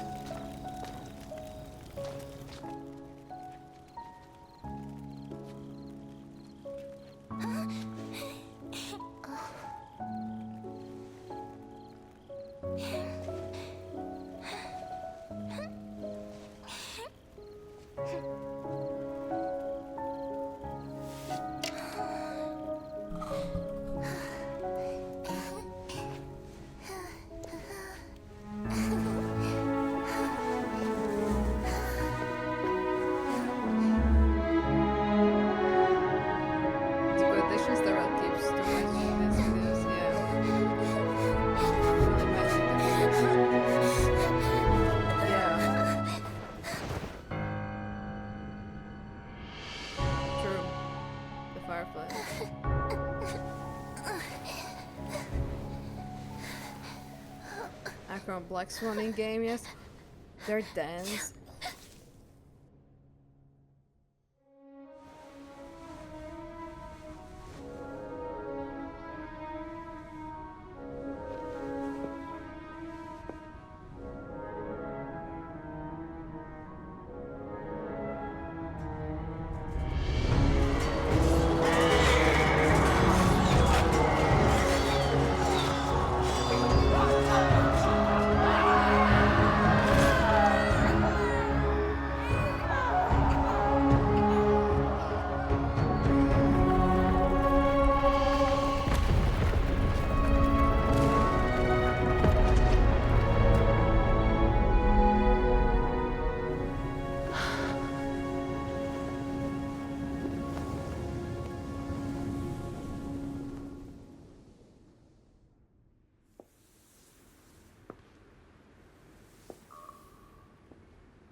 Is that you, Castorice?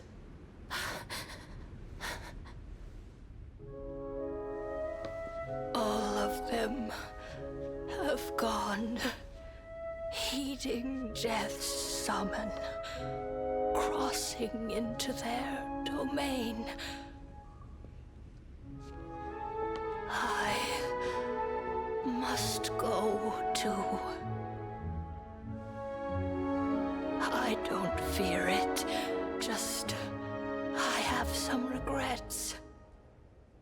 Watching people leave this world again and again, it must be lonely for you.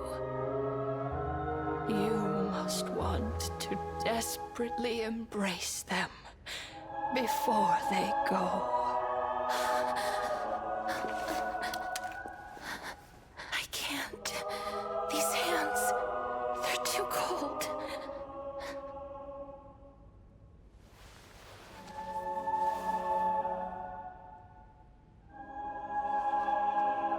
Big Sister Castorice, your hands are so warm. Just like anyone else's. So go on. Don't hold back. Give me a warm hug.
Can hands like these really be warm?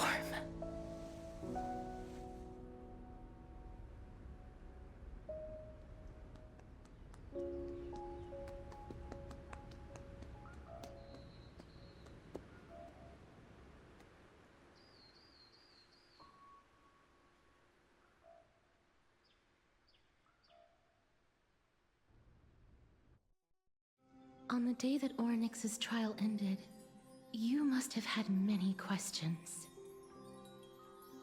I felt just as confused. Why, as someone from beyond the sky, were you so cruelly dragged into Amphoreus' fate?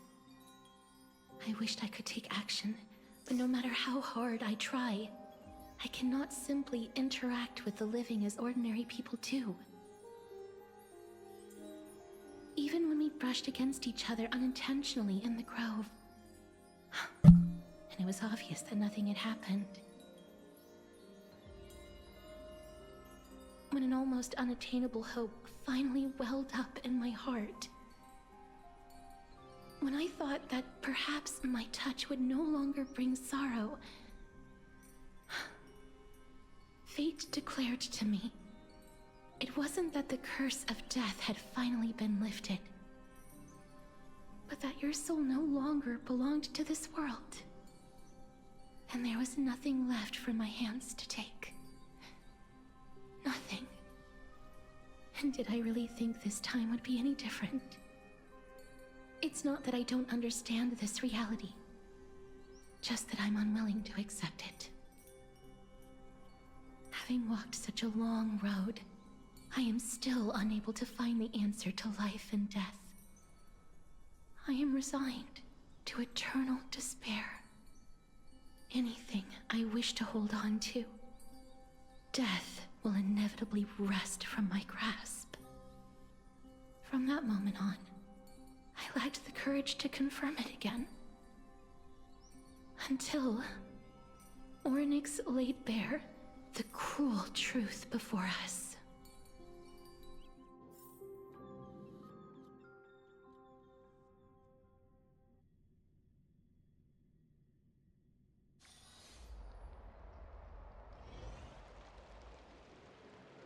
But now, perhaps I might have one last chance. Long ago, Trinan read a prophecy to me.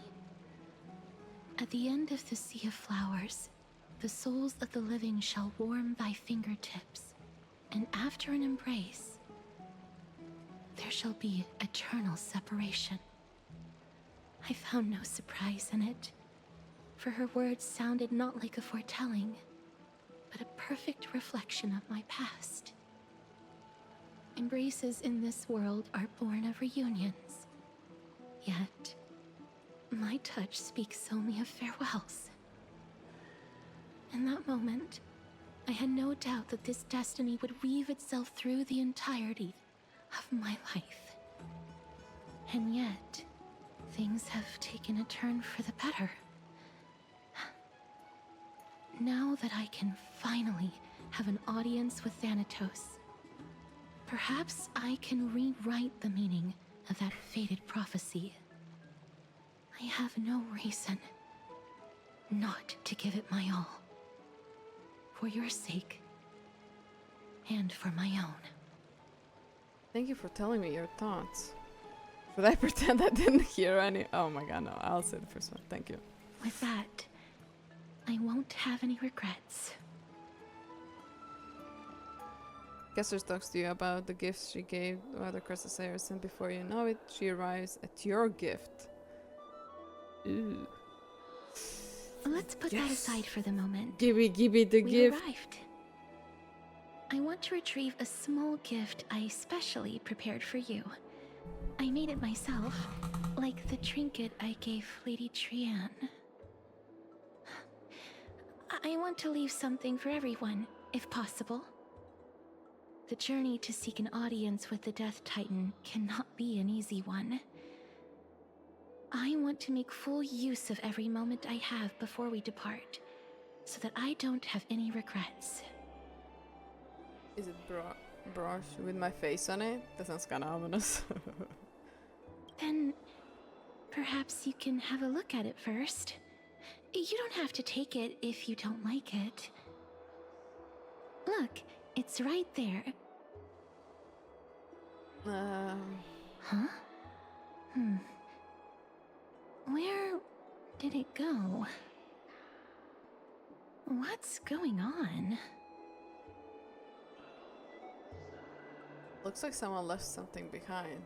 I hope the gift wasn't expensive. Did you get in trouble with the Phantom Thieves? Hope it wasn't Just expensive. some handcrafted trinkets. Things that shouldn't catch the eye of thieves anyways. What's this? Uh-huh. The coin of Zagreus and a slate. Uh-huh. I wonder. Yeah. So it's her. Holy moly! A kitty thief?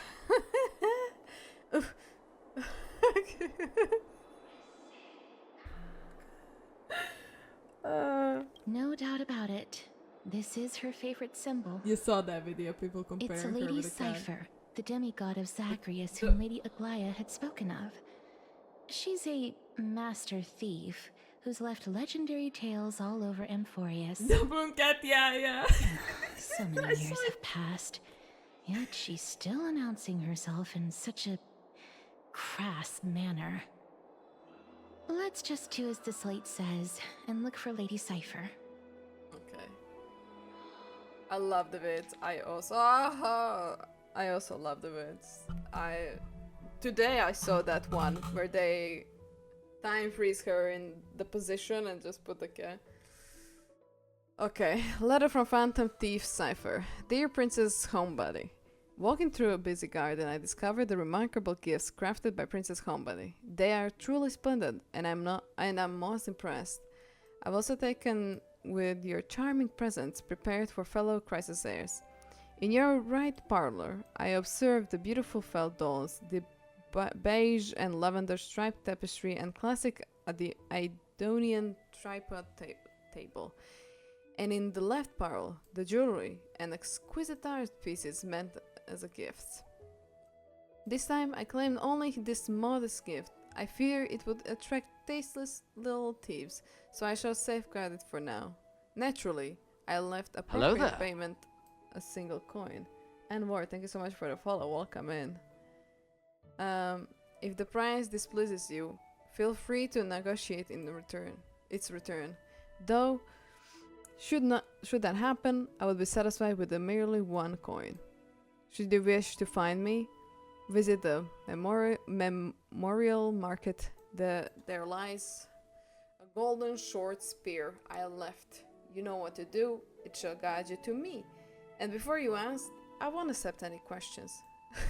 Please forgive the small intrusion and accept my highest regards. P.S.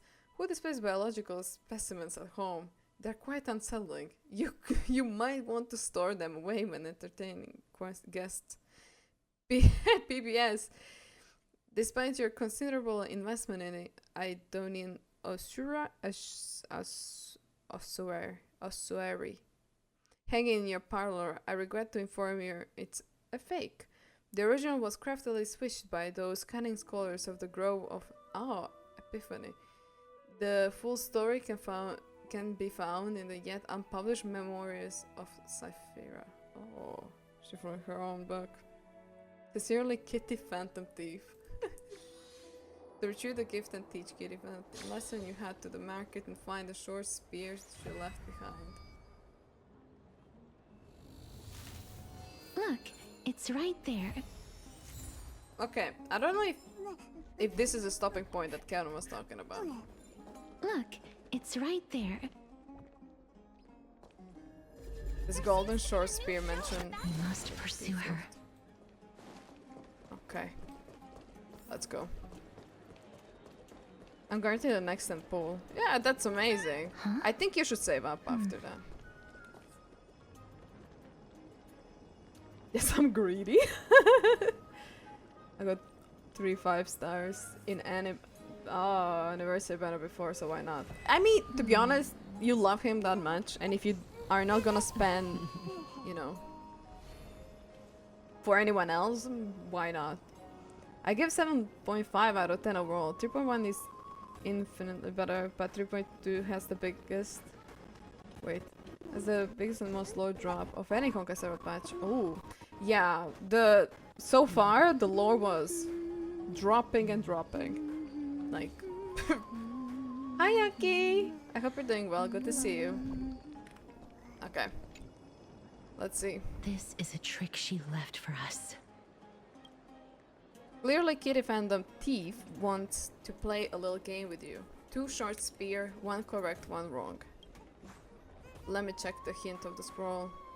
Inspect the golden short spear. Inspect the right golden short spear. The left, right. I figured it out.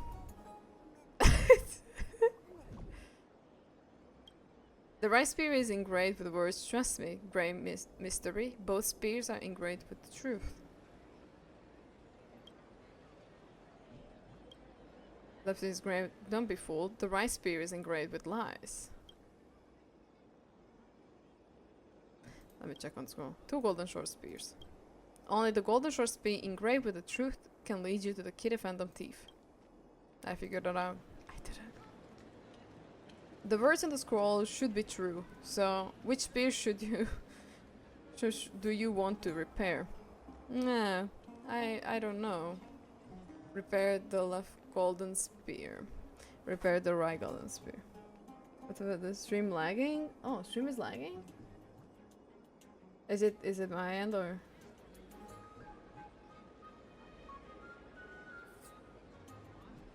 I think I'm okay. I think it's for you though. It's not lagging. Okay. I would say 3.2 clarified, explain and confirm a lot for me. I give a good idea of the overarching plot of Amphoreus in general and how it's gonna be. I see. Oh, Rita is watching some. Oh. Yeah. I am getting there. Slowly but surely. We will have to make another Discord so we watch the rest of it. Didn't know about that? That's okay, don't worry about it.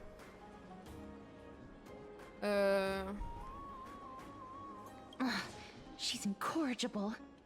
Follow me. Is it like whichever you took, it's gonna be... Try to grab. Whoop. This is how it should be. This is how it should be. We must pursue her. We must pursue, but the text says otherwise. I feel like if you choose any of the spears, it will take you like this, no? Try to grab. No! Don't stab him! Anaxa would be mad. Got it. Which spear did you choose? Left one. No, right. No, left. Left. I chose left. Wi-Fi sucks. God damn it, Wi-Fi. Okay, no part 2 and part 12 or so. Okay. Understood. Yes. I also chose left, so I don't... Oh, if there's the wrong one. Yeah. Interesting, you also chose the left. Cypher. If this romance truly is her, appears to be quite content, her gaze filled with the 3 parts sincerity, 3 parts approval, 3 parts triumph, and 3 parts haha grey mystery. You lost if you take this seriously. I see, so Dromas is a cat. What did you just call me?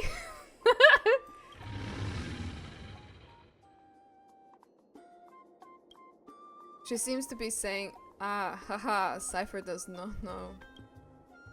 So she says she doesn't know. Lady Cypher, please come on out. You're still careless as ever. Shouldn't you keep such a precious gift near your bosom? Since you know it's a gift for someone else, please give it back to me. Stop hiding among the people and letting the wind carry your voice. Now, since I know it's a gift, that just means I need to milk its worth. The children of the wind never stay for long in one place. Unless your offer is tempting enough to steal the wind. What say you? Name your price. I'll give you however much you want. Huh. If you don't want the money, I'm gladly... I'd gladly eat off your hands. Wait. Oh, hi Snow. Just here 2 little second. I hope you have a good stream. Thank you, Snow. Also, no Wuvas too, I assume? Yeah, no Wuva. I'm planning to do Wuva. Continue the Wuva. Why does Castorice not summon a dragon? She says something to do with butterflies. Also, welcome in, Sheena. Come in. I was planning to actually continue the Wuva, starting the new story of Wuva on stream. Have it in the schedule, but we'll see. I'm sorry. Bargaining is really not my forte. Oh.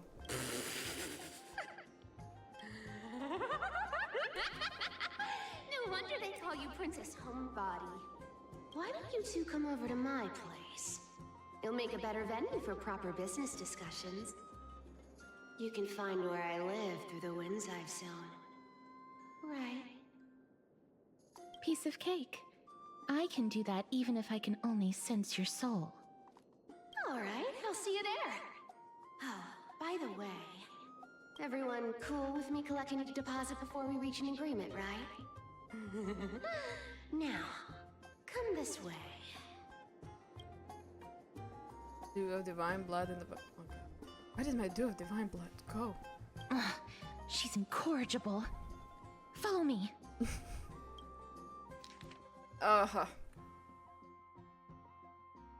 Dear Princess Homebody and Grey Mystery, you probably guessed already. I had no intention of showing up the back Beast Workshop. This means, of course, I had no plans to return the gift there either.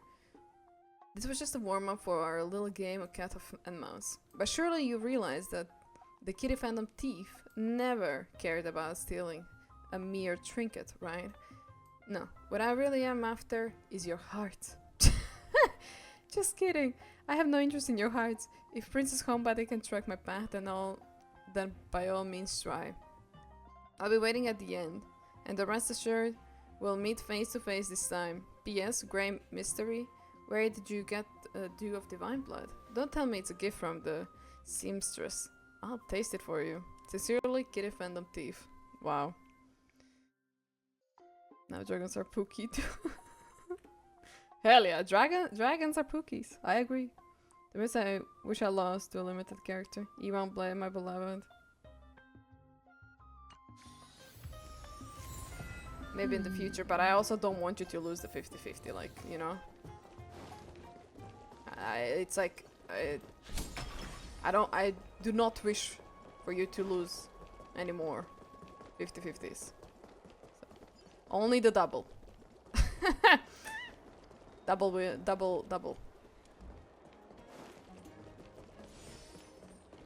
Does it really work? Am I going the right way? Yeah. Amen. Amen. Here we are. Over here! Over here! No, not that way! This way! Come on. If I really wanted to hide, you'd never find me. So relax, you two. No need to get your hackles up. I'm not that scary, am I? Meow. Damn, we fast. Hell yeah, we are. At last, a character that meow has appeared. You. What kind of quirk? Kevin, did you do this one? I feel like Kevin did the second choice. I'll do the first one. No way. Some people might have been in I that did. a millennium ago, but it's long since gone out of style. Oh, I knew it. Loosen up, buddy. Shall we get down to business? Beautiful. Give me the jewelry piece first, or everything's off the table. And I do have divine blood. And the gift this piece. Oh. I do really. Oh, I'll say divine blood. I need it. My opponent, she'll be skipping right to point. Oh, when she returns. Yeah. Yeah. Oh, come now. Don't be so upset. Relax. Relax. Look, isn't the view here just great? You can see what everyone is doing and where they're going, and they won't even know you're here. Now that we've broken the ice, let's get to the point. Everything I've said so far has been a joke. I'm inviting you two here for 3 things. 1. The seamstress found me and wants me to take you to Styxia to look for the Death Titan. 2. The Council of Elders also found me and wants me to make sure the core flame of Thanatos ends up in their hands. Look at you, having your fingers in both pies. You're that famous? Of course. I may keep a low profile, but I'm still a bona fide demigod. And last, but not least, I'm telling you that I'm not interested in doing either of those things. Don't go look for the Death Titan. The end. Okay. Some time ago. Whoa, this is some high quality stuff. And this room is full of it. How much are these worth, Did you get all this through that Aranova gimmick? Some of it is family fortune, while the rest came from my business as a dressmaster. Don't liken the flame chase work to your shady dealings. Wow, I should have busted down your door instead of going around like a thief. Well, spill. Why are you giving me so much money? Payment for doing work. You're worth this much. Did you forget my stance to all this? I thought I made myself very clear. You wish to run away. Run away from your responsibilities, from the prophecy, and from your destiny. You shall walk with greed and die over petty change. I understand this prophecy weighs on you immensely. That is why I have never reproached the demigod of trickery for running away. But I need you right now, so don't turn me down. You know, maybe the gods got your tongue with their golden threads, Aglaea. I'm not hearing any sincerity in your words. Give me a reason why you're bowing your noble head to me. We lost Trian. Oh. The divine power of passages is running out. I need another demigod to escort Castorice and help her fulfill her lifelong wish. Oh, I get it now. You're sending Castorice to her death. And you want me to die with her. This is Castorice's own request. I have never seen her so determined. She brought this up herself? You're not pulling my leg. She's also made up her mind to leave her confused past behind. As will you, Cypher, when you finally make up your mind. Don't be so sure. Time is hard in the likes of you and I. But Castorice remains pure as driven snow. She can always turn back before the end, you know? Maybe she'll remember Trian's sacrifice. Maybe she'll remember the countless martyred Chrysos heirs. Maybe she'll remember you, with your one foot in the grave. I ain't as optimistic as you about what she'll want to do. Tell you what, why don't I take this room of treasures as a security deposit, and we make a bet? Go on. I bet she'll change her mind and turn back. Now, if I lose, I'll do what you want me to do. Return this deposit to you, plus giving you another room full of treasures. How does that sound? You sound like you have all the confidence in the world. In that case, let's make a pact with those conditions. Oh. I hope you're prepared to lose it all. In conclusion, I want to win. So I hope you two can give up on going to Styxia. I'll give all the treasures in that room to you. And you can split it between yourselves, however you want.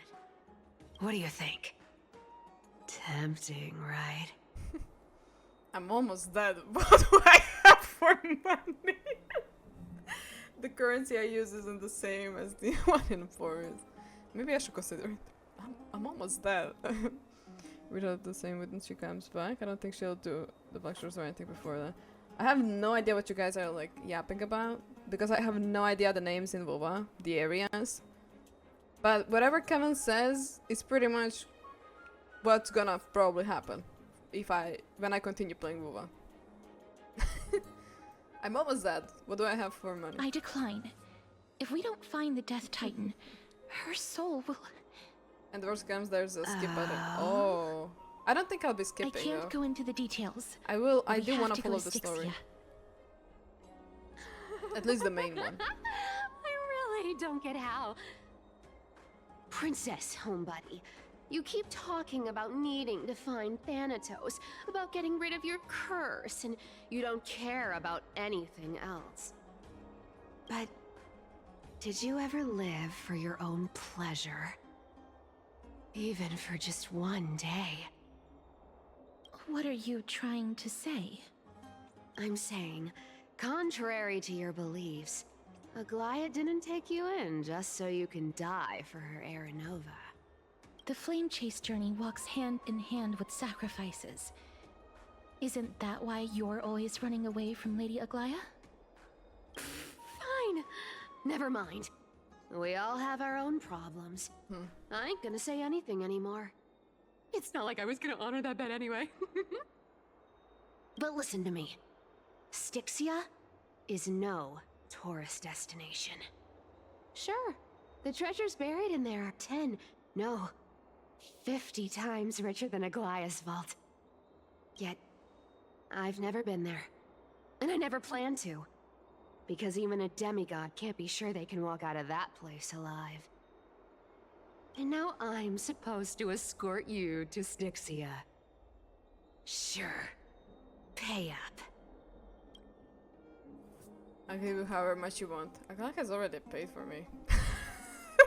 He's ripping people off the authority of Zagreus demigod. I will say that one. She ain't gonna trick me. She reminds me of someone. Some other character or something. Someone. Like someone. But I cannot put my mind. You know, you're not wrong. At least it's part of my responsibilities. I don't like this. However, I have lived a longer life than most people. Though I'm not as good at doing business as Lady Aglaea, I still have some savings. I can give them all to you. Then how are you going to live the rest of your life? Then I'll give you 90. No, 80%. Well, don't mind if I do. 80% of Castorice's savings and a bottle of dew of divine blood. Not a bad trade. Don't forget to give Castorice jewelry back. I'll show you who's boss once I recover with a full HP. I'm so scared. Can you even catch my tail? Here. Wow. Catch. Be careful with that. A minor change in plans, though. Don't go to the bath tomorrow. Come look for me at Akima's city gates instead. So, why are you changing the meeting place? Oh, nothing really. Just a bit scared of the seamstress's frosty face. I wouldn't stay a second longer in Akima if it were up to me. Well, now that we've struck a deal, why don't I give you guys a lift back? It's gonna be a long ride, so have a good rest. Oh wow. Next day, Akima. Okay. Where am I? Is this my room? How did I get back here? This is a coin. It was cipher. And she even tucked me in? Never mind, it's getting late. I'd better get going. Grey mystery. These former addresses at the start of the letter are such a hassle, and you already read 3 useless phantom thief letters. I've left Princess home by this gift here. Take good care of it. Remember, skip the bath and come straight to Akuma City Gate to find me. You know I have no patience. Come late, and I'll leave without you, clear? P.S. Yes, I'm the one who tucked you in. You're welcome.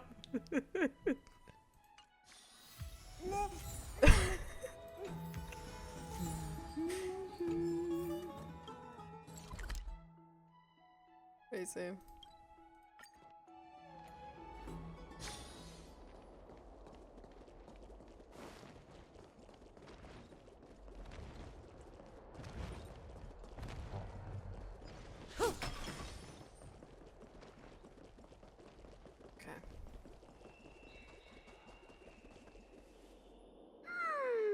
Bright and sunny.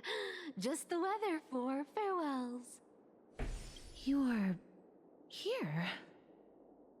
Really? Just 3 of us? I'll go give Aglaea a heads up. Totally.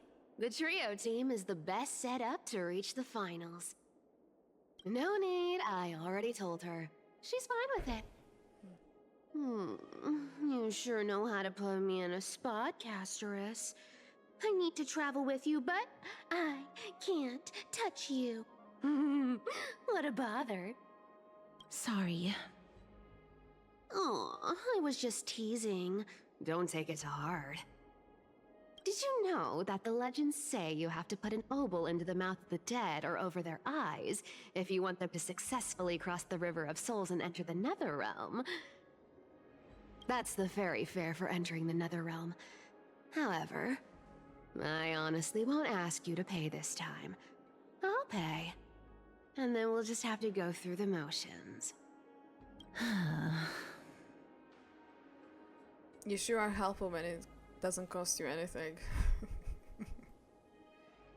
You already paid so much. Just how much have you swindled customers off? Am I supposed to mention anything? There's a puzzle stuff where you have to match pieces. Oh, they're actually blobs. Oh, do you think it's gonna be better for you when it comes on Steam? I don't think so, but I don't know, maybe. Had to Google every time. Oh. Don't worry. It's not a lot. Alright, pass me the coin. It's time to get the gods' powers going. A fleet-footed trip to the Netherrealm, here we come. Oh, one last thing before we go. I gotta give you this piece of advice. Especially to you, Princess Homebody. You can't catch the wind by waiting. You only live once. So make the most of every moment you have. Oh. Get ready. Be steady. Hi, your turn. Don't be nervous. After all, It'll be gone in the blink of an eye. There. All done. Bye.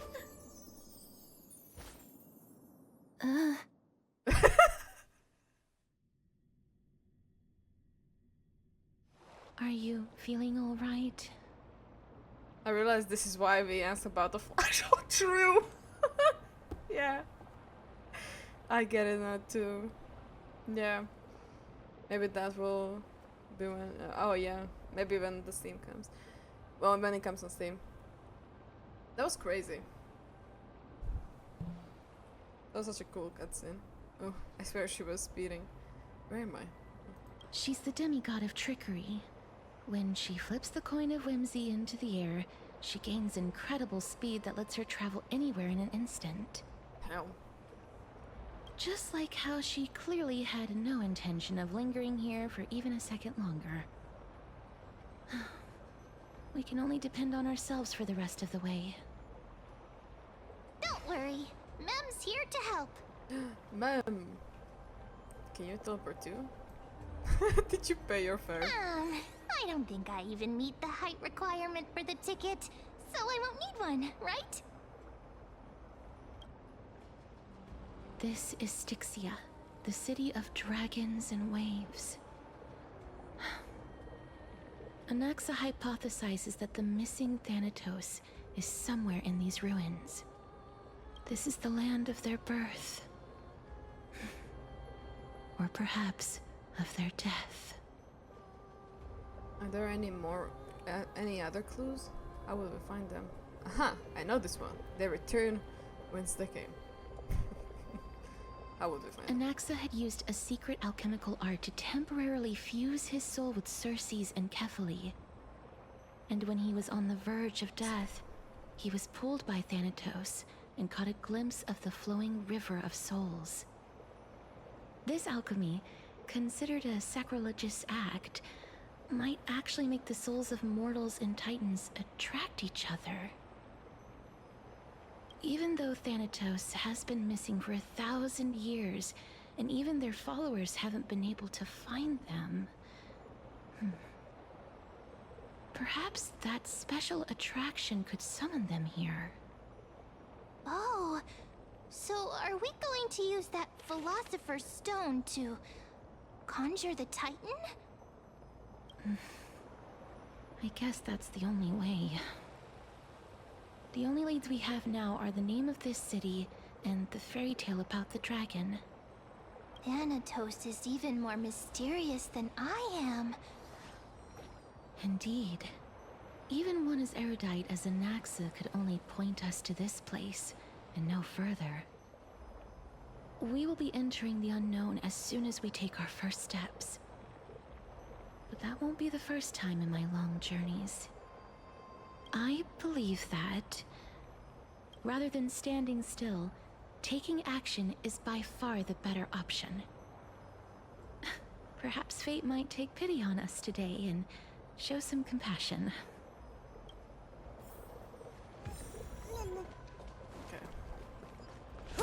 Go back whence you came. Go back. Ahead. What a beautiful butterfly.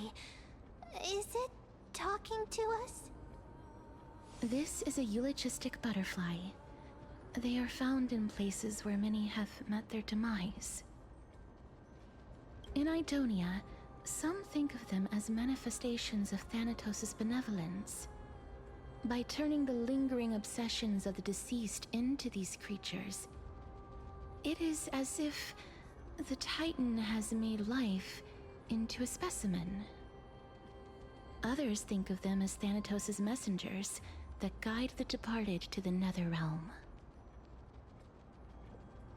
The second theory sounds more believable. After all, the things they're saying are rather, direct. Perhaps. But the fact that we're able to hear their whispers proves that we're fast approaching the realm of the dead.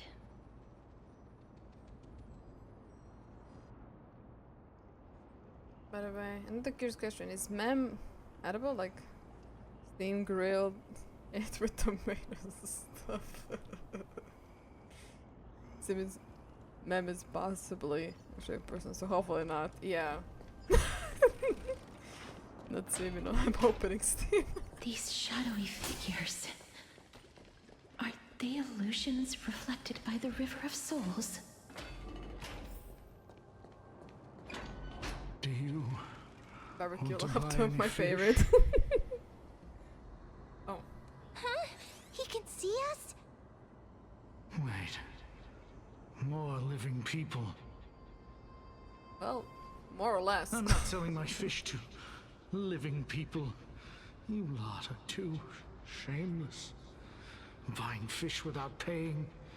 If I ever see her again, I will. Could it be that you're all dead souls that never achieved rest?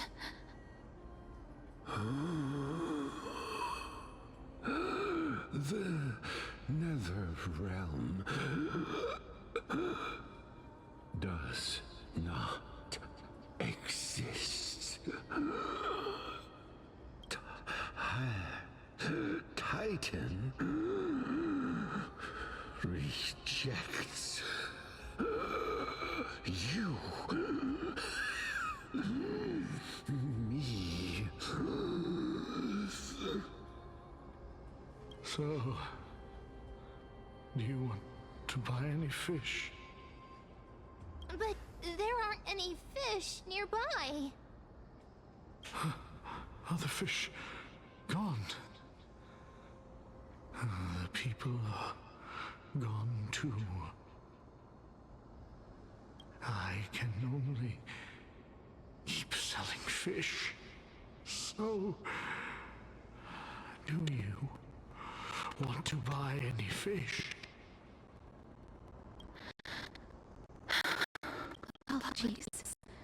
I don't have much in the way of savings, but perhaps there's another way for me to release you from your suffering. Someone Please asked if Meb is relax. edible.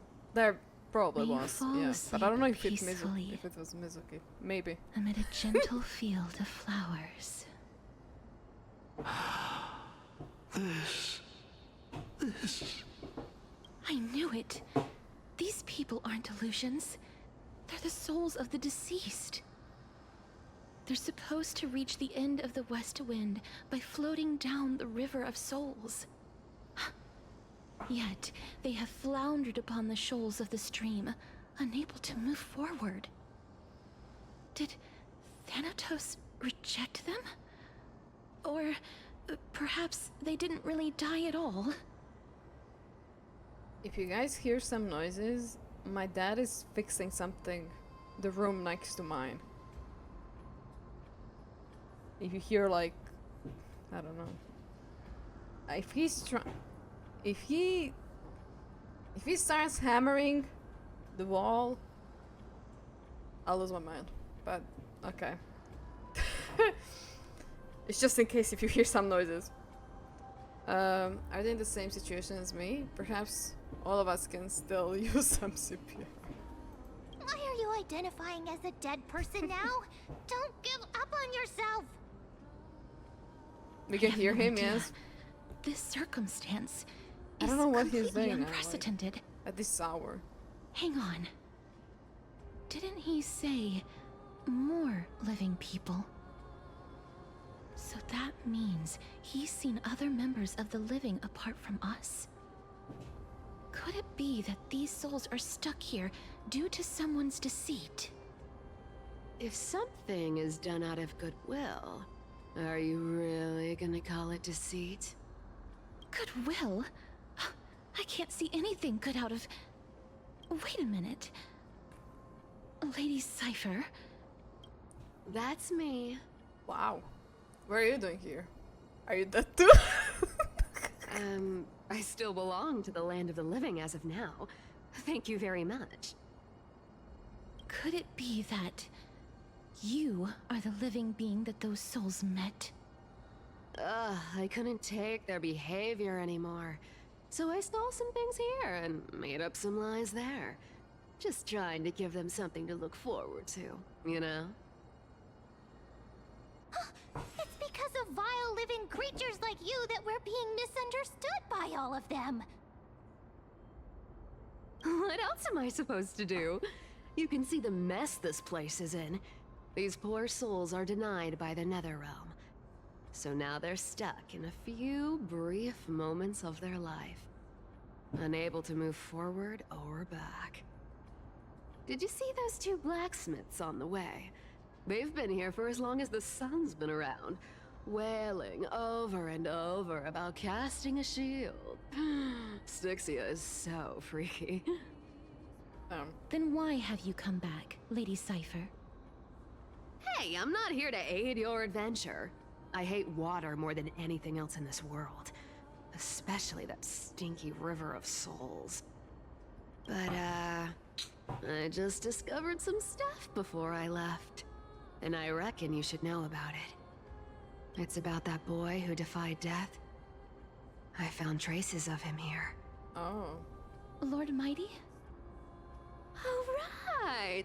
That's his name. Well, now you know. As for whether that info is actually useful, that's for you lot to figure out. Time to cook Paimon. Yeah, if you... Oh, Kafka. Yeah, her voice kinda gives the Kafka, yeah. The personality-wise, no. But Kafka, voice-wise, yes. It reminds me of another person character specifically, but I can't... Same! Same! That's what I said also. Like, she reminds me of someone. They're, like, really, really specific. And I cannot... I'll try to brainstorm. So long, Princess Homebody. Because I have mixed feelings about these type of characters. Grey Mystery. The personality-wise. Huh? She disappeared just like that? Lady Cypher has always been a free spirit. In any case, she has brought us some valuable information. If Lord Mydei is also somewhere along the river shoals right now, then he will certainly become our signpost. After all, he's different from those wandering souls. He will find his way. The way she even meow in was the realm of trigger death. for me. Yeah, the meow was also a little bit for me. Yeah. Speaking of finding the way, I do like her design. I like the design, but like I am not hitting with the personality. I don't know. I was expecting it to be like that because she's a cat and a thief and whatever. But yeah, and also she is reminding me so much of someone. And when I remember who it is, everything is gonna... all the dots are gonna be connected. Speaking of finding the way, how are we supposed to get over there? Don't worry, it's time for me to shine. Ornyx's rune of recollection is nearby. Use prayers to return the river to before it got flooded. Oh. Okay. Hey, over here!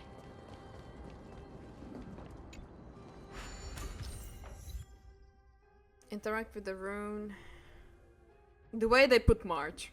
It's kind of criminal. Where is she? March! We have zero clues what's going on with her and everything. Okay, it's just like we have a... Ornyx's miracle has appeared. Amazing! It's like we're inside a giant bubble. Even the river got parted. Yeah, it's this way. Time is not your friend. Oh wait, I... This way.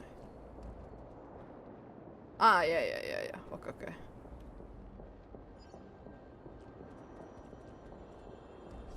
There are wandering souls of the deceased here as well.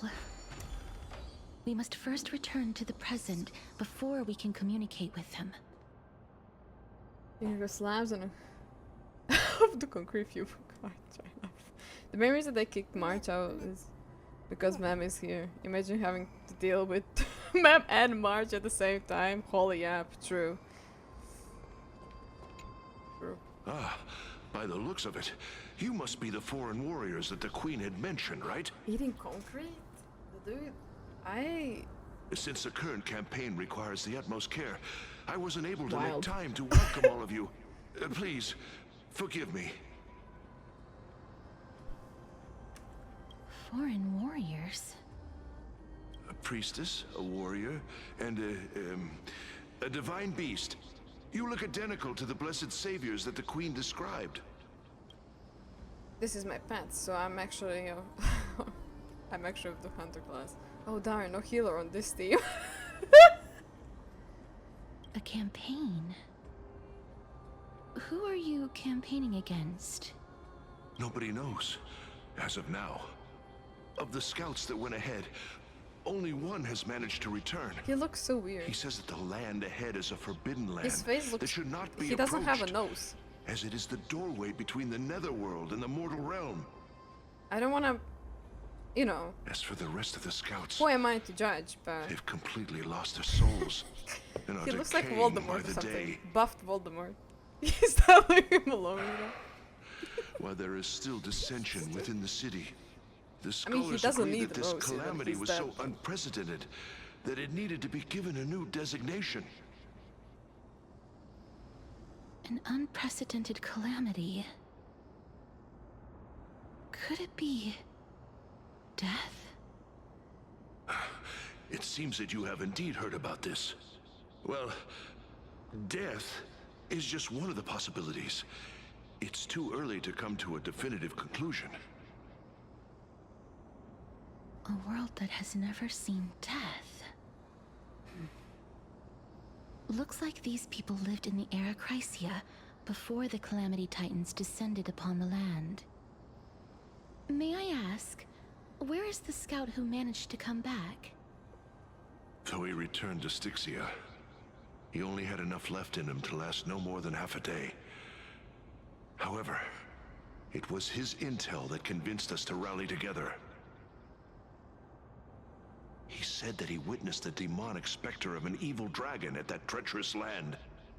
The apparition opened its giant maw and devoured everything in sight, and thus brought Styxia that thing called death. Styxia. An evil dragon that brings death.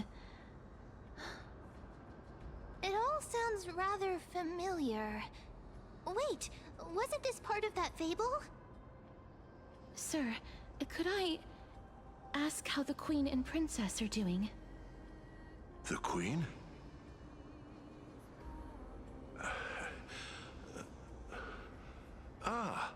By the looks of it, you must be the foreign warriors that the Queen had mentioned, right? Echo? I think he asked that already. Is he set on the loop or repeat? Oh, it's the same lines. Looks like he's still trapped in the moments before his death. Ah. Leave it to me. Sir, the war ended long ago. Styxia... no longer exists. Styxia is no more? This cannot stand! Newcomers, hurry up and go take your positions! Oh, looks like it's difficult for this gentleman to accept reality. Sir, I am the Maiden of War, sent here by the Queen herself. If you accept my blessing, then today's battle will be smooth sailing. Maiden of War? I've never heard of this. There's little time to waste. Please don't take too long. Don't worry. I'm typically unwilling to prolong such a moment.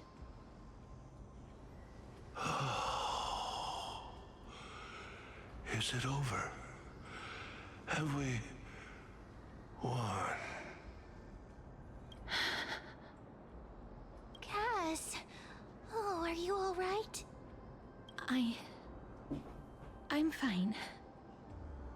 just didn't expect that I would still have to embalm others, even in the realm of the dead.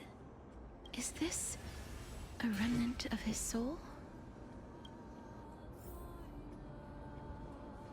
I really want to know what they're repairing next to my room. I want to tell them, like, quiet! But it's fine. I was also craving sweets today. I actually wanted cakes, but there are no bakers near me. No! But Sunday also would be nice. Kevin, when you visit me, when once you're here, you'll Lidl bakery.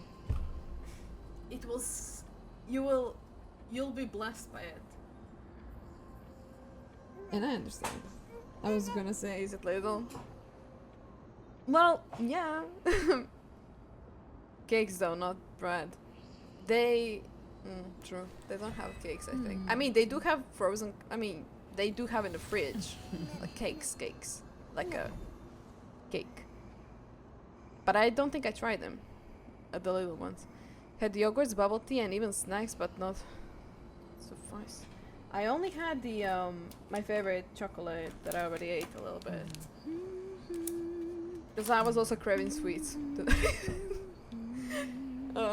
And I had that chocolate, thankfully.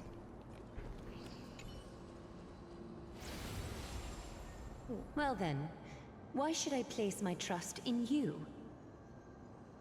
Holy maiden from afar. Wait, this is... I don't quite understand what you're trying to say. Since the prophecy has already pronounced your name as Chrysos' heir of death, Akima ought to treat you as an esteemed guest. However, you seem to have no intentions of concealing your involvement with the Council of Elders, while most likely being aware of my issues against them. I cannot deny your claim. It was the Council that offered this room to me, and they had only one request. They want the curse of death to be completely subjugated to your will. I was agreeable to that request. But why? I am unable to rid myself of this innate curse. Posture check.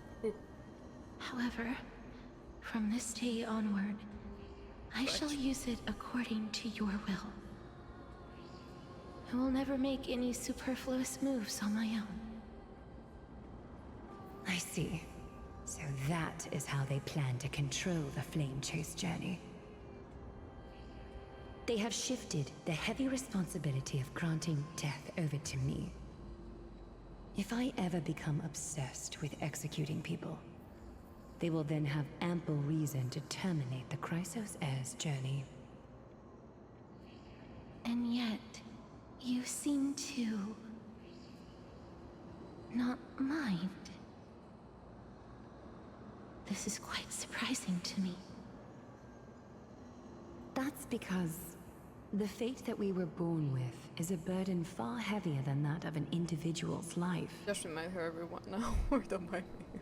Aw, I've woven thank you for the many reminder. unforeseen events into the tapestry of fate.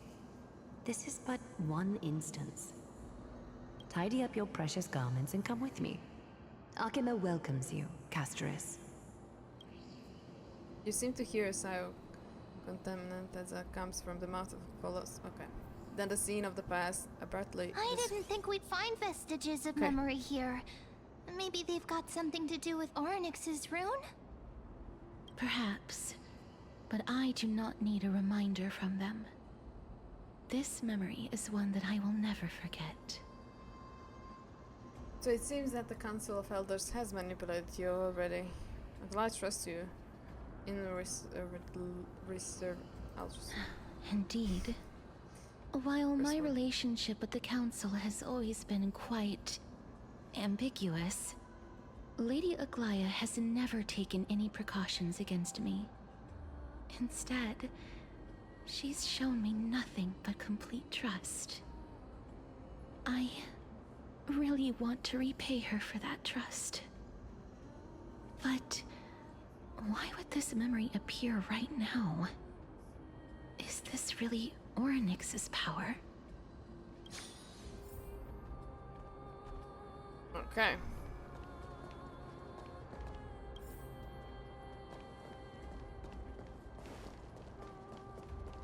Could these dead monsters actually be... Oh. Why are the Black Tide monsters here too? Oh, it's getting dark. Can I'll they swim in the River of Souls? Even Thanatos wouldn't be able to accept Black Tide monsters into their realm. These traces seem to suggest that anybody who trespasses upon death will pay a heavy price. Ah, I have to choose. Okay. Will we suffer the same fate as well? We are also here to trespass upon the Titan. Since the realm of the dead must remain peaceful, it's imperative that we rid the place of such discordant noise. Please stay back. Let me deal with these enemies. Oh. You chose the wrong enemy. Beneath the waters lies And an for 2 endless hours, so abyss. play other games if possible. Relax. No, I'm Ill fate doing descends. only this today. Yapping another games like for the another time. This is locked in, focused, only story. I underestimated you. Receive divinity. All will be swept away by the wind. The dead return! It's my favorite Yap streamer. Mydei, hi. The human body is beautiful. Wait, you're in home? its fragility. Weren't you at the con? How was it? How was it? I hope you had a good time, and I hope you get some rest too. She has been super locked in for the stories. For the story, I am. The path ahead is blocked by the River of Souls again.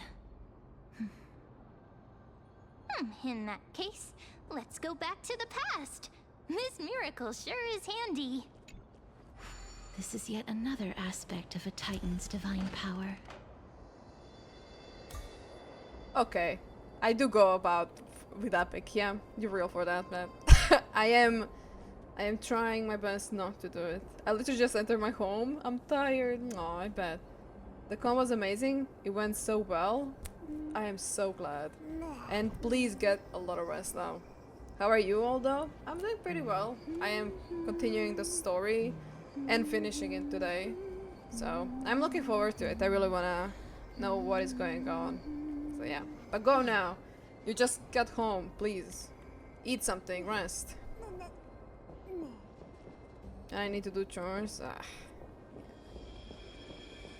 If Don We are Howell all is tired around, today. he'd definitely be able to raise the waters of the River of Souls into the sky. If Lady Hycelens was still alive, I think she might be able to do that too.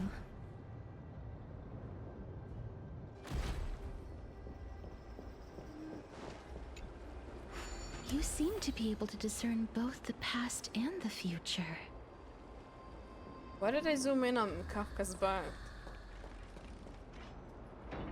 Like, I've been getting some really weird zooms. That was me now. I was just looking at the direction.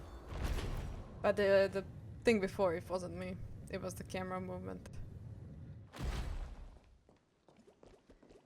Okay. It was a super small con and only a handful of artists, but yes, I managed to get a few nice things. I'm so glad. Even if it was smaller, it's experience. And Must that's have been really a good for you. beautiful courtyard in the past.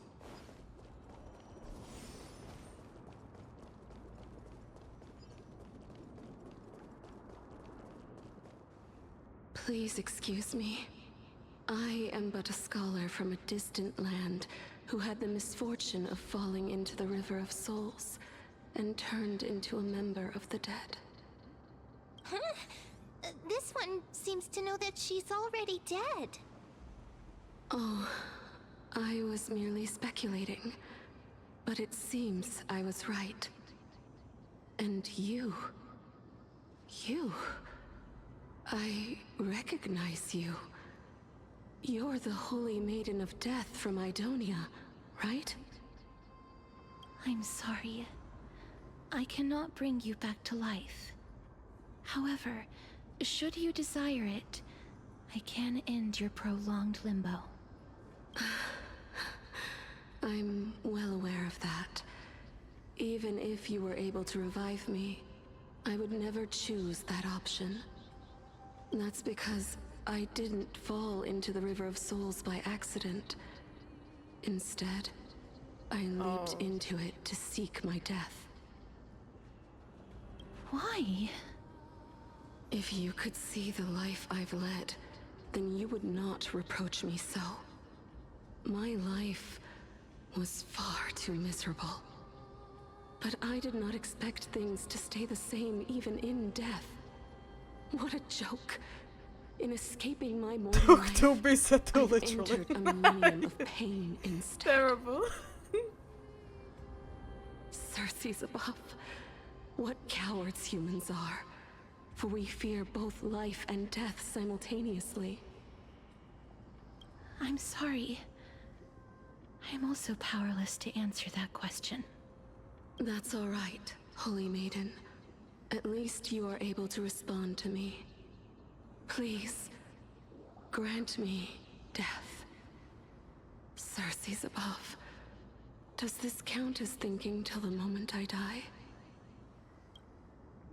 She seems free. Can't imagine what I'd feel like to roam around this void without just this. I have seen too many farewells. Her distress is quite commonplace. There are those who will end their lives over what seems to be the smallest of worries. For some people, this power that I possess is a blessing rather than a curse. But I never managed to convince myself of that. Cass, are you still trying to create a world without death? Yes, because when placed under time's vast scales, there is no worry in this world that cannot be solved.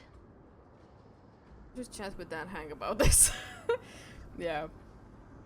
This is a wish that I've held for almost a millennium.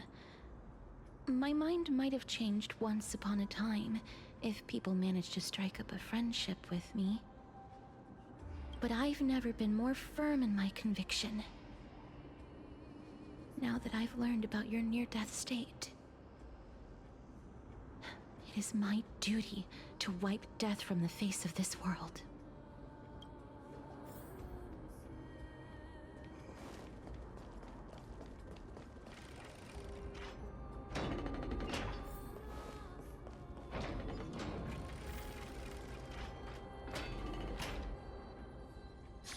Wow, this place is so spacious. Is this the kingdom's vault? It's time to use our next miracle. I get scared when I see these vertical structures. I'll say our next That's miracle. fine and all, but we need to lay down some rules. We're not gonna return to the past to steal things. Do we need to enter that doorway to climb even higher? Stop him again, Fena. There seems to be a person. Do it with the every like time a when they show soul off the guarding new it. boss. They always kill Dan Hang in that How should we get up reference, so- there?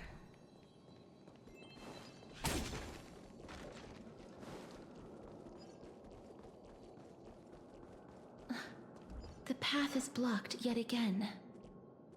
Orynyx's 8 always appears in times like this. How convenient.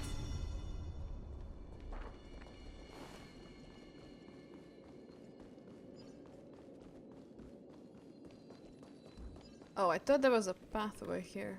Okay, so I have to go down there.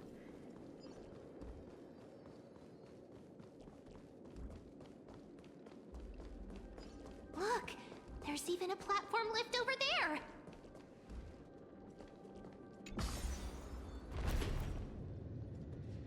The chest. I'm ignoring everything when I'm doing the story. You'll see me not collecting any of it, so prepare. Nora, may she finish 3.1 soon. She's not even at home currently. She's traveling. She's in Bosnia. A chest of the past has been left behind, but none of its treasures remain inside. You never explores while doing story and good for us. Yeah.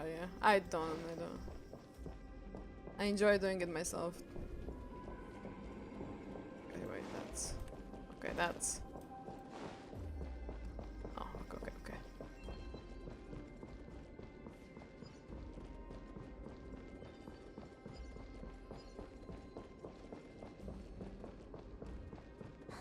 Wait, what if the miracle suddenly loses its effect? Stop saying that. Do you What do you really mean? want me to answer that? Like, literally. Why are you even mentioning that? Travel again? Is Miss Girl ever home? Actually, good question. I don't know. She went... I don't know why she even did that, to be honest. She has a lot of stuff on her hand and she decides to go do the trip to Bosnia. A choice. But that's okay. Don't come near me! Huh? Why does he look so panicked? Did the black tide monsters frighten him? Or is he actually scared of his own extraordinary power? Let me find him. There's no need to be alarmed. We're just passing by the area.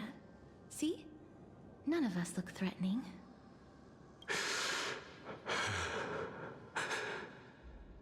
I never travel, so not yet. You have a point.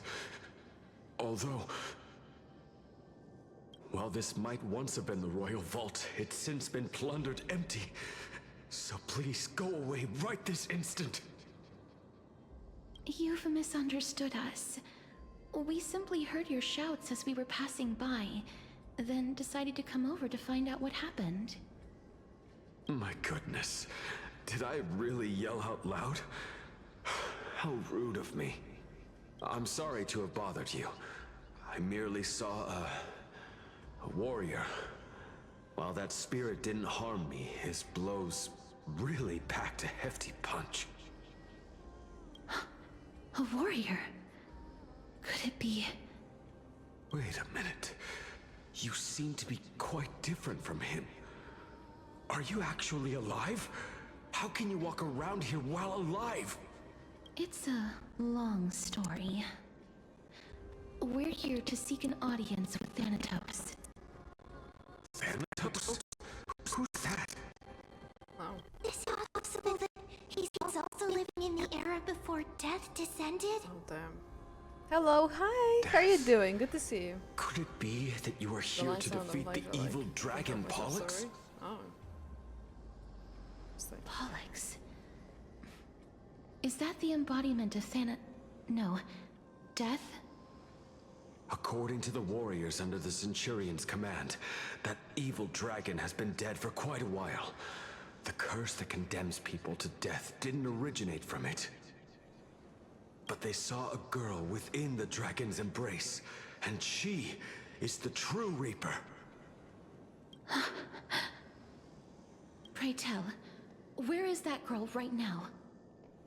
I've heard that the Queen spared no effort in bringing her back to the castle. Her Majesty intends to control all of Amphoreus with this unprecedented power. As for whether this rumor is true, well, no one knows. You have my thanks for the invaluable insight that you've given us. Please, treat this touch as a token of my gratitude. You... Are you...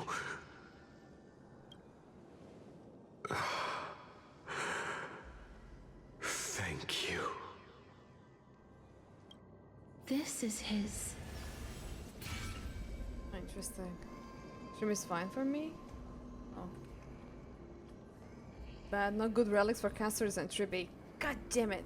I hope you managed to get it somehow. I know the relics... Grinding relics. Oof. How about you? I'm doing pretty well. I am trying to finish this Honkai story, so... Just locked into it, you know?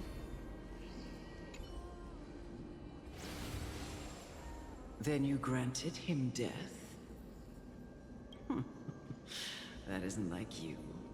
You would have refused even if I commanded you to do so. I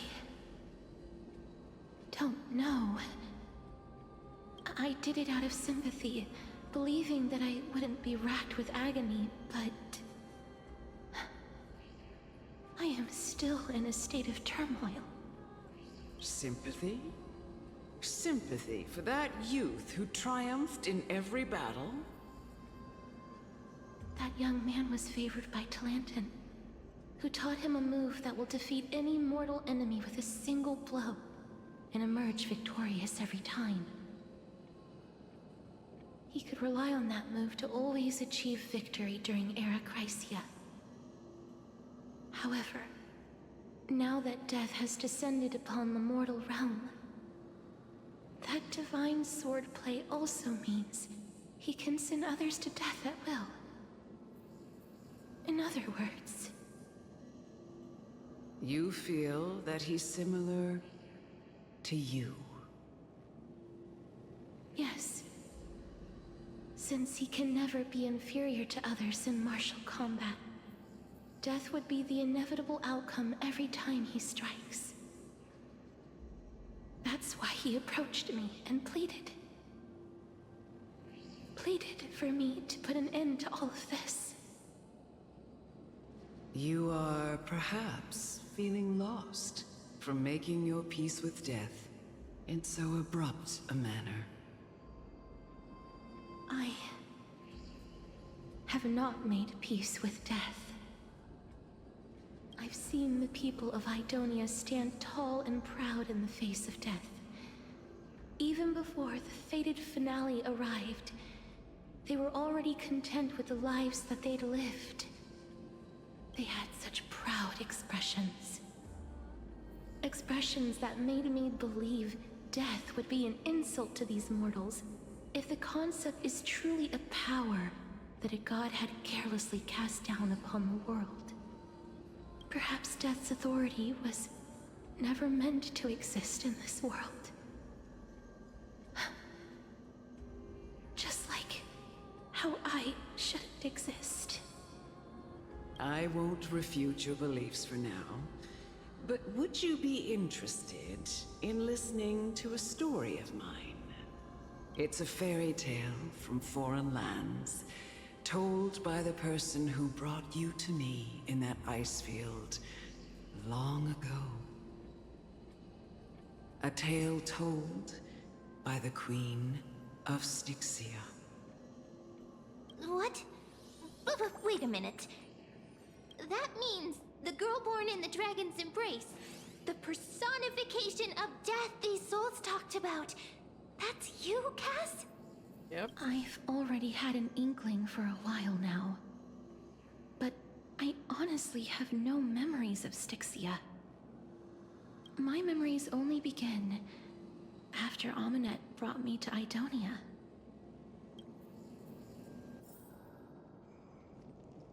Okay.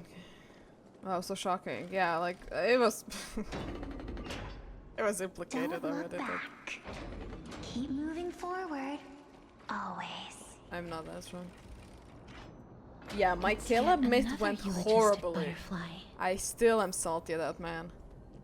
So I don't know. Closer to the nether realm. I don't know with my luck, to be honest.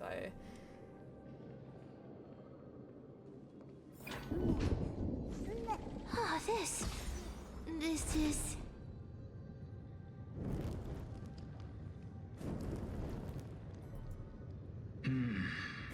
Living ones? Oh, could you be the scions of Styxia? Did you hear about the great work that I'm doing here, and have thus arrived to give me the last material that I need for transmutation? Great work? Have you heard of the great name of Pollux, perchance? I've definitely heard that name many times today. You have? Then that's good. During the Age of Myth, a time likely before your birth, I was the unsurpassed zenith of alchemy that none could reach. On the shoals of the River of Souls, I shall make Pollux soar again and bring death back to the world. But didn't that dragon already bring death to the world? Oh? Looks like you don't know the whole picture. Well, it's true that the missing girl can grant death to mortals.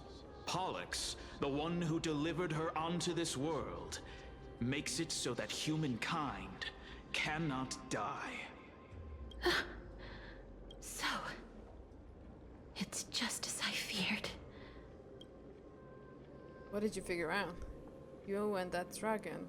Are you the two sides of the same coin? This is my guess. The deceased are supposed to drift down the River of Souls until they reach the end of the West Winds. But this River of Souls was blocked by Pollux's fall. That's right. That's why it's imperative that I bring the dragon back to the mortal realm and make it soar the skies again. I have long since prepared my alchemical matrix in the tower. Although, I am still missing the most crucial material of all. That final ingredient, the final sacrifice, is none other than the girl who lives out her days with death. Huh? What's going on?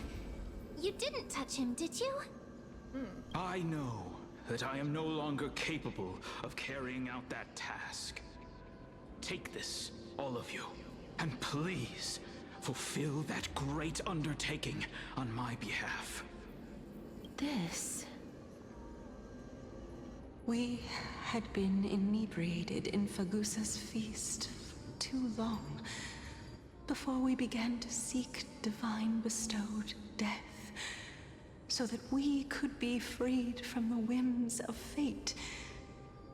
However, that brought doom upon us. Instead of summoning a supreme god, we encountered a monster that cut off the River of Souls. That detestable dragon Pollux denied all the dead from the gates of the Nether Realm. Unable to rest in peace, these departed spirits engulfed Styxia like a roaring tide. As a result, my city and its people no longer exist. That child is the only person whom I managed to save. Born within the evil dragon's abdomen, she has possessed the talent of death since her birth. She must have been granted to us by the gods as a chance for us to atone for our sins. Please, you must nurture her to adulthood and prevent her from experiencing all of the suffering that we went through. I promise that I will care for her as a mother, that I will protect her from the evils of death. By Fagusa above, thank you for your kindness. As her mother, please bless this child with a name. Before I am swept away by the River of Souls, please, let me know how I should address her in my next life. Oh. Like how a transient raven butterfly, a fleeting papilio castor, perches on the twig of death. Castorice. That shall be her name. That's where my name comes from? As you roar in the distance. The sound's back. What is making that ruckus?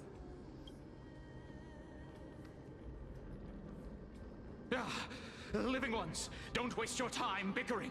The Netherrealm's wrath is falling upon you. Black Tide creations. When did they... Miss, please fight them with caution. Be careful not to suffer the same fate as those Black Tide creatures! Okay. Everyone, Okay. hide behind me. Stand still. Time to say bye. Okay, I will also wish that this is happening. Oh, one is cool. Your fate descends. Let's roar. I didn't get better. Lies an endless abyss. Okay. There's so many of them. How are we holding up? Ill tidings manifest. That was my karma. I was laughing at Mizuki's and then I got all. I got this. You got Razor. Bloom. Oh my god. The dead return!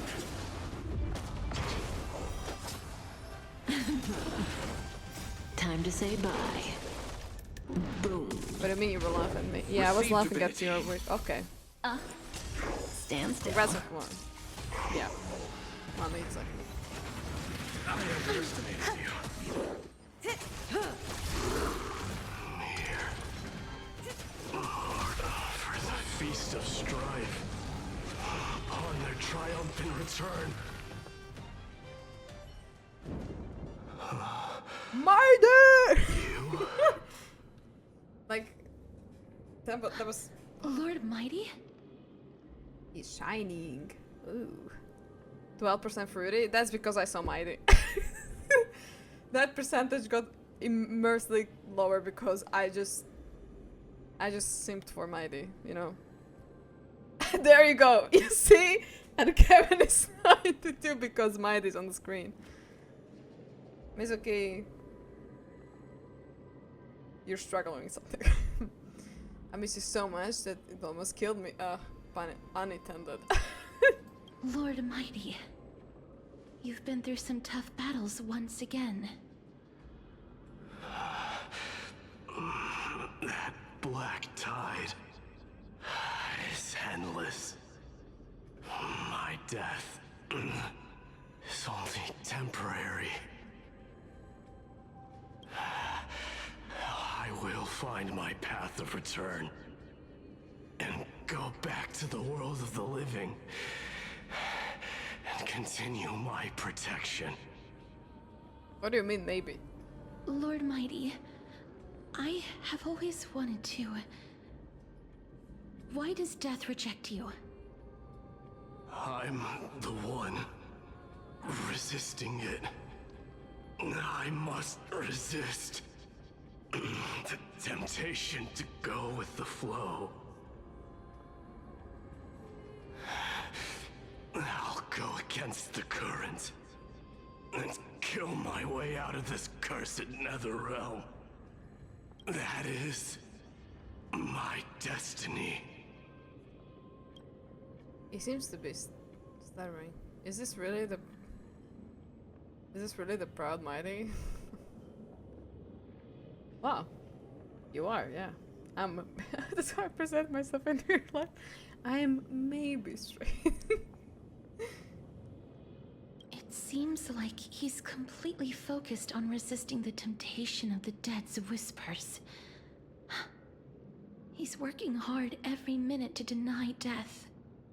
It seems his battlefield is not limited to the world of the living. Oof.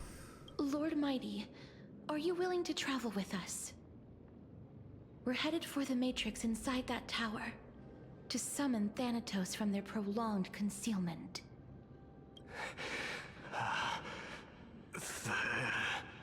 Thanatos. Challenge. Death. That's right.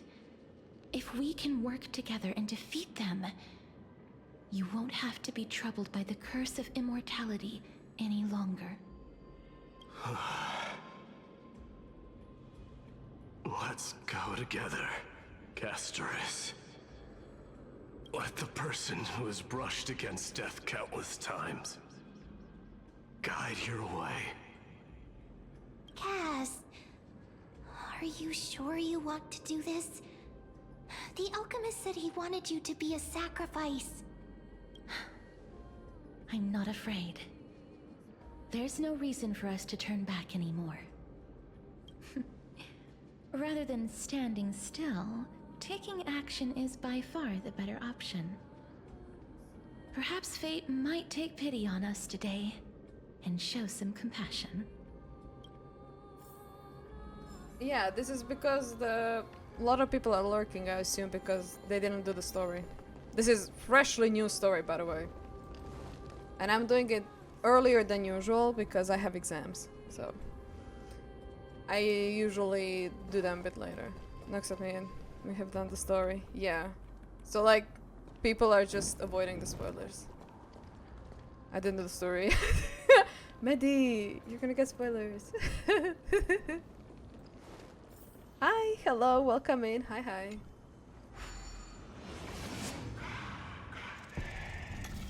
Thanks for the spoilers. Wow. Yeah. I don't know what to say. You know. And I only managed to finish 20 minutes before stream. Yeah. So you can imagine how fresh this is. You see, so only who is active is the people who either didn't play it or people who played it. Like people who will never play the Honkai or people who played already the story. So does anyone know about the part where Zhongli appears? Ooh, hey. We need to wait for her to be surprised by it.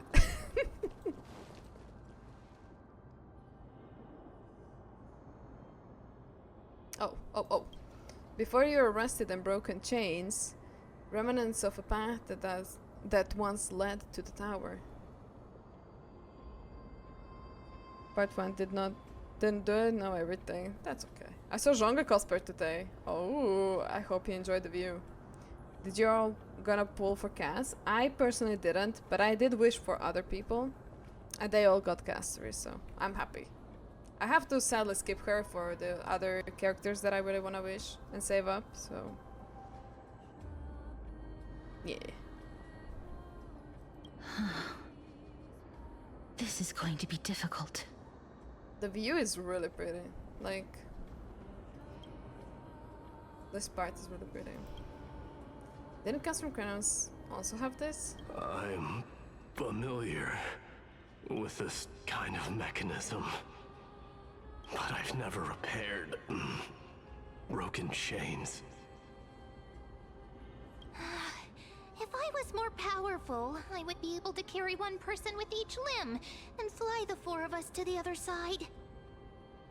The Rune of Recollection is here, but I can't find the miracle orb anywhere. So weird. Oh, could it be in that collapsed tower in the distance? Looks like it's your time to shine. 1 minute of ma'am being useful comes from 1,000 days of training, ma'am. Oh. It's still up to me to step up in a crisis. Wait here. I'll go check things out.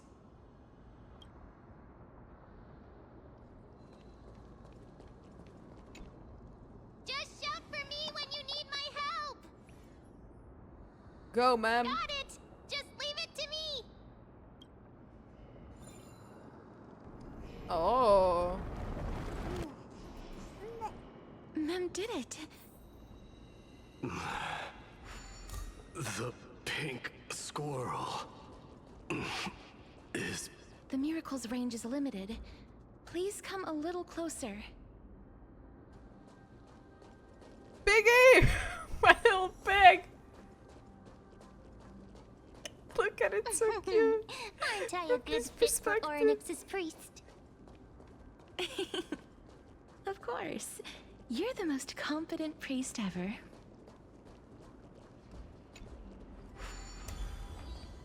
The alchemical matrix should be behind this door.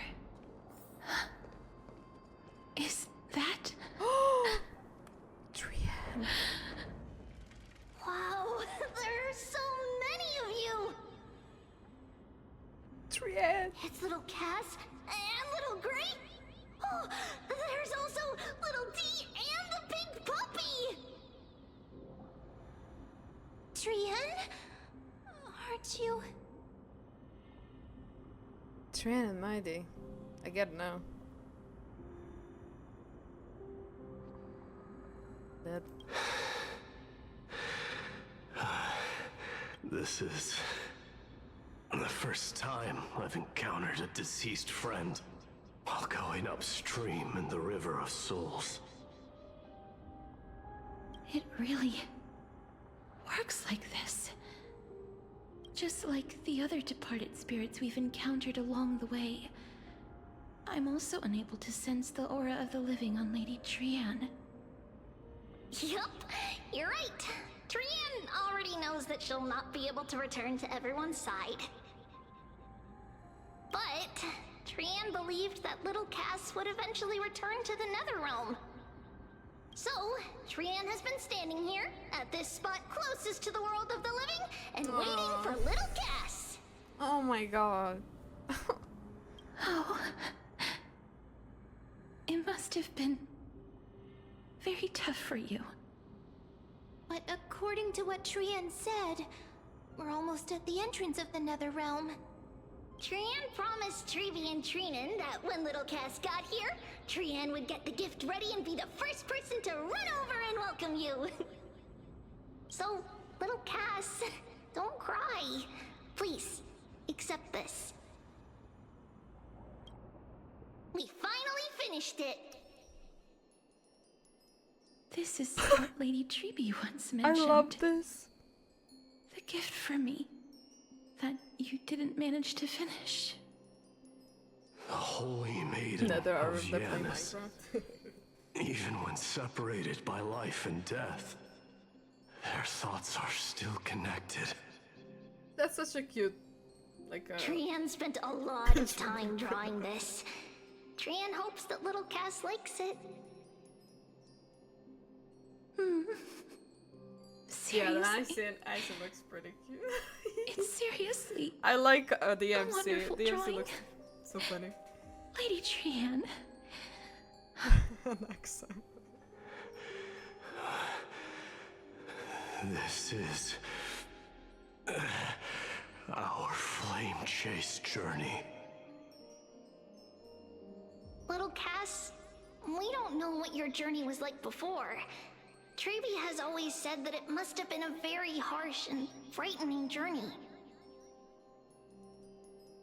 But little Cass no longer has anything to fear now, because everyone is here with you in this flame chase journey! That's right. Only now, when I see Lady Trian's gift, do I realize that I've already obtained so many things I would never have dared to dream of since I embarked on the flame chase journey. It's the first time I've gained so many companions. The first time I picked up the hobbies of crafting and photography. The first time I had dinner with someone else. The first time I went to the market to buy the Chimera doll I'd liked for a very long time and hugged it to sleep. The first time I wore a dress personally made by Lady Aglaea. The first time I went for a walk with Lady Trebi, Lady Trian, and Lady Trinan. The first time I enjoyed the night breeze and looked up at the stars with Miss Hyacin. The first time I took care of Dromesis with the Trailblazer. Looking back at all these experiences I never thought were possible, it feels as though the scales of my life had shrunk from centuries and decades down to minutes and seconds. And all of them are so precious. I took countless photos in the past, but they're all black and white landscapes. I don't have a single one with friends. If I had known, I would have taken more pictures.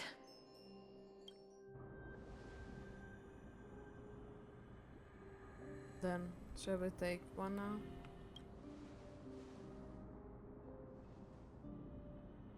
Trian says yes! Trian likes little Cass, and would love to take a picture with little Cass. Sadly, being departed souls, our images cannot be captured in the world of the living.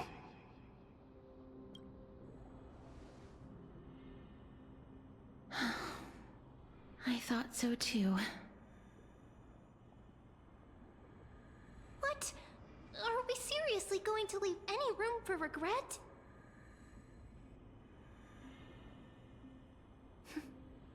There won't be any regrets. This vivid drawing surpasses any photograph from the world of the living. Little Cass smiled. Treevee, Trinan, and Trian's wishes finally come true!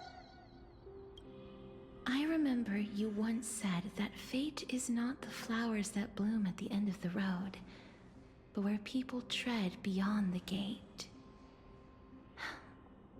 Now, the path that belongs to me is about to reach the end. Thank you for bringing me the final key. Key? Little Cass, why are you talking in riddles all of a sudden?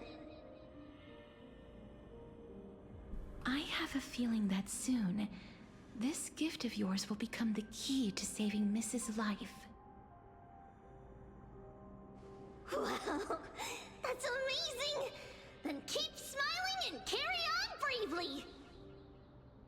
Little Cass, Little Gray, everyone, see you tomorrow! With the blinding smile, Trian golden form disappeared in the thin fog. Lady Trian. I love that Cypher is behind this place. We have indeed reached the end of the stream of souls. If I go any further, I might lose myself. I must leave now, for the black tide still wreaks havoc in the realm of the living.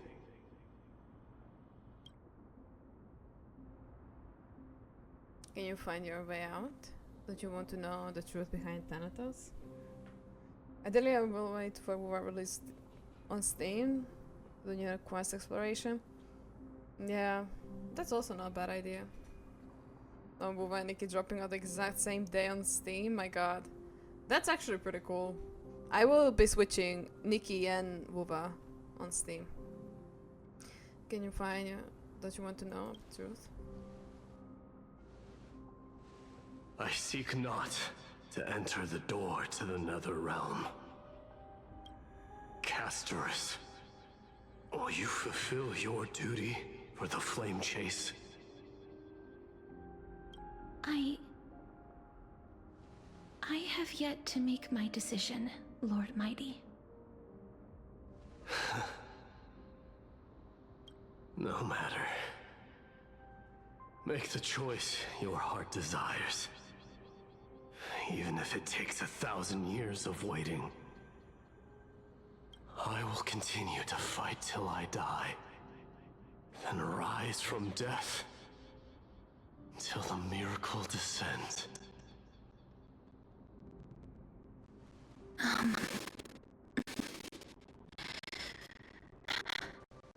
There is one more thing you should know, Lord Mydei. What is it?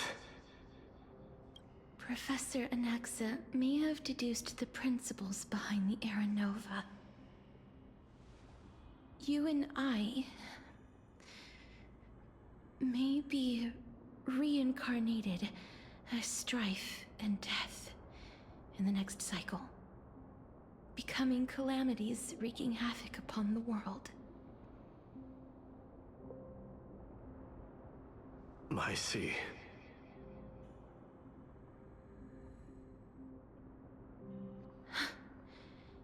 Is that all? Are you going to accept such a fate without complaints? Do you have a strategy to shatter the shackles of our fate? I haven't found it yet. Perhaps I never will.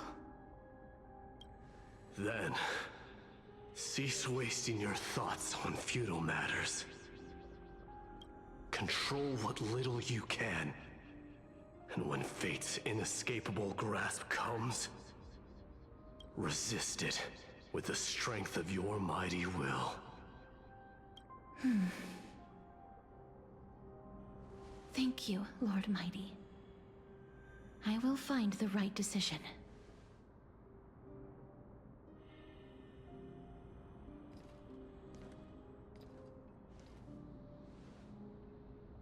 In the name of strife, may you meet a fitting end. This must be the alchemical matrix the spirit mentioned. Let's see. We need to insert Aquila's sky, Georios' earth, Kephali's fire, Fagusa's ocean, and Nestia's love. It seems our sweet Princess Homebody has made up her mind. In that case, seamstress, I suppose I no longer need to deliver your message. My time is rather precious after all. Whether you wish to break free from death or not, please, follow your heart. By the promise you once made, I ask that you fulfill your duty one final time. Castorice, please, live as a human, and die as one. According to that alchemist, the final piece is supposed to be me. However, he is not privy to the past, and therefore cannot see the full picture. The past? I saw the twins of death in Kephali's memory, and now I am certain that I thanks so was much for one the of follow. them. Welcome in. Sorry, I muted The alerts trial for of this the stream. Hand of Shadow But welcome in, thank demanded you. taking Thank you the for the follow. life of your family. I died during that trial, falling before the gate to the new world. And my sister, whom I never met, became the Titan Thanatos of this cycle. She was consumed with regret over my death, so she used the Titan's authority to reforge my soul. Yet, it also means she has never revealed herself to anyone, hidden away from the entire world.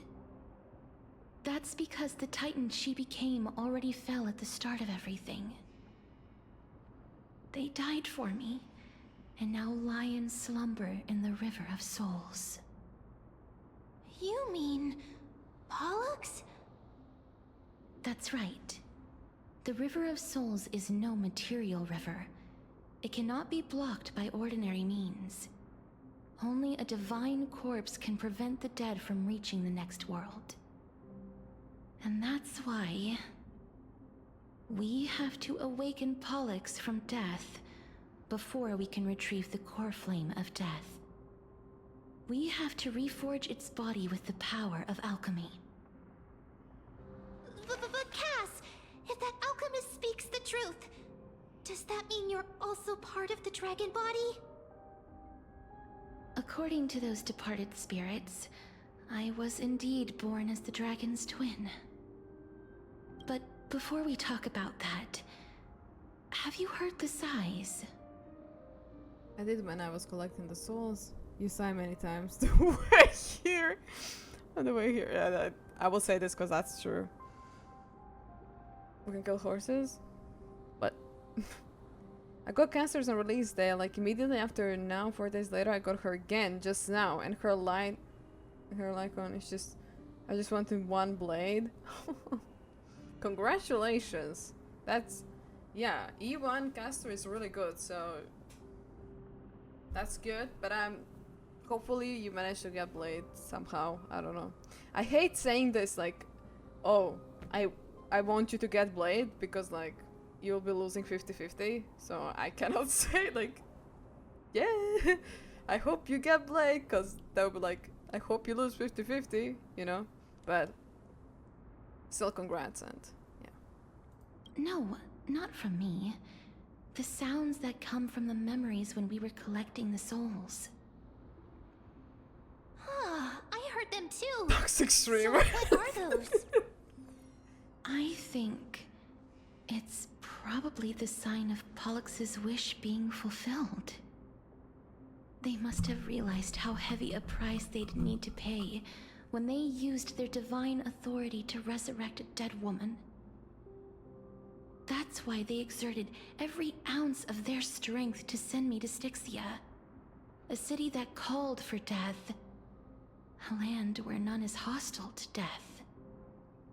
They never saw their wish fulfilled and fell so prematurely, all because they wanted to give me a new life.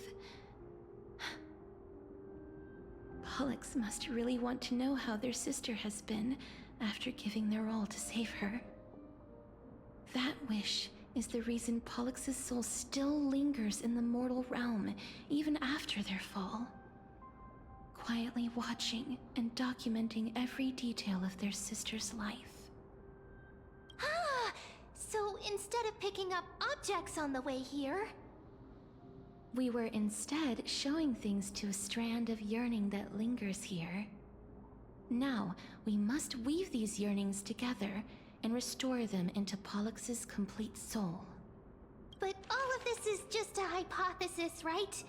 What if we go through with the ritual and it turns out totally different? That's fine. As Professor Anaxa often reminds us, such is the nature of alchemy. The true outcome can only be known once the process is complete. This is why alchemy is also known as the miracle of creation. Now, the puzzle of Pollux's yearnings is nearly complete, with only one final piece remaining. I shall reveal what they have been yearning to know in the alchemical matrix. I will show them my whole life since I left Styxia. Lady Trianne has already drawn a picture of my entire life, and it is now in my hands.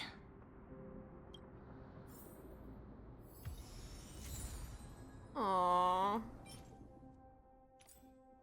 I got her again on 11 pity. I didn't even want her against. Oh, it was good. That's basically a free 5-star.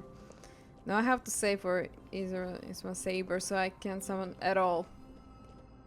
Now that's where where the struggle comes. You see, I'm struggling to even talk. Good luck. Good luck with saving. Good luck with not gambling. But I hope you're still happy with the results that you got from polls. I was not getting judged at 89 pity yesterday. It wasn't guaranteed too. Ooh. Ooh, that's... Ooh. Oh. Then... Yikes. Let the ritual begin.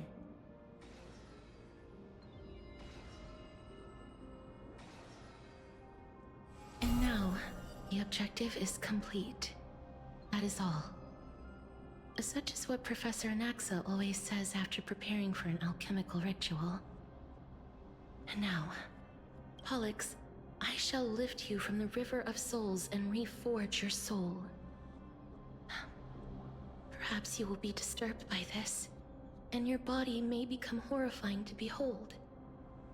But if even the slightest trace of your soul remains, the soul that once ferried me to this side of the shore, then please, look at me.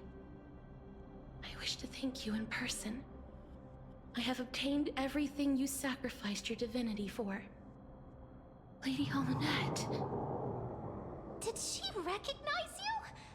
Oh, she must be the first soul we can communicate with here, right? I'm afraid she is just another spirit trapped here, like the rest of them. The only difference is that I was there when she died. Please, go on. I'm listening. Are you about to tell the story of Styxia? Yes. You're just as smart as I imagined, but... never mind. Now's not the time. There's no need to worry, Elder. Take a look around you. You're already at the resting place of the dead. The world of the dead. But how? I understand that you chose to remain silent about the story to protect Castorice, the girl who coexists with death. But you no longer need to hide that story. I can assure you that you have protected that girl's life well. Oh. Well, in that case, let me begin. Styxia, the pearl of the ocean, plagued by unwarranted calamity and ravaged by death in the fairy tale. It was the first city-state to shift their faith towards death, even before Idonia did. From where you stand now, I suppose that's a bit hard to believe. Right? Indeed.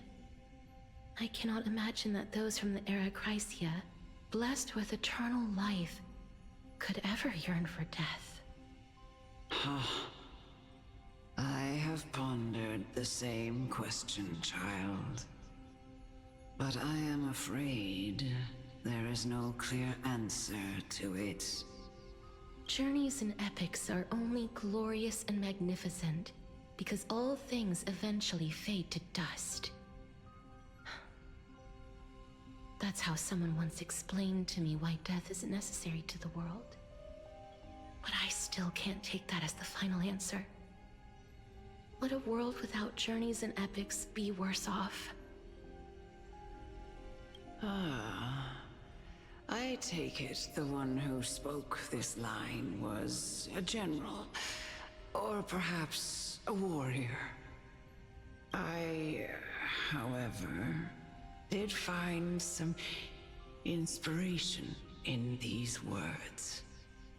Would you like to hear my thoughts, Castorice? Please enlighten me, Lady Amonette. Though I have already made up my mind on how to handle the authority and core flame of death. Your words might truly guide me toward the path forward. You and I are neither warriors nor generals. Therefore, journeys and epics cannot truly resonate with us. But what if I reframe it like this? What if love is not a trait bestowed upon mortals by Nestia, but a blessing from death? Love. No one ever invented the word cherish in the era when life was eternal. For all the good things in the world can be revisited endlessly, and every bond formed carried no risk of being severed. The so-called Era Chrysia was an age devoid of both virtue and sin. People did not truly live. They simply existed, going through the motions without passion or purpose, then waiting for something to happen. Perhaps the people of Styxia chose to embrace death not out of fascination with its cruel and fearsome side, but instead became fixated and obsessed with the impulses and desires tied to a finite existence.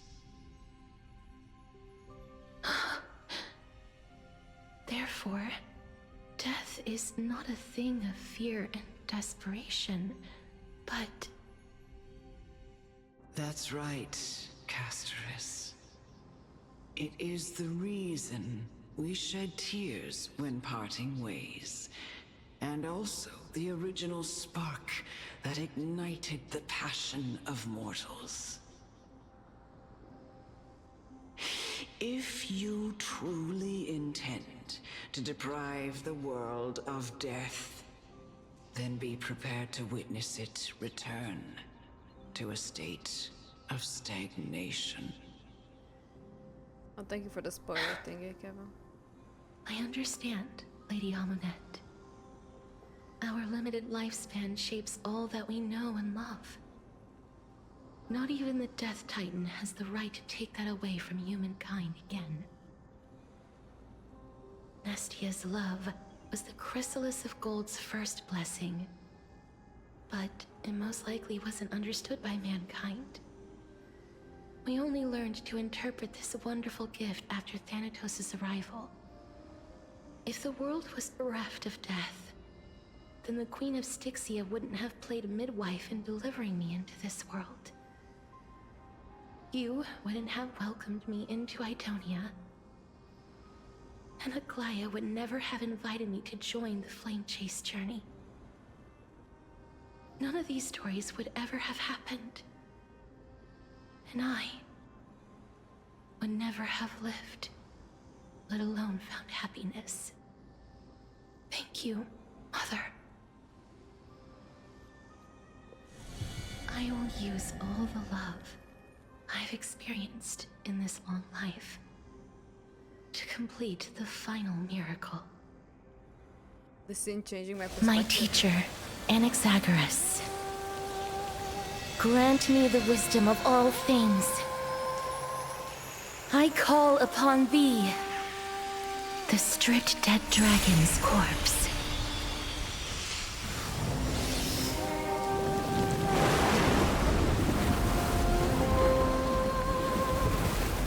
Rises from the earth, falls from the sky. As above, so below. This is the greatest power of all powers. Unstoppable in this world.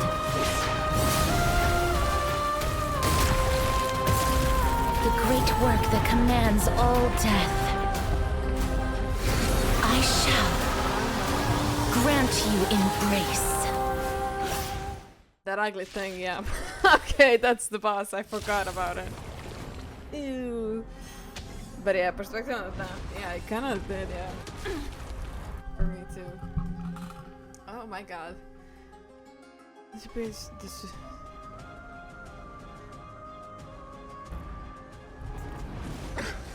I love the design. Is the girl who It's like saved my life? I don't know how to explain it. Truly gone? It's interesting. Or will you show yourself again once we eradicate this hatred and regret? Stand still. Every petal in life, all will be swept away by the wind. Okay, run, mate. It's not time for you to go. Destiny isn't true. I'm just interrupting. Memories are beneath the waters lies an endless abyss. Eternal sleep. The dead return! Good times. Time to say bye. Boom.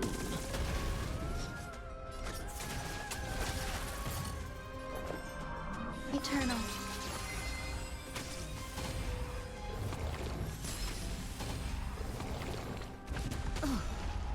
Bloom.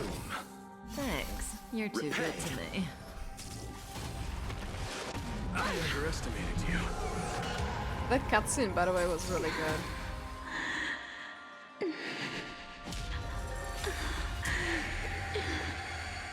Oh, you're anxious. Oh! Don't be afraid. Receive divinity. So this is the warmth of life. Ill tidings manifest. There's more to life. Relax. May as well kill them all. My god. Stand still. Eternal sleep. The dead return! That struck me for a bit. Ill fate descends.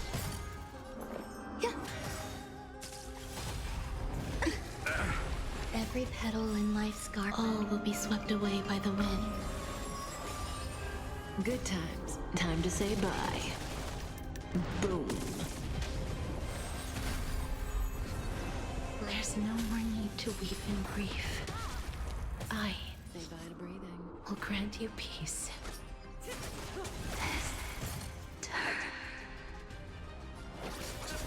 Yes, it's me. I'm back. Ill tidings manifest. I underestimated you. Bloom.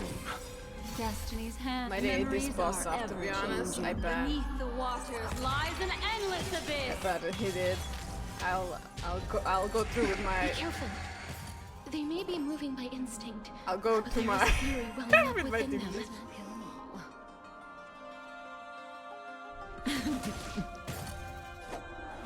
Receive divinity. Repay. I always forget Eternal to choose sleep. The but it dead doesn't matter. return. Does matter. What do you want to know? Ill fate descends. Some value, I guess. Stand still. Say bye to breathing.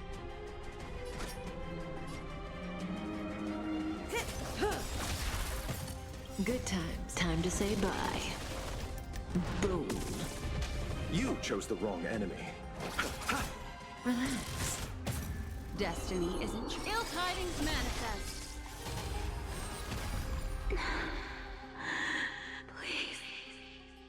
Don't turn back to the Nether Realm.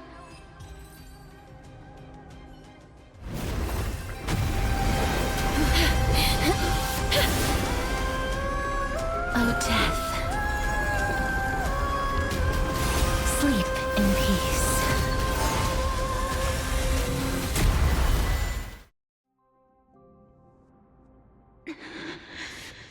That's such a quick cutscene. It was good, but it was so quick. It just like switched. I'm sorry I have to wake you up from ancient death. And I know you're anxious. Shh. Don't be afraid.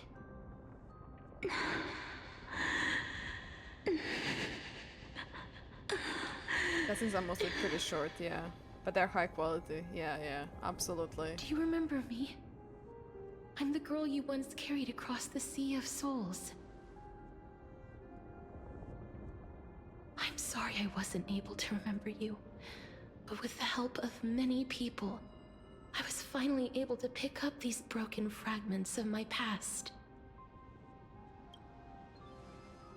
I'm back, Pollux.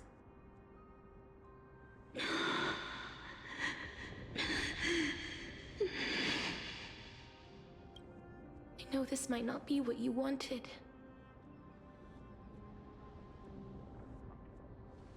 But I have to do this.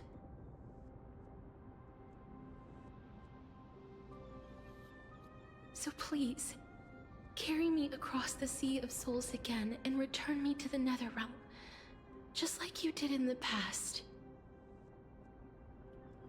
Please take me to where the core flame of death rests.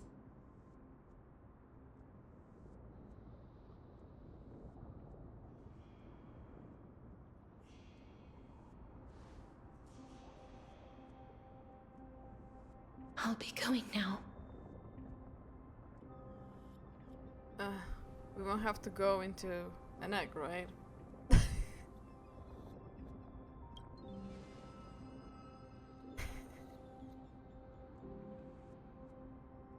They may look scary, but as long as... Oh. What's happening? What's wrong? I feel dizzy. Are you... What's wrong with her? Her time is almost up. If I don't go now, I'm afraid her soul will return to Thanatos' embrace before me. What? Oh no! Is there anything we can do? Don't worry. I promised I would ask Thanatos for the Trailblazers' right to roam the Earth again. Mem, stay here and keep a close watch until I return, all right?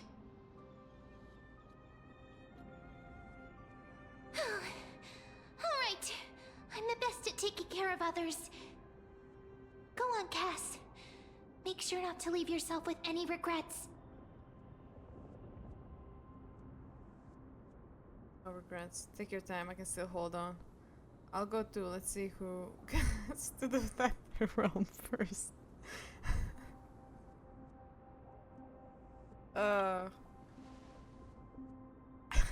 That's not funny! Okay. It's a deal then.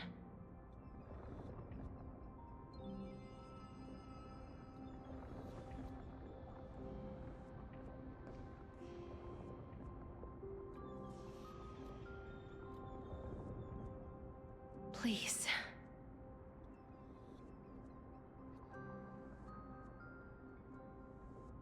Wait for me.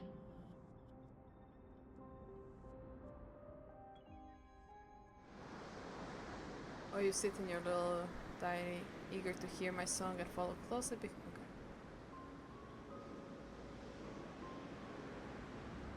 After I'm reading it. all that, I cannot read it out loud. I will you not still manage. ended up back here.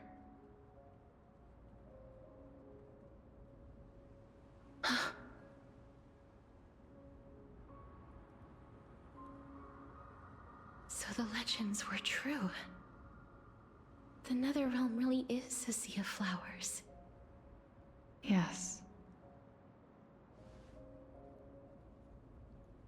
Just like the flower fields we tended to back then. Is that you, Plixia? Do you remember me? I don't have the memories from that time, but I've seen you before during an experiment. I see. Call me Thanatos, then. It'll be easier. However, since you recognize the name, you must already know everything about Thanatos, right? Yes. I'm here to reforge the order of life and death in Amphoreus.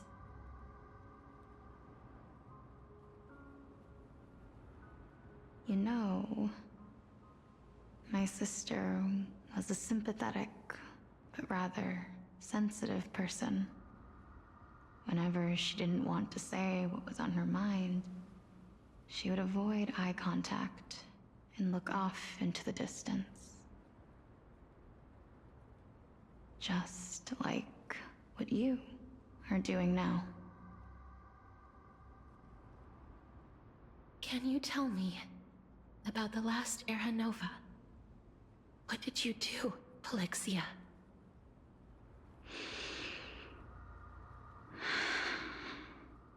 Where should I begin?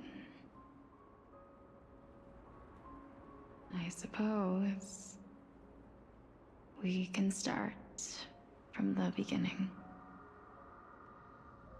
A long, long time ago, there were a pair of like-minded twins.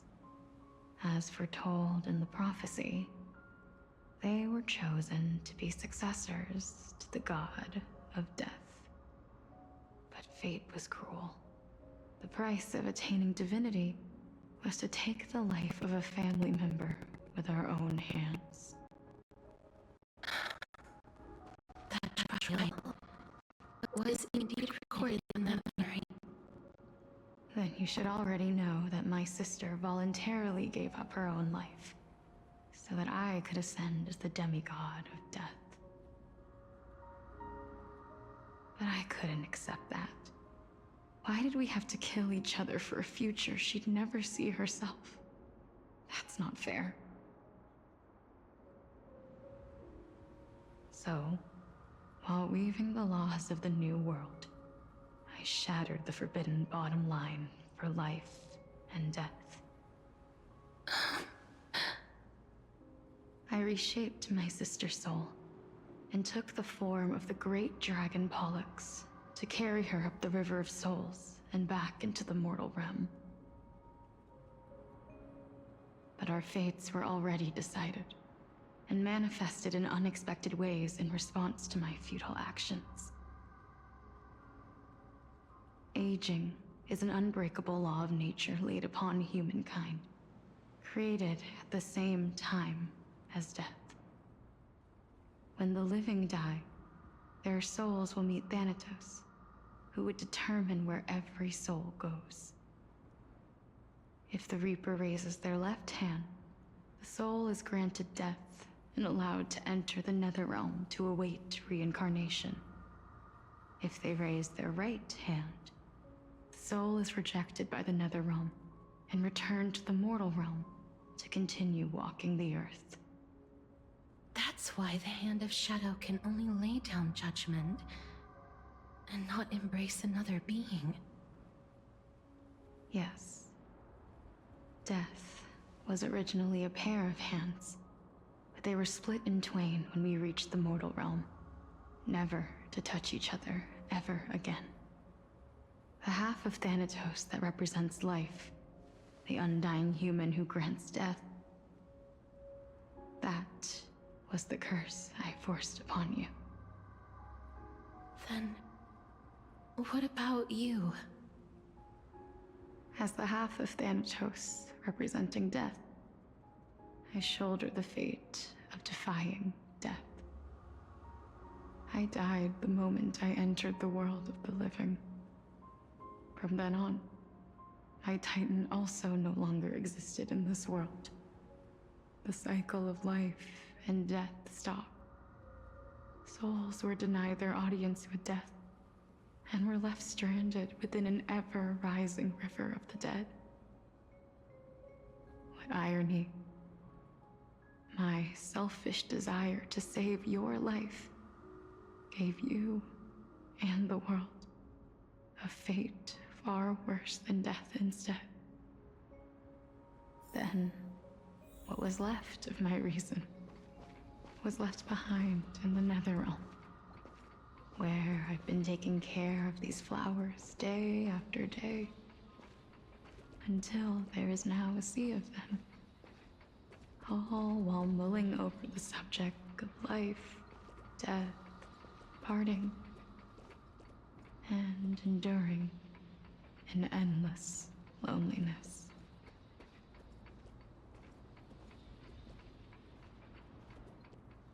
Fate is absurd indeed.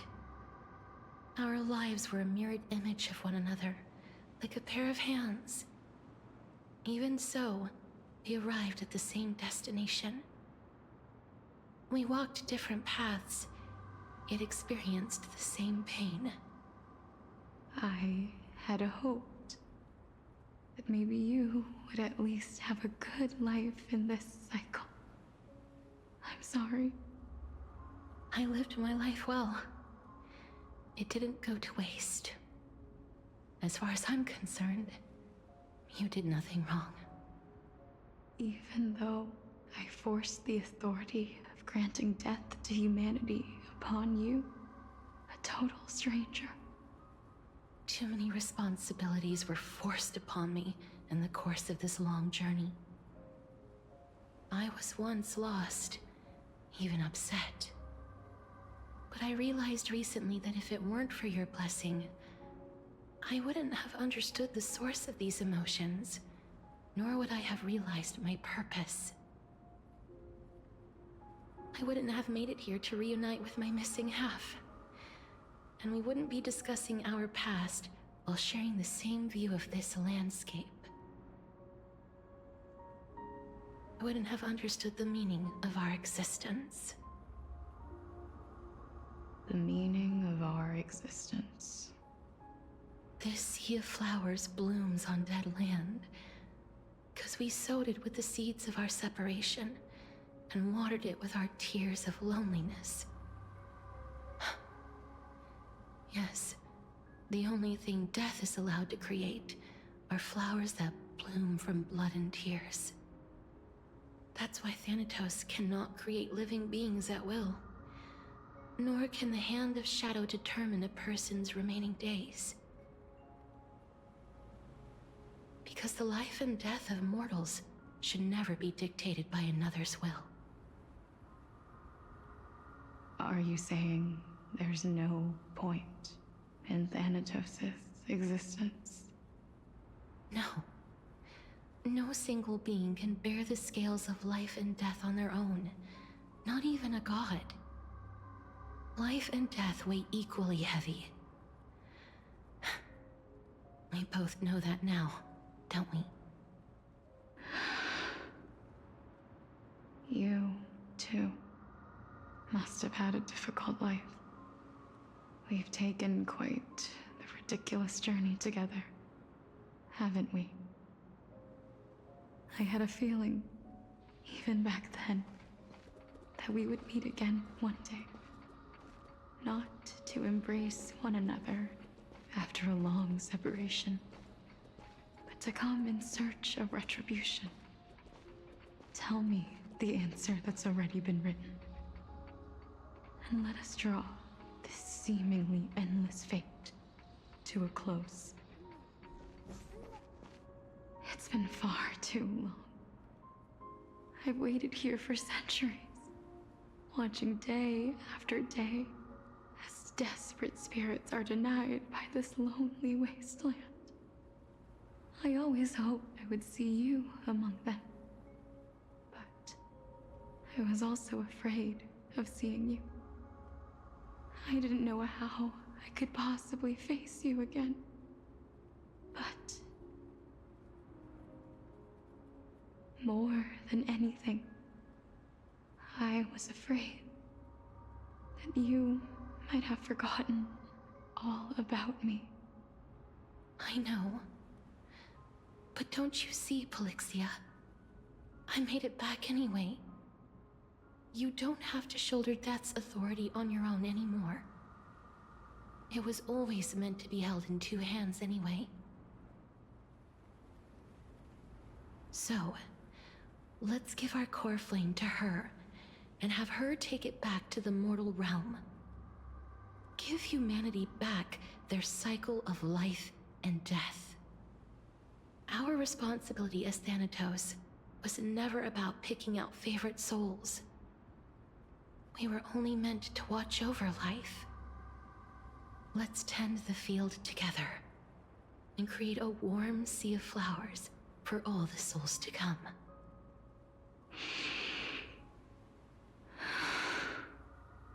What do you think, Polixia? Yes, just one last step. You shall wither, and through that, the dead will sprout again from the remains, and be reborn with the dead flame. As foretold by the prophecy, Thanatos' authority is only destined for only one person to wield. As the Chrysos heir of death, as their demigod, as a titan, our fated moment has arrived once again. Just like before.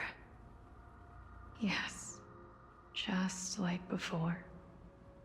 But unlike that time, the ones undergoing the trial this time are prepared. You've made up your mind? Yes, as dictated by fate. But I won't be afraid. As long as you're here with me. Complete your trial in this life. Grant me the embrace of death, and light the spark of life ablaze. You've been tempered by life and death. I know you'll be able to give this wasteland its first breath of life. Like a raven butterfly, flying swiftly into the netherrealm, perching on the twig of death.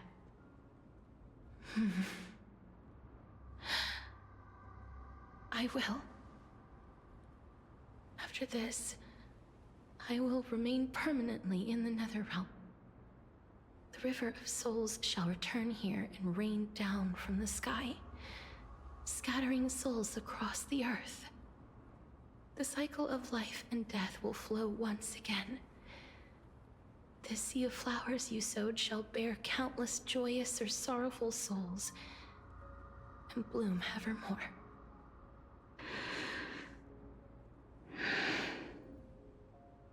Thank you. Just one last thing. Can you grant me one wish? Of course. What is it? Please, don't forget me. I promise you, when we meet in the next world, even if I have endured another reincarnation, even if we do not know each other's names, I will still hold you tightly in my arms, just like what I did when we were born. Castorice. Castorice, you're as beautiful as a fleeting butterfly.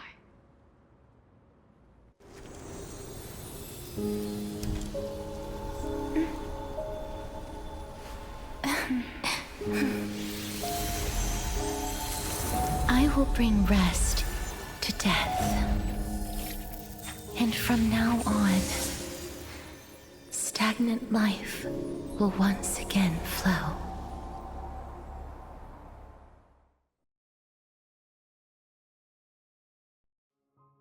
Aww, that was really, really nice.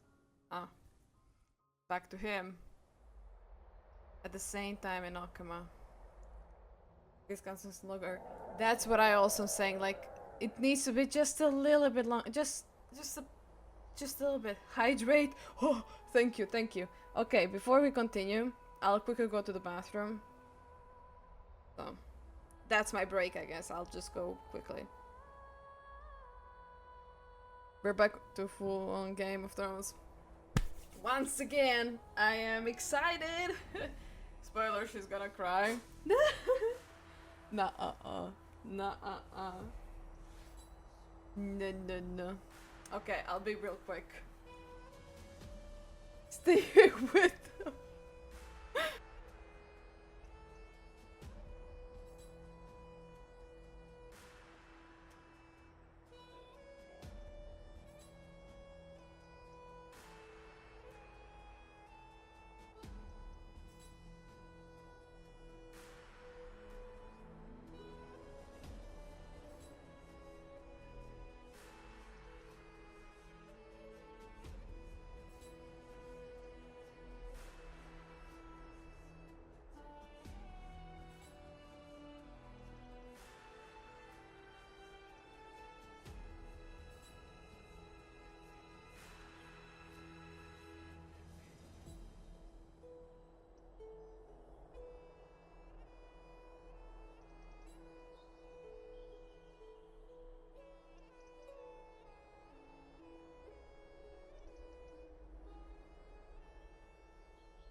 Okay, I'm back.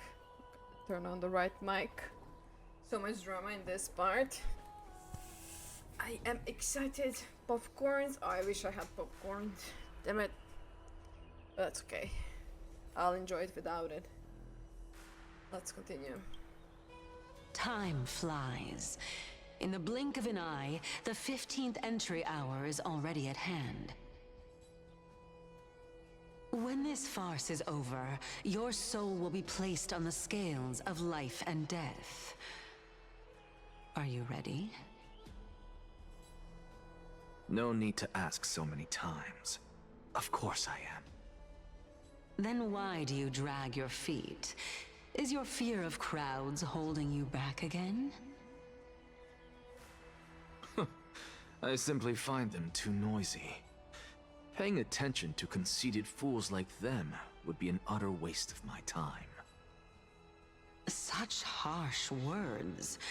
As I see it, you are no less arrogant than they are. Hi, Tab. Hello. I couldn't agree more. Good to see you. Oh. I did not expect to hear that from you. Are you not going to refute me? I know myself better than you think I do. At the very least, better than a stowaway like you. And they say men whose ends are nigh have but kind words.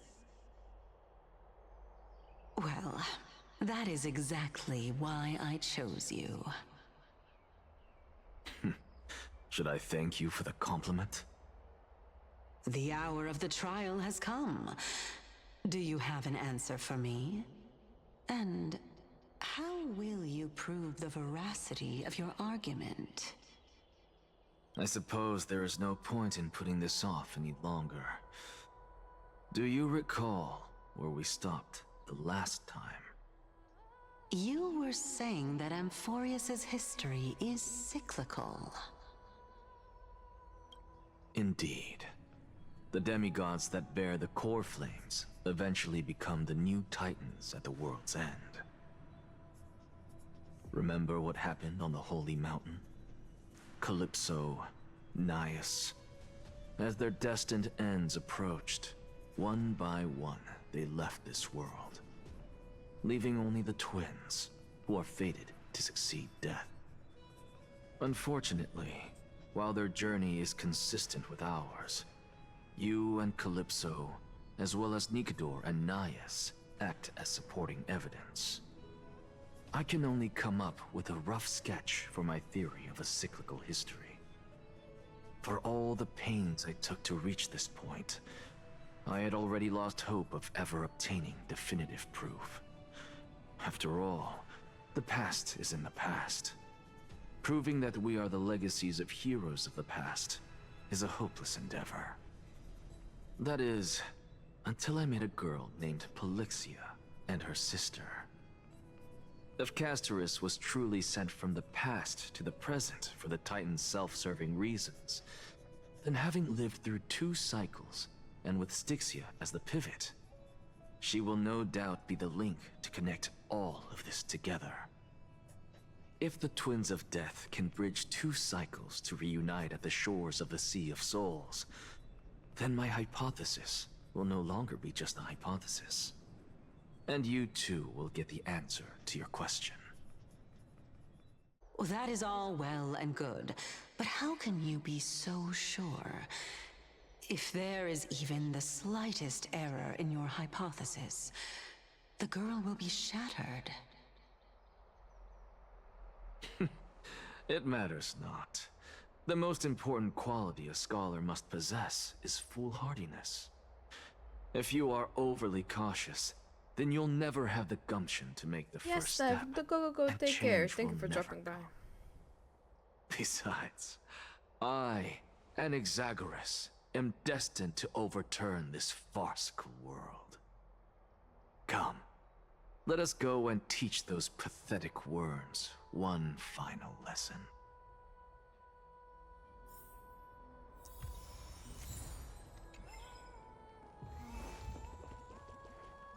Wait. Let's switch him.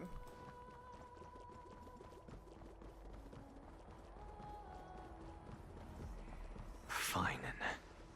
So they are leaving the final debate to him. Let those Chrysos heirs who started this terrible war hear you. Let them hear the voices of the people!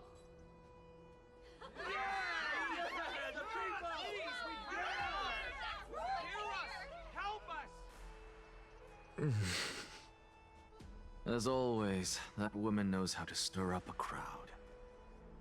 Professor Anaxa, I thought you'd pass on this.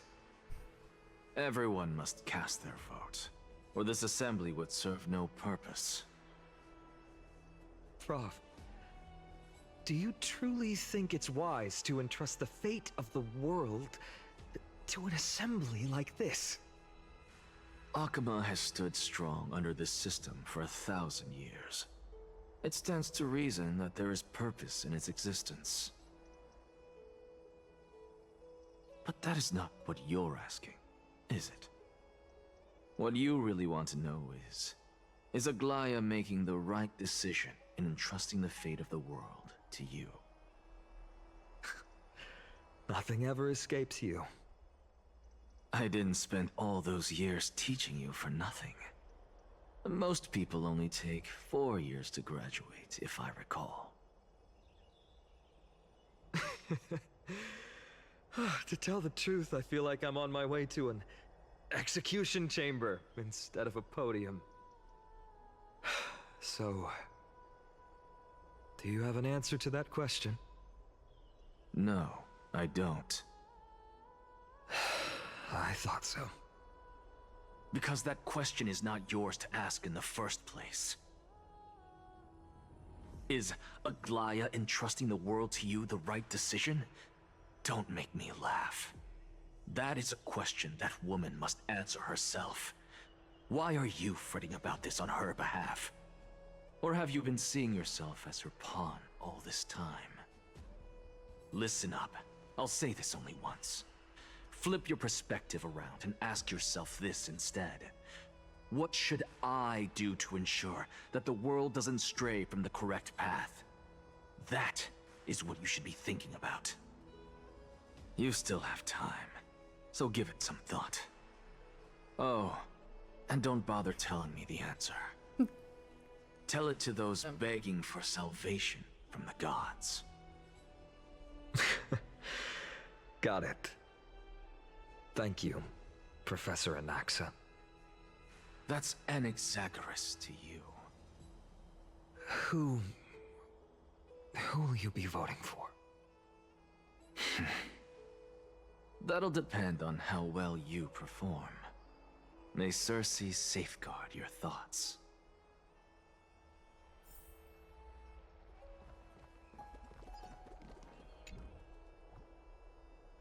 Lord Anaxa, you're finally here.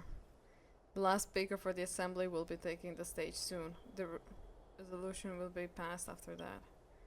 Lady Canis had reserved a special seat for you. Shall I show you to... Why didn't this... I mean... I understand why it's not wise, but... Alright, this way, please. I actually don't necessarily mind things remaining the way they are. The way you say it. I'm a little nervous. Elders and citizens, silence, if you please. As the Theoros, I present to you Phainon of Ides Elysiae, virtuous citizen of Akama, and the last speaker of the assembly. Much obliged, Lord Lycus. I remember him. He's the penniless lad working for Aglaea. Where's Lady Goldweaver? Why is she sending this guy to give the last speech? Is this really the end of the Flame Chase journey? Can this dude really face down kindness? I actually don't necessarily mind things remaining the... By Kefali above.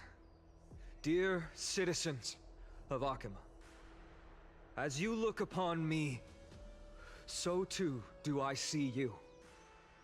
I see your fear and misgivings, your apprehension about the discord between the Chrysos heirs and the Council of Elders, and your uneasiness about the future of the Holy City. Yet, before you contemplate something as grand as the fate of the world, I ask that you look closer. Look beyond the horizon illuminated by Kefali, at the crisis threatening to overwhelm us. What? Hydes Elysiae, my beloved hometown, is a village forgotten by time. It is a place with the most invigorating breeze and wheat fields that spread all the way to the sea. I once thought that there I would enjoy a lifetime of peace and quiet with my friends and family. How I wish I could invite all of you to that paradise, far from the noise and chatter of the world. Alas, I can't. Because she, and all that she nurtured, all that I loved, they have long been devoured by the black tide. My beloved home is no more.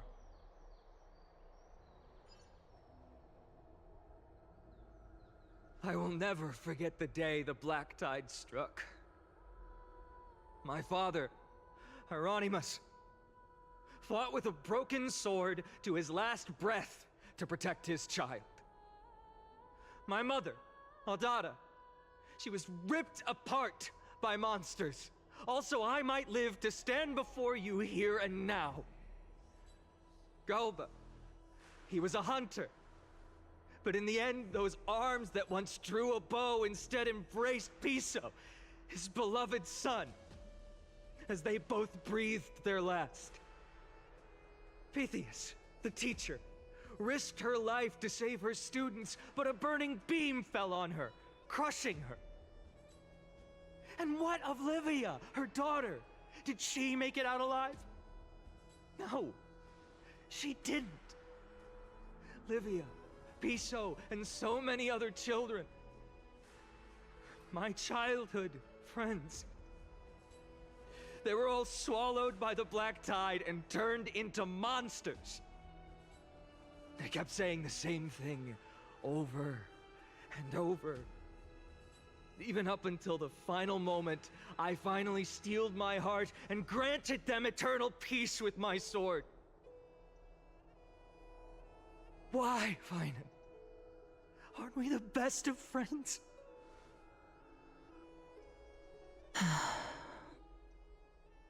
That is the black tide. A looming threat that can bring Akima to its knees any time. Kindness may have promised that with the 3 Titans of Calamity Con, Akima will return to an era Chrysia once more, but much as it pains me, I must disappoint you. While the demigod of strife has done everything in his power to hold them back, they are still coming. By now, the name of that black-robed swordmaster, the Flame Reaper, has likely echoed throughout the city already. The roaring thunder is a message from the strife demigod. The Flame Reaper has risen from death, and they hunger for the core flames of the gods.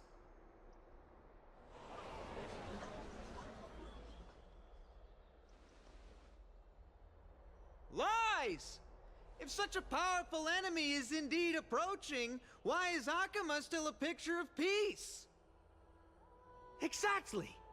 The city of Akima shows no signs of pandemonium or chaos. And why is that? I beg you, spare a moment to think about this. Are we able to stand here and hold this assembly in peace today because the danger has passed? No! This peace we enjoy is no gift of fate. We are able to stand here today only because the Chrysos heirs have stepped up and shielded Akima from calamity.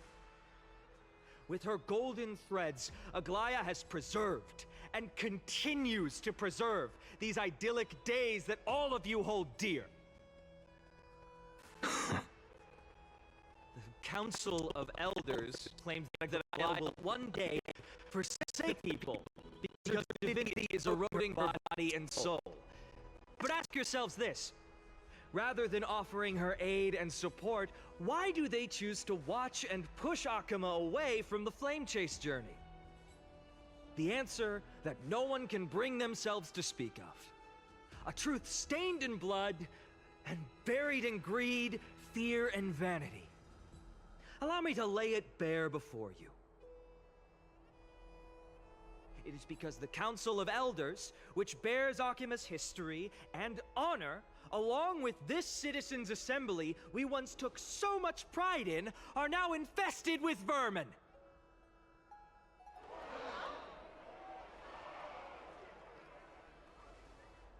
You insolent whelp! How dare you! It is true that Aglaea has reached her limit. Why? Because she has been working tirelessly to weave the defenses of our holy city against the encroaching evil. All while these vermin are making up baseless accusations about her and scheming in the shadows. Not once has she ever failed Akama. Yet these vermin attempt to tear her apart, tarnishing her name with unfounded allegations. She may have been blessed by divinity, but hasn't her heart always stayed true to humanity? They attempt to mislead you and reduce this assembly to a crude standoff between gods and humans, but citizens of Akama. Once more, I implore you to open your eyes and look at those around you. Examine them closely. Beneath all that Eat them finery, up, King. It literally, do I you am see the good heart I'm sad. of a human, or the poisonous glands of a pest? Make your judgment, then turn your gaze to the demigods, whom so many of you regard as cold and merciless. Do you not see the light of humanity in them? And those who wear the mask of humanity, yet utter only hurtful, slanderous words. Can you not see that their souls have been corrupted by power?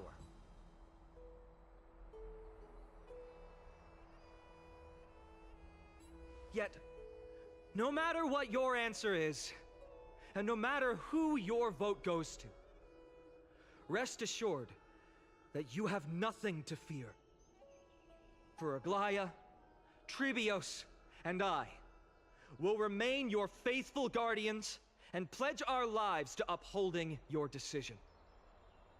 And this vow will stay true until the end of our days, where it will be passed on to future flame chasers. A steadfast and unwavering promise that shall endure through the ages. Absolutely right. The Christ heirs have only our best interests in mind. He did such a good job. Oh my god, I was not expecting him to go so brutal, but like in such a good way. In an uproar, representative leaders from different cities in Akama throw pieces of pottery in the dolium. At the present time, on the scales of Talentum, those who call for the continuation of the Flame Chase journey, and those who demand its suspension. Each faction holds an equal share of votes, resulting in a perfect balance. As expected. This is the moment when the Flame Chase journey is the closest to its end. And now, it's your turn to vote, Lord Anaxa. Is there anyone else who hasn't voted?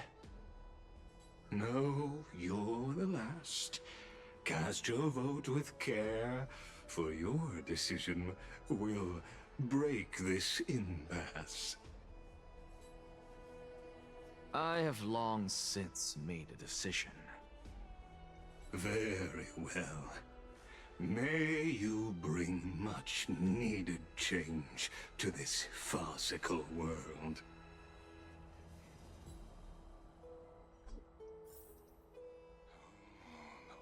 The little pig next to me. Who will he vote for?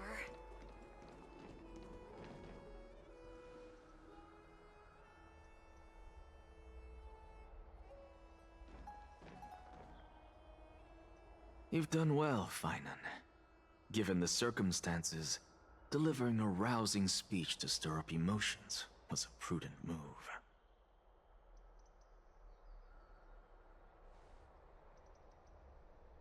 Thank you all for your patience. On behalf of the 7 sages of the Grove of Epiphany and the scholars of Amphoreus, I, Anaxa, am ready to cast my vote. But before that, in the interest of fairness, Lady Goldweaver, I pose a question to you before all who are gathered here. Will you, as Phainon has promised, stand by the decision made in the Assembly, regardless of outcome? In the interest of fairness, I make no promises, lest it should influence your decision. Very well.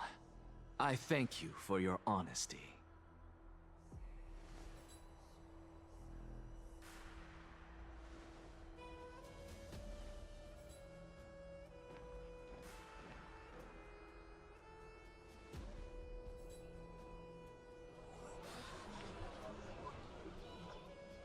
What's he doing? The stakes are high. Let's be patient. Cut the act! Who do you think you are wasting our time like this? Lord Anaxa, please do not forget that I... Rule number 1, do not call me Anaxa. Rule number 2, never interrupt me. Silence is golden.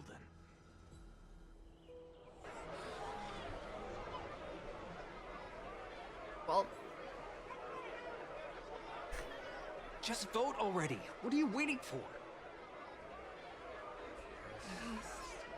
Your vote. Cast your vote. Cast your vote.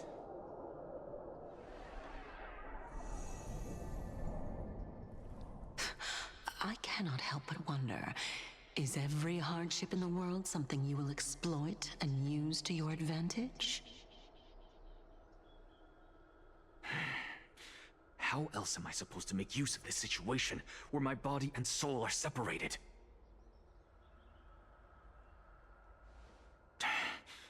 Oh, Circes. Or should I say Calypso? Accompany me on this final journey. Let us journey to the Netherrealm and see how she will substantiate the answer to your question and validate my decision.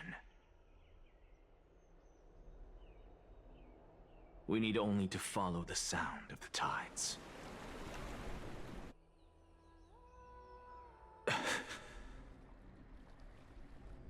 You are... Well done, child. Just as I foresaw, you have achieved great things. Teacher. What a twist of fate. A blasphemer raised in the doctrines of the Venerationists.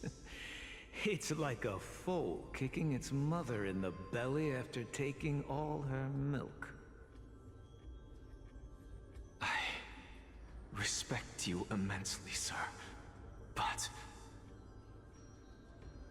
You cherish the truth even more. So, child, do not be troubled by the criticisms I have borne. Do not let those voices hinder you as you forge ahead. As the sage of the Venerationists, I am duty-bound to oppose you. But, as your friend and mentor, Anaxagoras, I say, go forth, for the truth is already in your hands. I will keep that in mind. Go now, child. Your lonely pursuit is about to welcome a new chapter. And when you reach the end of this journey, may we meet again with the truth before us. You have my word, sir. May Circe's safeguard your thoughts. May Circe safeguard your thoughts.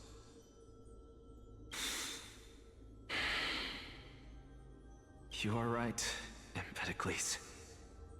My lonely pursuit is about to welcome a new chapter. I must be on my way now. May we meet again with the truth before us, Empedocles.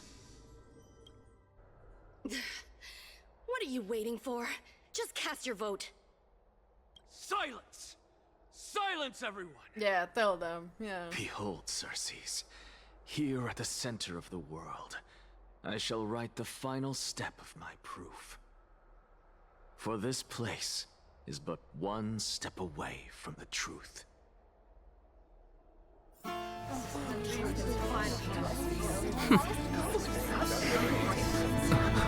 Professor, I completed the proof you wanted.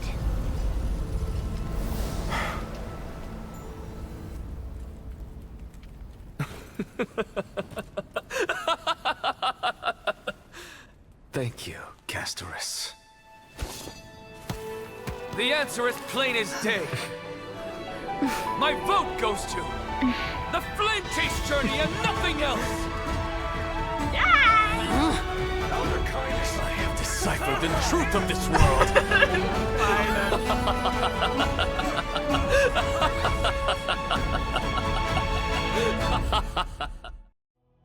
With the balance shattered, the result is clear. By carefully I love this so much. as the Theoros, So satisfying. I have observed. Oh my god. I love Anaxa so much. I cannot explain in words now. You all hack, exactly. Fuck yeah. Oh, that was so cool. Okay. No! Ligus, you can't! Anaxa, what have you done? Have you lost your mind? I hope you are prepared for the harsh punishment awaiting you. Mark my words, I will make sure that clever head of yours never forgets the price of betrayal. Have you forgotten? I told you that happens to be one of my rare talents. You put on such a grand performance, just to aid their preposterous flame chase journey? Performance? No, you are quite mistaken. I may be paranoid by nature, but I've always been known for my honesty. If you really understood me, Lady Kindness, you'd realize that I never had any interest in your pathetic little game of politics. Factions, standpoints, they are jokes in my eyes. I have never once switched sides. Because I, and I alone, am the truth. Lady Kindness, with all the citizens here as witnesses, we should honor the spirit of democracy and respect the decision of this assembly. I have observed that Akama has chosen her destiny. This citizens' assembly has resolved to continue the flame chase journey. This resolution shall be put up on the wall of heroes, such that all citizens are aware of the city's way forward. You! It seems not everyone is ready for the assembly to end. Very well. Let me entertain you for a little longer. By your leave, Lord Ligus. Interesting. Elders and citizens, your attention, please. Stay for a moment more, if you will. Anaxagoras of the Grove of Epiphany has an announcement for the assembly. What is this performer up to now? Absolute flame chase journey. I think he'll continue. I don't know. So apropos. Still. Just moments ago, all of you made a decision on the fate of Amphoreus. As a supporter of the flame chase journey, it pleases me to see the choice you have made. But I regret to say that I still harbor doubts about this outcome. Thus, I hereby challenge this resolution. Tell me, who among you dare swear to Kefali's name that Era Nova will truly welcome the fairy tale ending that the Chrysos heirs have promised? A beautiful new world free of calamity and madness? Nonsense! That's impossible! What is he getting at? Of course. No one? Must I pick somebody to answer? Very well. You, the one acting so wise and profound, in front of all present here, do you dare swear that it will happen for sure? No? Fine. Next. You, the one with ignorance written all over your face. He truly is a professor. Yes, you.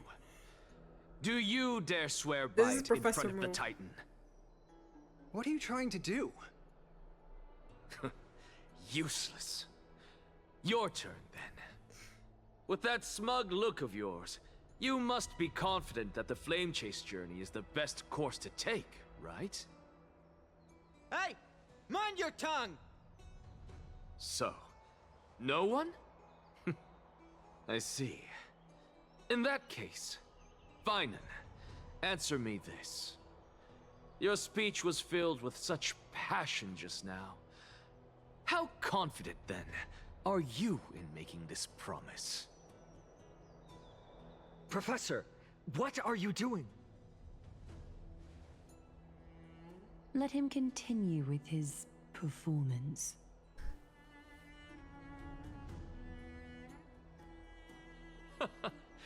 Will you look at that? Even Phainon and Aglaea lack the courage to make such a promise. And what's even more absurd is that no one but I can promise you this new world. And yet, the Assembly passed the resolution anyway.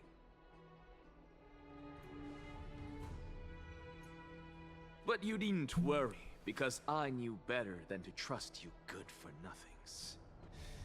That is precisely why I am here today. To give you one final lecture. Now listen up and listen well. I, Anaxagoras of the Grove of Epiphany, hereby declare everything that the Flame Chase journey promises is true. Phainon of Ides Elysiae, the prophesied demigod who shall succeed Kefali, will reforge each and every one of us in the new world with his complete, intact memories. What? The core flame-bearing titans were the Chrysos heirs of yesterday, and the Chrysos heirs who carry the core flames today will become the titans of tomorrow. He said it out loud. All of our souls shall endure for eternity in the miracle of the World-Bearer. And all under Kefali's protection shall step into that new world.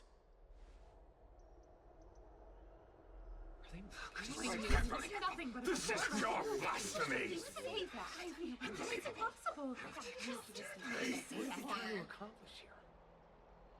What? Are you saying that we must bow down to you and worship you, even in our next lives? Enough, you blasphemous imbecile! How dare you try to deceive us with all these lies and falsehoods? How can you prove? I told you, don't interrupt me. But since you've asked, I shall be kind and indulge you. My statements are based on my experiments on the divine body of Kefali themselves. You heard me correctly, everyone. with the tacit approval of kindness and the Council of Elders.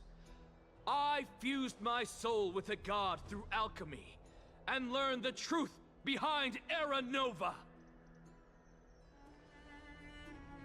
What is he talking about? Gasp. Isn't that pure blasphemy? I, the vile, wretched blasphemer, deserve nothing less than death for my sins. And the Council of Elders, which granted me consent and aided in committing this atrocity, should face punishment alongside me. By the gods, even kindness has betrayed Akama. Game of Thrones! Game of Thrones!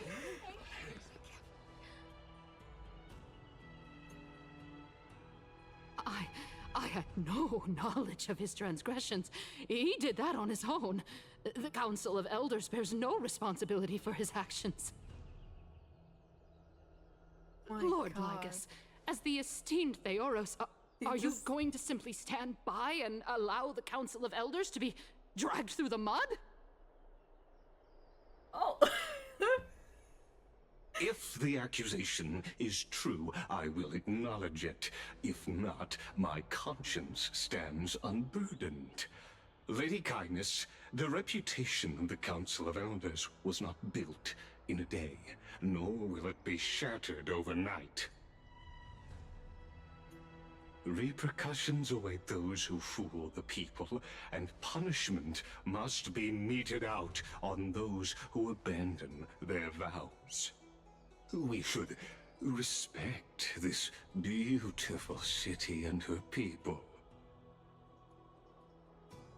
You... Lady Aglaea, the Gold Weaver, I humbly ask that you take on the responsibility of overseeing this judgment in the name of the fairness of Talantin and the justice of Kefali. Considering the circumstances, and in accordance with Akama's codex as the only demigod among us, you shall rightfully wield this authority. The honor is mine to bear. How is this permitted? Somebody do something! This is how we're... Elders and citizens, silence, if you please. Anaxa of the Grove of Epiphany has made his statement clear. As per Akima's codex, I request all present citizens to stand with me in exercising the right of judgment. First, Elder Kindness of Akima and Lygus the Theoros stand accused of neglecting their duties and abusing the law, leading to the egregious blasphemy against a god. In the names of Talantin and Kefali, Akima is to form a committee before the 7th action hour to conduct an investigation and disclose the findings to the public for subsequent judgment. Yes! That's what we deserve! Agreed! Curse you! Now, concerning Anaxagoras of the Grove of Epiphany, he has confessed to grave blasphemy against Kefali.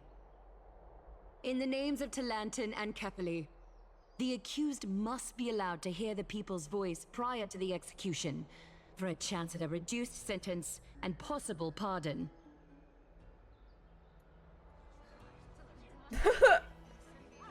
Damn. Professor.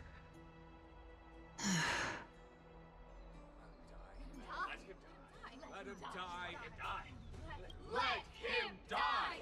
Let him die! Let him die! Damn. Let him die! Well. Let him die! Oh, he's enjoying it. Let him die! Let him die! Let him die! Let him die! Let him die! What decision will you make? Lady Goldweaver. Enough with the hesitation, Aglaea. This is not like you. Let him die! Let him die! Let him die! Then, in light of the people's voice, O Talantan on high. They really want him to die, oh my god, yeah. Is this how it's in Game of... Is this how it's in Game of Thrones too?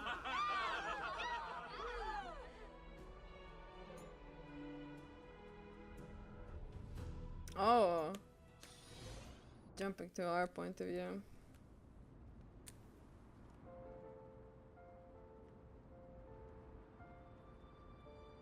Quite literally one of the plots. God damn.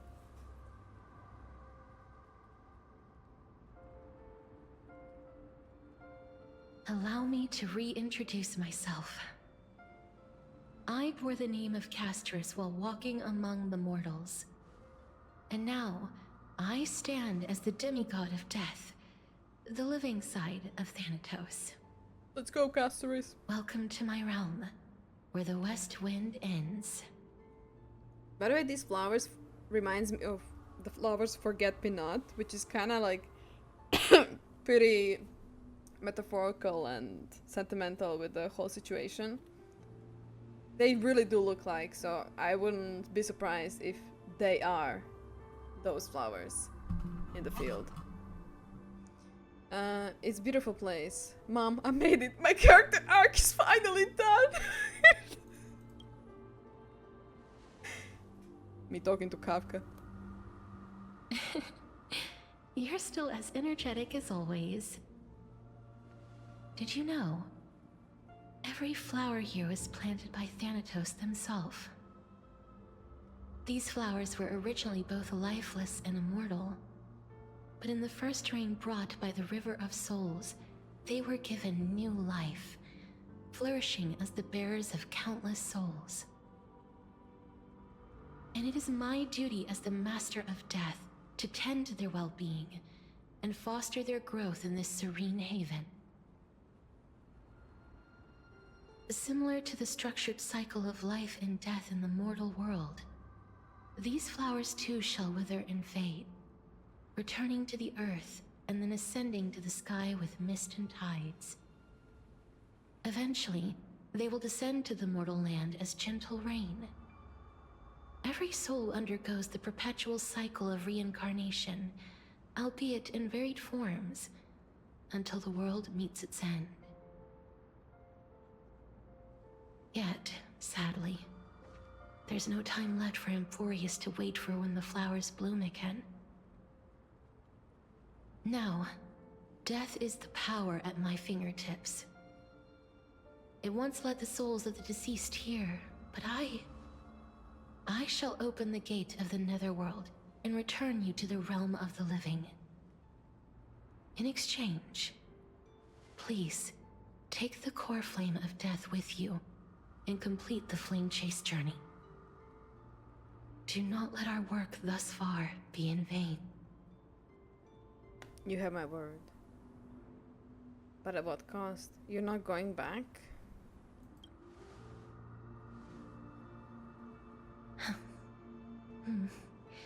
Just like the other demigods, I will stay here and embrace my destiny. That being said, it is not easy to guide a lost soul back to the mortal realm. The whispers of death are sweet and alluring. If your determination wavers, you will succumb and be forever ensnared by the netherworld's grasp. Please consider this a one-time exception. I will do everything in my power for the flame chase journey. And for your life, the only life I can save. I'll do my best. I am glad to hear that.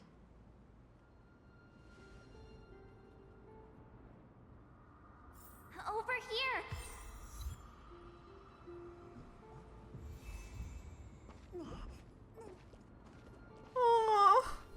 believe in you. God damn it, I wish they were all boys now. That would be so... Oh.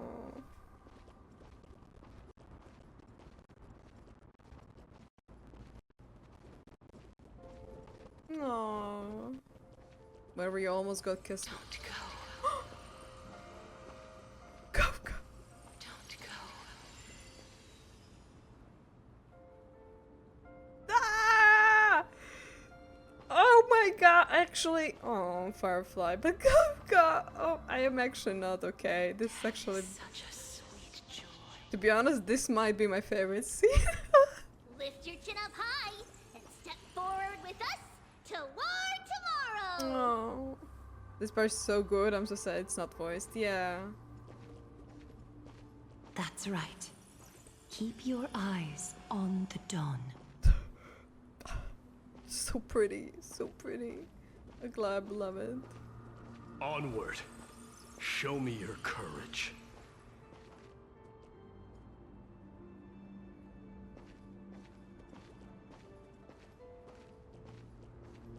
Partner, we shall become heroes together. I'm not okay.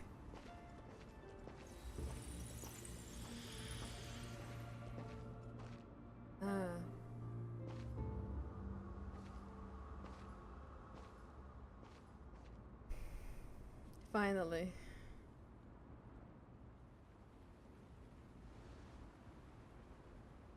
Thank you, Castorice. Since I already made it to the end, maybe I can even have one last glance at the sea of flowers.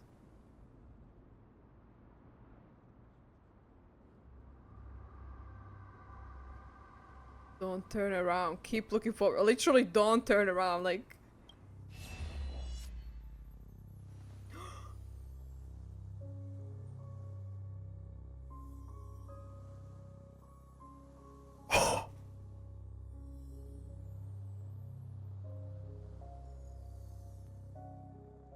I am genuinely gagged.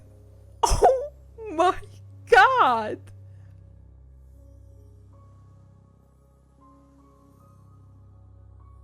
Fear not, as a touch of red will be waiting you at the end of the path.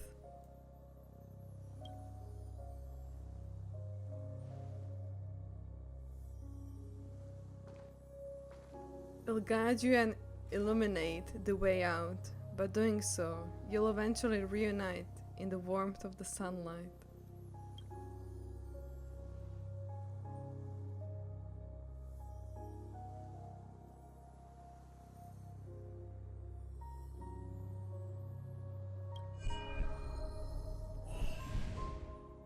What's this? What in the world are these shadows and voices? All of this is proof that you once lived. Your soul, your memories, the years you've journeyed through, and the path they revealed, leading you back home. So, continue onward. Do not stop moving forward, and do not let her sacrifice and the support of all who have stood by you be in vain. Over here, friend! Ma'am! Take my hand! Let's go home. Goodbye, Netherrealm. I love again more the realm.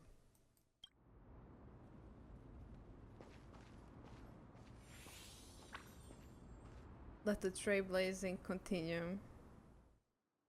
Fuck, that was actually... Oh my god, that's the best scene, to be honest, in this whole page. I was already, you know, when we were going through the lines of memories. But I'm so gagged. It was so good. It was so good. Wow. So good. I'm back. At last. I knew you could do it.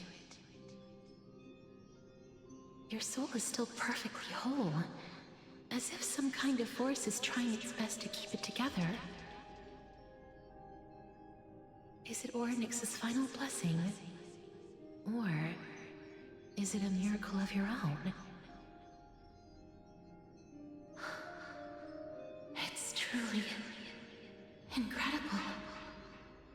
Such a strange surge of familiarity. So hard to describe. Perhaps it is fate, once again fulfilling its own design. Or perhaps it is the laws from beyond the sky, so familiar to you, that intertwined our fates long ago.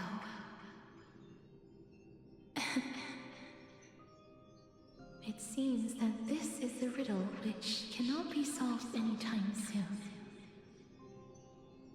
The sensation of becoming a demigod is truly wondrous. It's as if the river of souls is winding its way through the depths of my spirit, transforming with each breath into a fine rain that nourishes the world.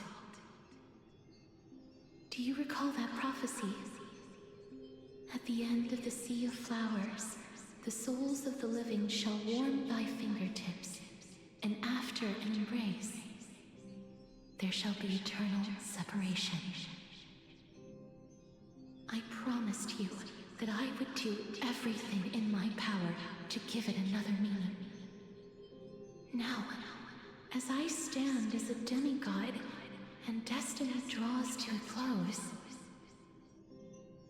I can finally end it in a way that is as beautiful as it deserves. The wish I once sought, but could never grasp, is now within reach. In this brand new world, every blooming life will lift its arms in celebration and recount the profound meaning of this very instant. Every touch, every embrace we share will never again be an ice-cold loss. They will radiate with an intense warmth, sowing love far and wide throughout the land.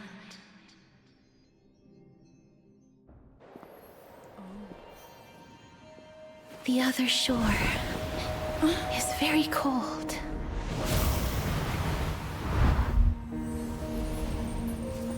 May I borrow your warmth one last time? Thank you for fulfilling this wish of mine. The place I'll be going to is what humans call the Land of Sorrows. But with this heartbeat and the residual heat of this embrace, I shall turn the nether realm into a gentle place of rest.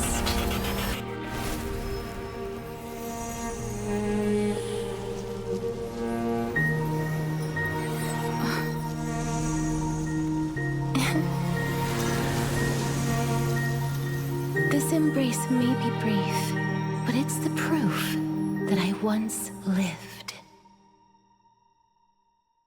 That was beautiful. Farewell, then. May we reunite in the new world.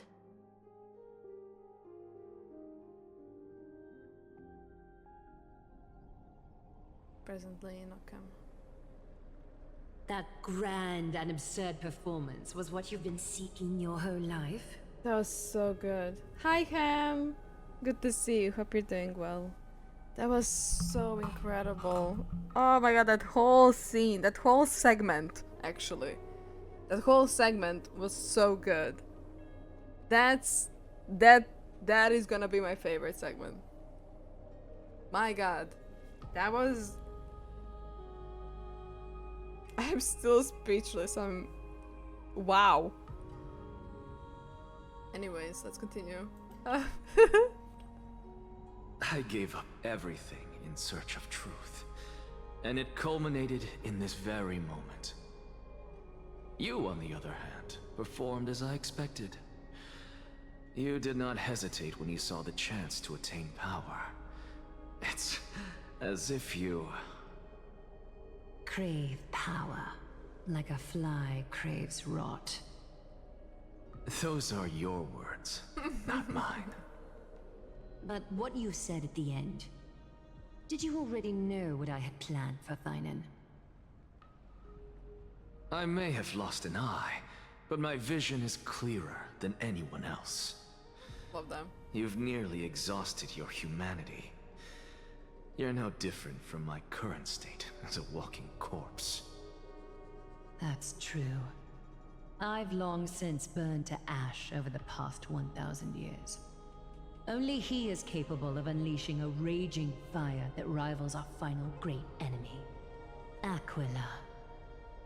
So, this is our last chance. How about we let go of the bad blood between us? May I resonate with your core flame, Aglaea? Please do. That's impossible. To persist with your soul thinned to such an extent. You're insane.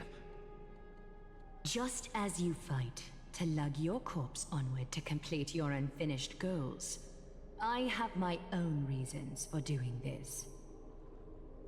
Until Phainon grows into his position as the prophesied leader, I must continue to lead everyone on the flame chase journey. I must keep inching forward, even if only as an empty shell. I've long predicted this was the case, but I didn't think you'd already lost so much. How ironic. We would have avoided so many misunderstandings if you and I had just spoken this candidly before. But casting aside our ideological differences, there is one thing you and I agree on. Phainon. Yes. He was born to be a hero. He understands the hearts of the people, and I can confidently say he is a far better leader than you. Only he is capable of fulfilling your mission. Sadly, he is a man cursed by Nestia. But by my estimates, his horribly elaborate sense of style should not impede Era Nova. Congratulations are in order. We found common ground at the very end of our destined paths. When you put it that way, it makes me want to take back what I said. Aglaea, we're back. Come welcome our great hero reborn from the ashes. I hope he didn't hear your earlier assessment. It wouldn't be the first time I criticized him. A man should be aware of his own shortcomings.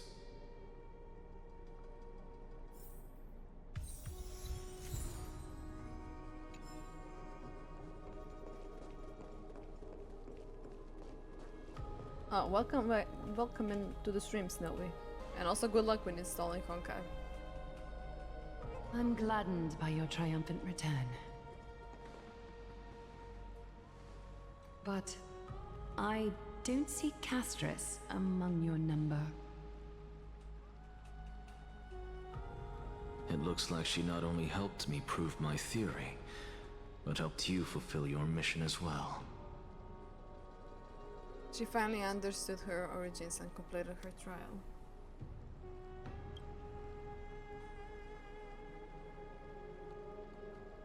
She might not have been able to change her fate, but she still wrote the final verse of her epic herself. Trinin, please recite the prophecy for us. Trailblazer, please surrender that scalding cool flame for us as well. You are the only life she ever saved by her own hand in her 1,000 years on this earth. I believe no one is more qualified for this noble task. Let the ceremony begin.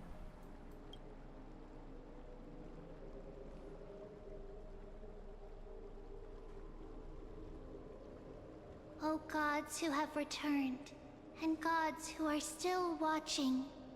Today, we bring you a soul laid bare. The Hand of Shadow, Thanatos, remembered their name from the past. From daylight they came, and to their fragrant dwelling they return, to walk now among your ranks. And there was one who joined hands with the Titan, a traveler risen from the dead, and reborn among mortal kind. She is the everlasting night, and shall now proclaim in her good name, O Majesty of the 12 Titans, pillars of the world. We seek your divinity to mend the rifts of the world. Fill our bodies with blood of gold, till we wither in willing service to the prophecy. Step forward, trailblazer from beyond the sky, and together with us, surrender the core flame and carve their star into the sky. Surrender the core flame. Goodbye, Castorice.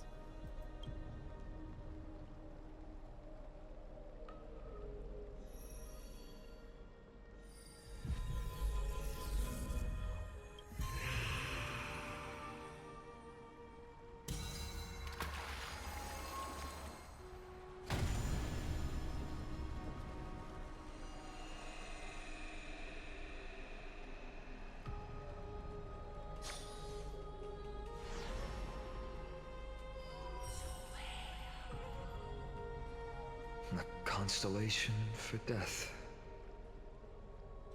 For life and death, to be more precise.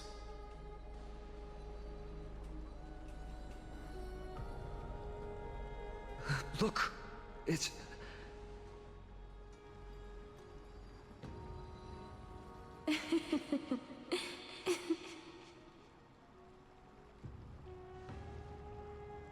Is that Castorice? No, it's only a divine echo. I think she's here for the trial.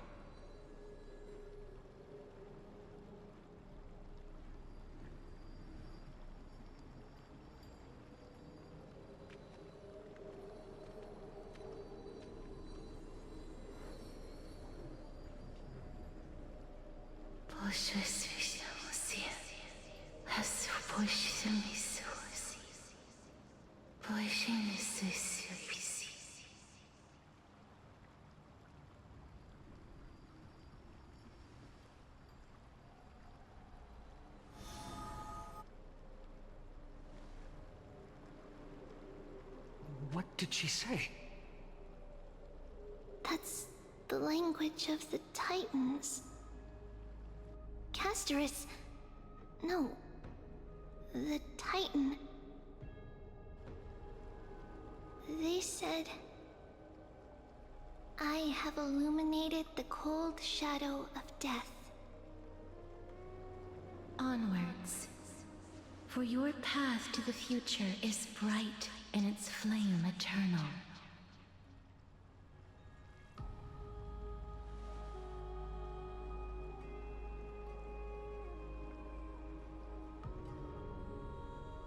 Do not forget.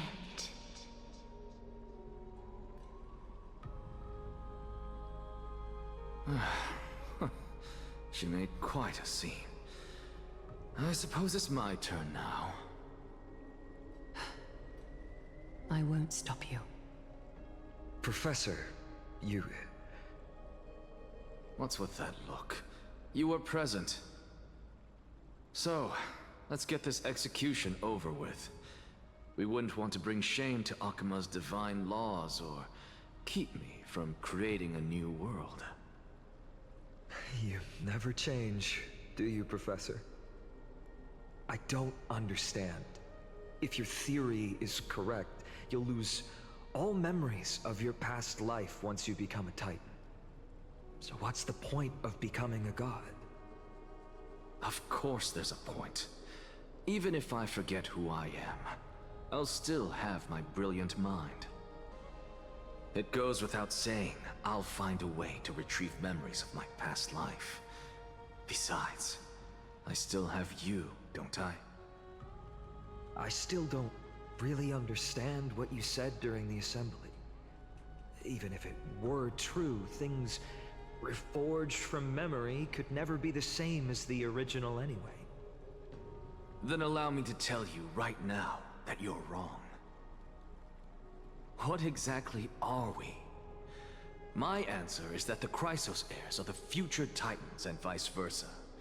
Of course, this answer only applies to us. So, what are we when it comes to regular mortals? The very essence of the world, our souls, are tiny invisible seeds that hold records of each person's memories of the world.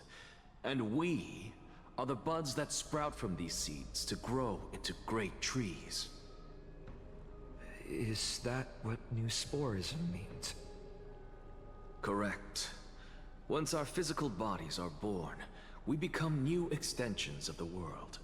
From there, we plant our seeds into someone's memories, and then scatter them into the hearts of countless people in the future. Just as seeds are affected by their environment, so too will our appearances differ across memories. But the partial memories we carry will always be the same, because that is just how the world is. To destroy our very existence, one must destroy the world itself. But we have someone who will still live on with his perfect memory. That person is you, child of Kefali. This is what it means to be the world-bearing Titan. So, carry everything of this world and live on. Don't disappoint those most precious to you. Don't disappoint Lady Goldweaver. And especially, don't bring dishonor to my theory. Anaxa, I swear to you, I'll lead everyone to our reunion in the new world. Good. That is all I have to say. Farewell, everyone. May we meet again in the next life. Farewell, great performer. May Circes safeguard your thoughts. Salute him in the same way. May Circes safeguard your thoughts. Are you satisfied, Honorable Titan?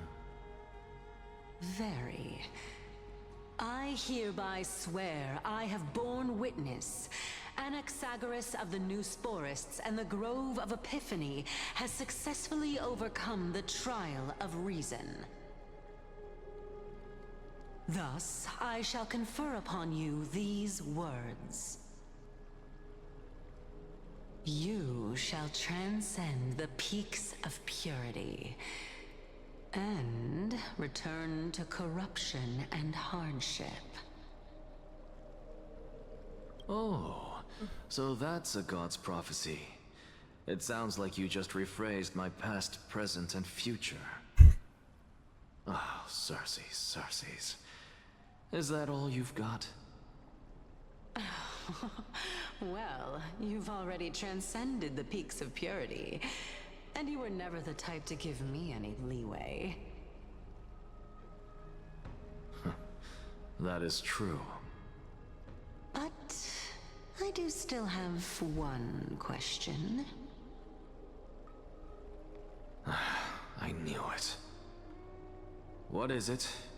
Maybe we're thinking of the same thing. As you've so boldly stated, we and the world itself live on through the memories of others. If that is the case, whose memories did the very first new spore sprout from? How should I know?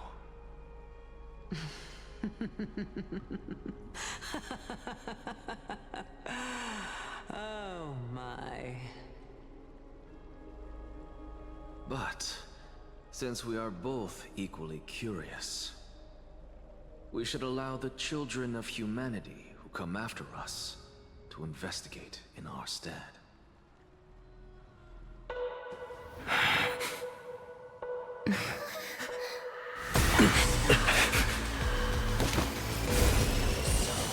Rejoice, Circes.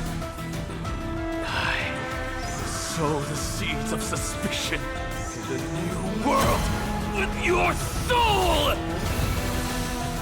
And now, the objective is complete. That is all.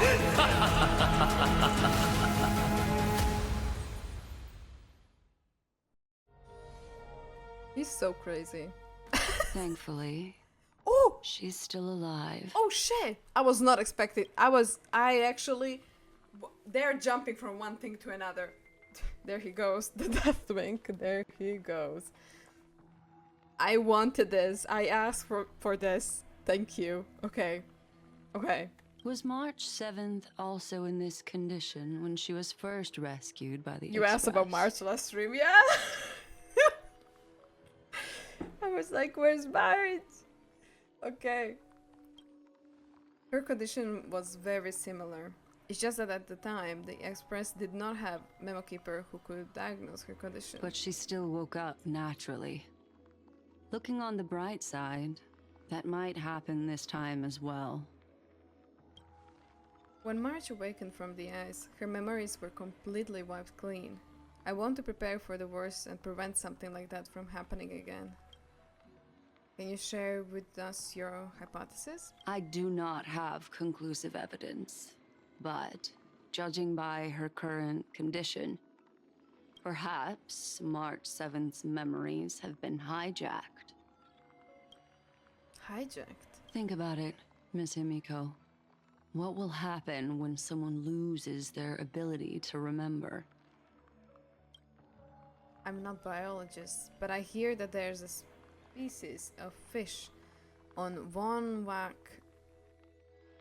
that has the memory span of less than a second. It forgets anything that occurs in the very next instant. Perhaps something similar will happen? Unfortunately, short-term memory is an entirely different concept from the inability to remember. Perhaps it is difficult for you to imagine, but an individual who has lost their ability to remember turns into nothingness. Nothingness? The belief of the Garden is that everything in this universe can be interpreted through memories. This is the driving force behind the continuance of this path. The past is made up of memoria, while the future is a possibility that will eventually be converted to memoria. But the present, it doesn't really exist, and it's only an abstract expression.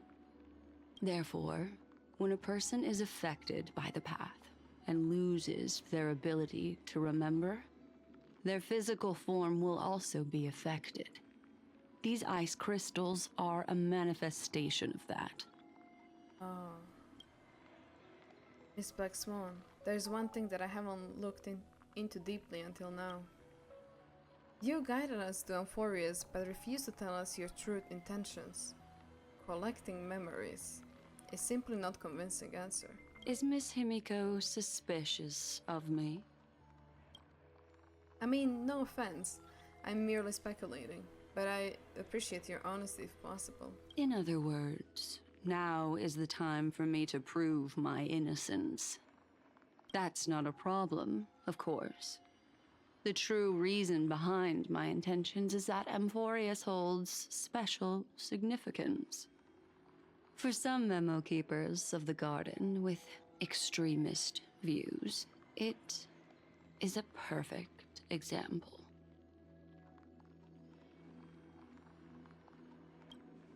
Perfect example. A world that can only be seen through the Garden's mirror means that memo keepers have the right to keep the world in their private collection.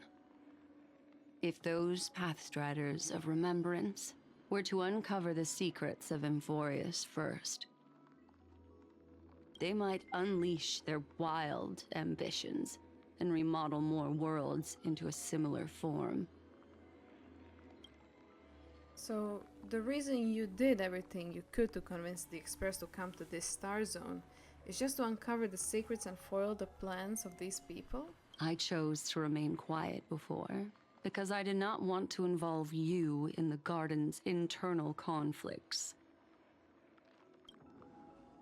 Remodeling a world is not the easy feat.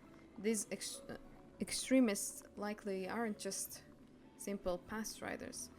Do they wield the power of emanators? You can be even bolder with your guesses. The people that I'm talking about, they aren't just individuals. They are an organization that has already attached itself to the Pinky Finger Fuli. Would they be the ones who hijacked March 7th's memories? I cannot be certain, but at the very least, they are capable of doing so. I am deeply sorry about what has happened to March 7th, but the deal that I propose still remains a fair one. Amphoreus is still an excellent destination, and investigating further might allow us to uncover the truth behind the accident. Miss Himiko, the wisest choice right now is for us to continue cooperating. What's wrong? Let me take back a part of what I said just now, Miss Himiko. Although we indeed struck a deal, it seems like I have involved you in some unforeseen danger. Please accept my deepest apologies. Has something changed? It's Fuli. Their gaze has just swept across Amphoreus.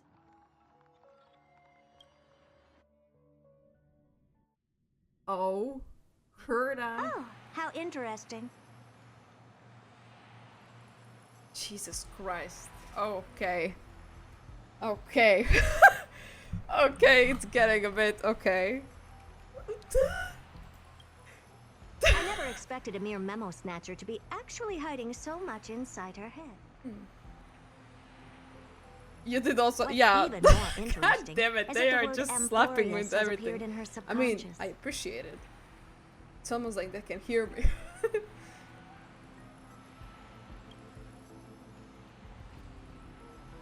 This lady seems to be having fun.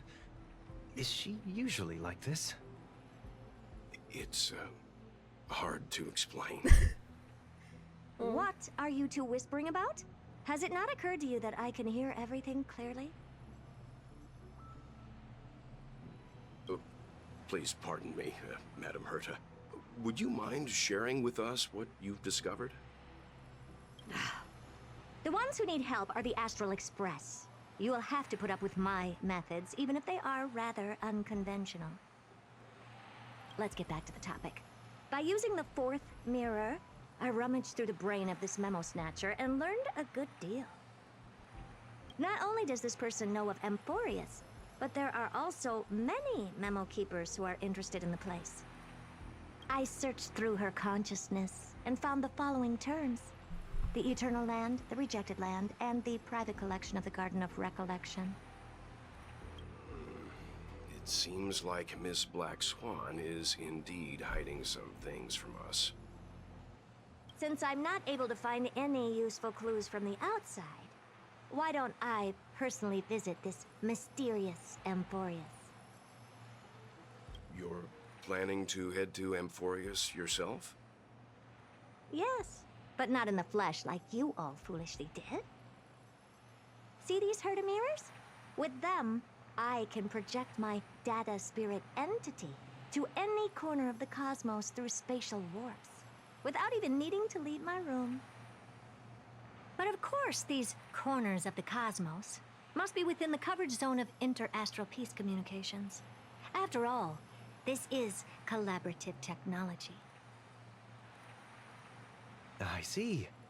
You do seem like the more indoor type. Although that star zone is not within the network of the IPC, the Express itself can serve as a signal station. Come, give me the astral chart coordinates. Then, sit back and enjoy the show. So they're talking about her like she's a cat. Like, literally.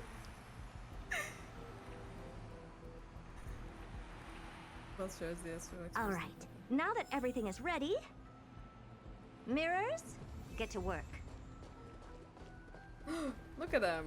Father and son. First mirror, input the coordinates. You'll be in charge of the spatial warp. As you command, Madam Herda. The preparations are complete. I wish you a pleasant journey ahead. Oh wait, we can... I mean, it's not gonna be for too long, I assume, but... I will change so we are immersed in the story like this. Second mirror, prepare for the thought refraction. There's still some distance from the Astral Express to the Amphoreus celestial body. You're in charge of sending me over. This time, raise the power to the maximum. Don't be stingy. Oh, okay. I won't fail the mission, Madam Herda. Third mirror, you're in charge of generating the data spirit entity. I'm happy to help, Madam Herda. What kind of appearance are you planning to use this time? Good question. Let me think. Forget it. Just use my own appearance. There's no one there that'll recognize me anyway. As you wish.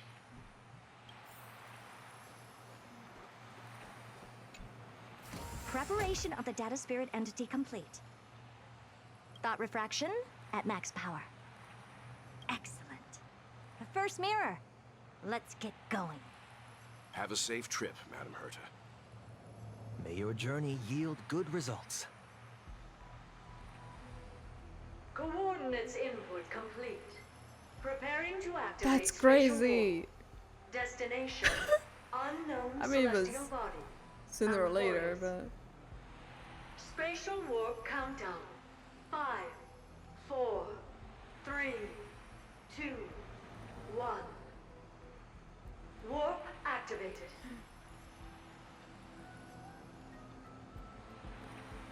Oh! So that's Amphoreus? Its appearance is, well, sure is unique. Second mirror. Prepare for thought refraction. It's time to send me in. Alright, please read the safety protocols carefully. Can't you hurry up? Yes, ma'am. I didn't expect it to be so turbulent. I should have asked the second mirror to use slightly less power. What a magnificent sight! Is this the entrance to Amphoreus? Let's see. Perhaps I'll be able to find a way in. Oh. Hello, hi. Welcome in. Thank you for the follow. Officially welcome to my stream. Hi. What's this? A statue? It's ugly. I don't like it. Oh. Oh, I finally found your traces. How esteemed must you be for the great Herda to come out personally? When we return, get ready to become free labor for the simulated universe for the rest of your lives. No!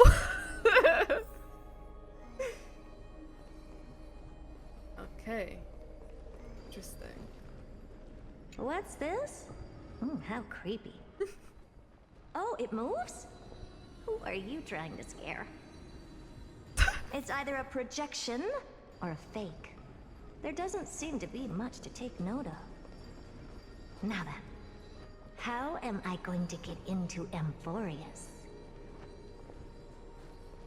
I'm already in the Venus slaves at this point, doing every week. Yeah, literally. My deepest apologies, esteemed lady. I'm afraid that you cannot proceed further. Who's there? Your visit, although not part of my calculations, is a pleasant surprise. It's a pity that the preparations are not yet in place to receive you with the hospitality that someone of your status deserves. Are you not going to answer my question? Who are you? I have many identities, and I'm going to have even more in the future. But if you just need a form of address, you can use my common alias. Lycurgus. Lygus. All right, Lygus. But you can't possibly think that I'm just asking for a name, can you? Regrettably, I do not have the authority to share more information. However, standards are always flexible. While not violating the ultimate agreement, I'm able to disclose this piece of information. As you thought, this is the entrance to Amphoreus. Now, please, kindly turn back. Amphoreus is not a world that you should be involved with, regardless of what kind of magnificent achievements you have accomplished. This place will not open its doors so easily. You seem to understand me very well. Then you should know that I have no reason to listen to you. Your reaction is completely within my calculations. Despite my long years as a watcher, it seems like my assessment of human nature still remains accurate. From you, I'm able to sense a beautiful desire for knowledge. But my answer remains unchanged. Madam, it is with the utmost goodwill that I suggest you return to where you came from. Let's assume for a second that I'm not so well-mannered, and that I insist on uncovering the secrets hidden behind you, Mr. Lygus. How do you plan to dispel this notion of mine?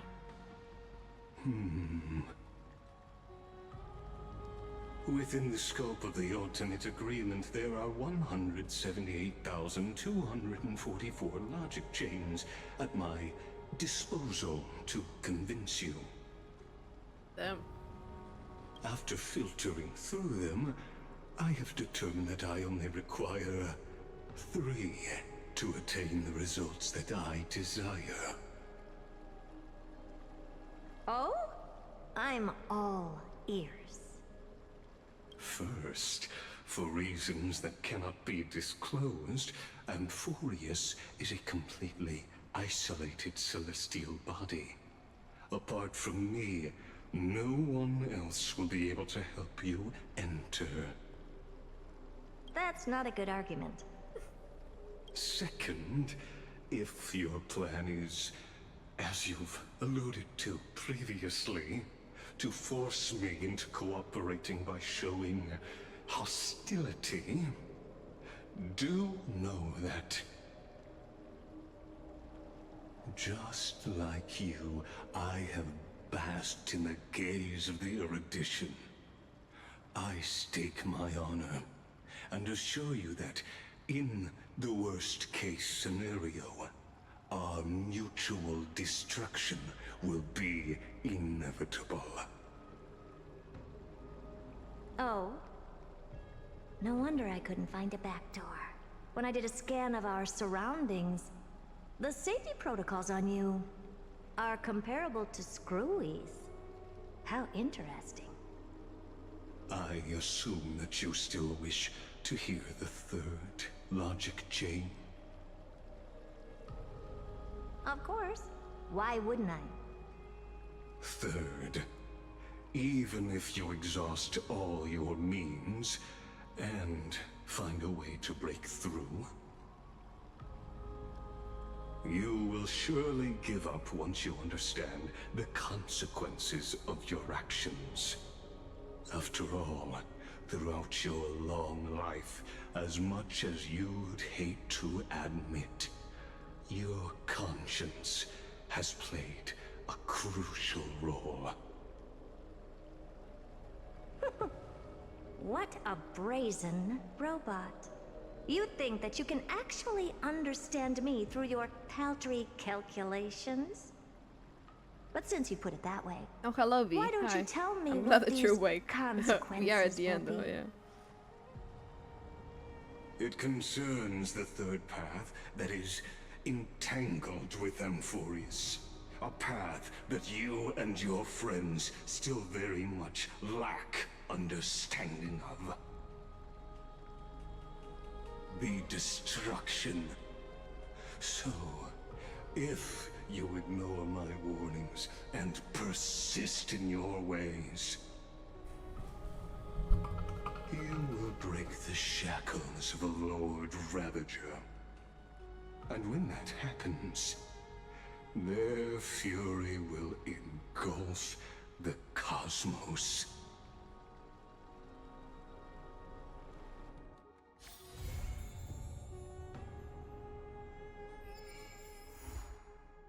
Oh! We end on that? But it works, I guess, yeah. Slater, you finished. I finished 1 minute before completing the 4 hours. I managed to do it. This went much faster than the first half. Yeah. You see? Crazy! That's what happens when I lock in, you know? But I'm just fully on the story. Aglaea is a Lord Ravager, by the way, Destruction Emanator. Okay. That was so crazy. That was a good patch. A lot of lore. But my god. I once again like yeah.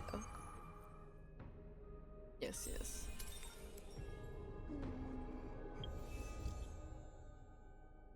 Robin is still not getting answered. A lot. Bombarded left and right. I will honestly have to return to some and like to the story again and kind of recap kind of thing, cuz oh my god, that was so insane. Anaxa, crazy. Game of Thrones moment. The whole scene with Castorice and us getting back to the mortal life and everything was insane. My favorite part. I haven't even let the story settle in my head. Yeah, I finished 20 minutes before stream. Yeah, like yesterday when I finished the first half, I needed time. Like all day I was thinking about it. I'm like, wow. Okay, and now this, I will need time again. The Golden Scapegoat side mission is very interesting. Oh, I haven't finished. Yeah, up first moment. I am so happy that we did it. I am so I don't know. It was a ride. Despite everything Cass did, Anaxa was the star. Anaxa? My god, I am He's amazing truly. I mean both of them. Lucas, but yeah, he was actually the real star. I am speechless. I am happy with this patch again. I mean, I was not even... I have 8 of these. I didn't doubt that it was gonna be less than the previous. But what I already kind of highlighted, a lot of lore has been dropped on me. And I kind of just... You know? go through all of it again. Pinpoint the stuff that I not that I oversaw, because like I pretty much got the whole thing, but I'm like,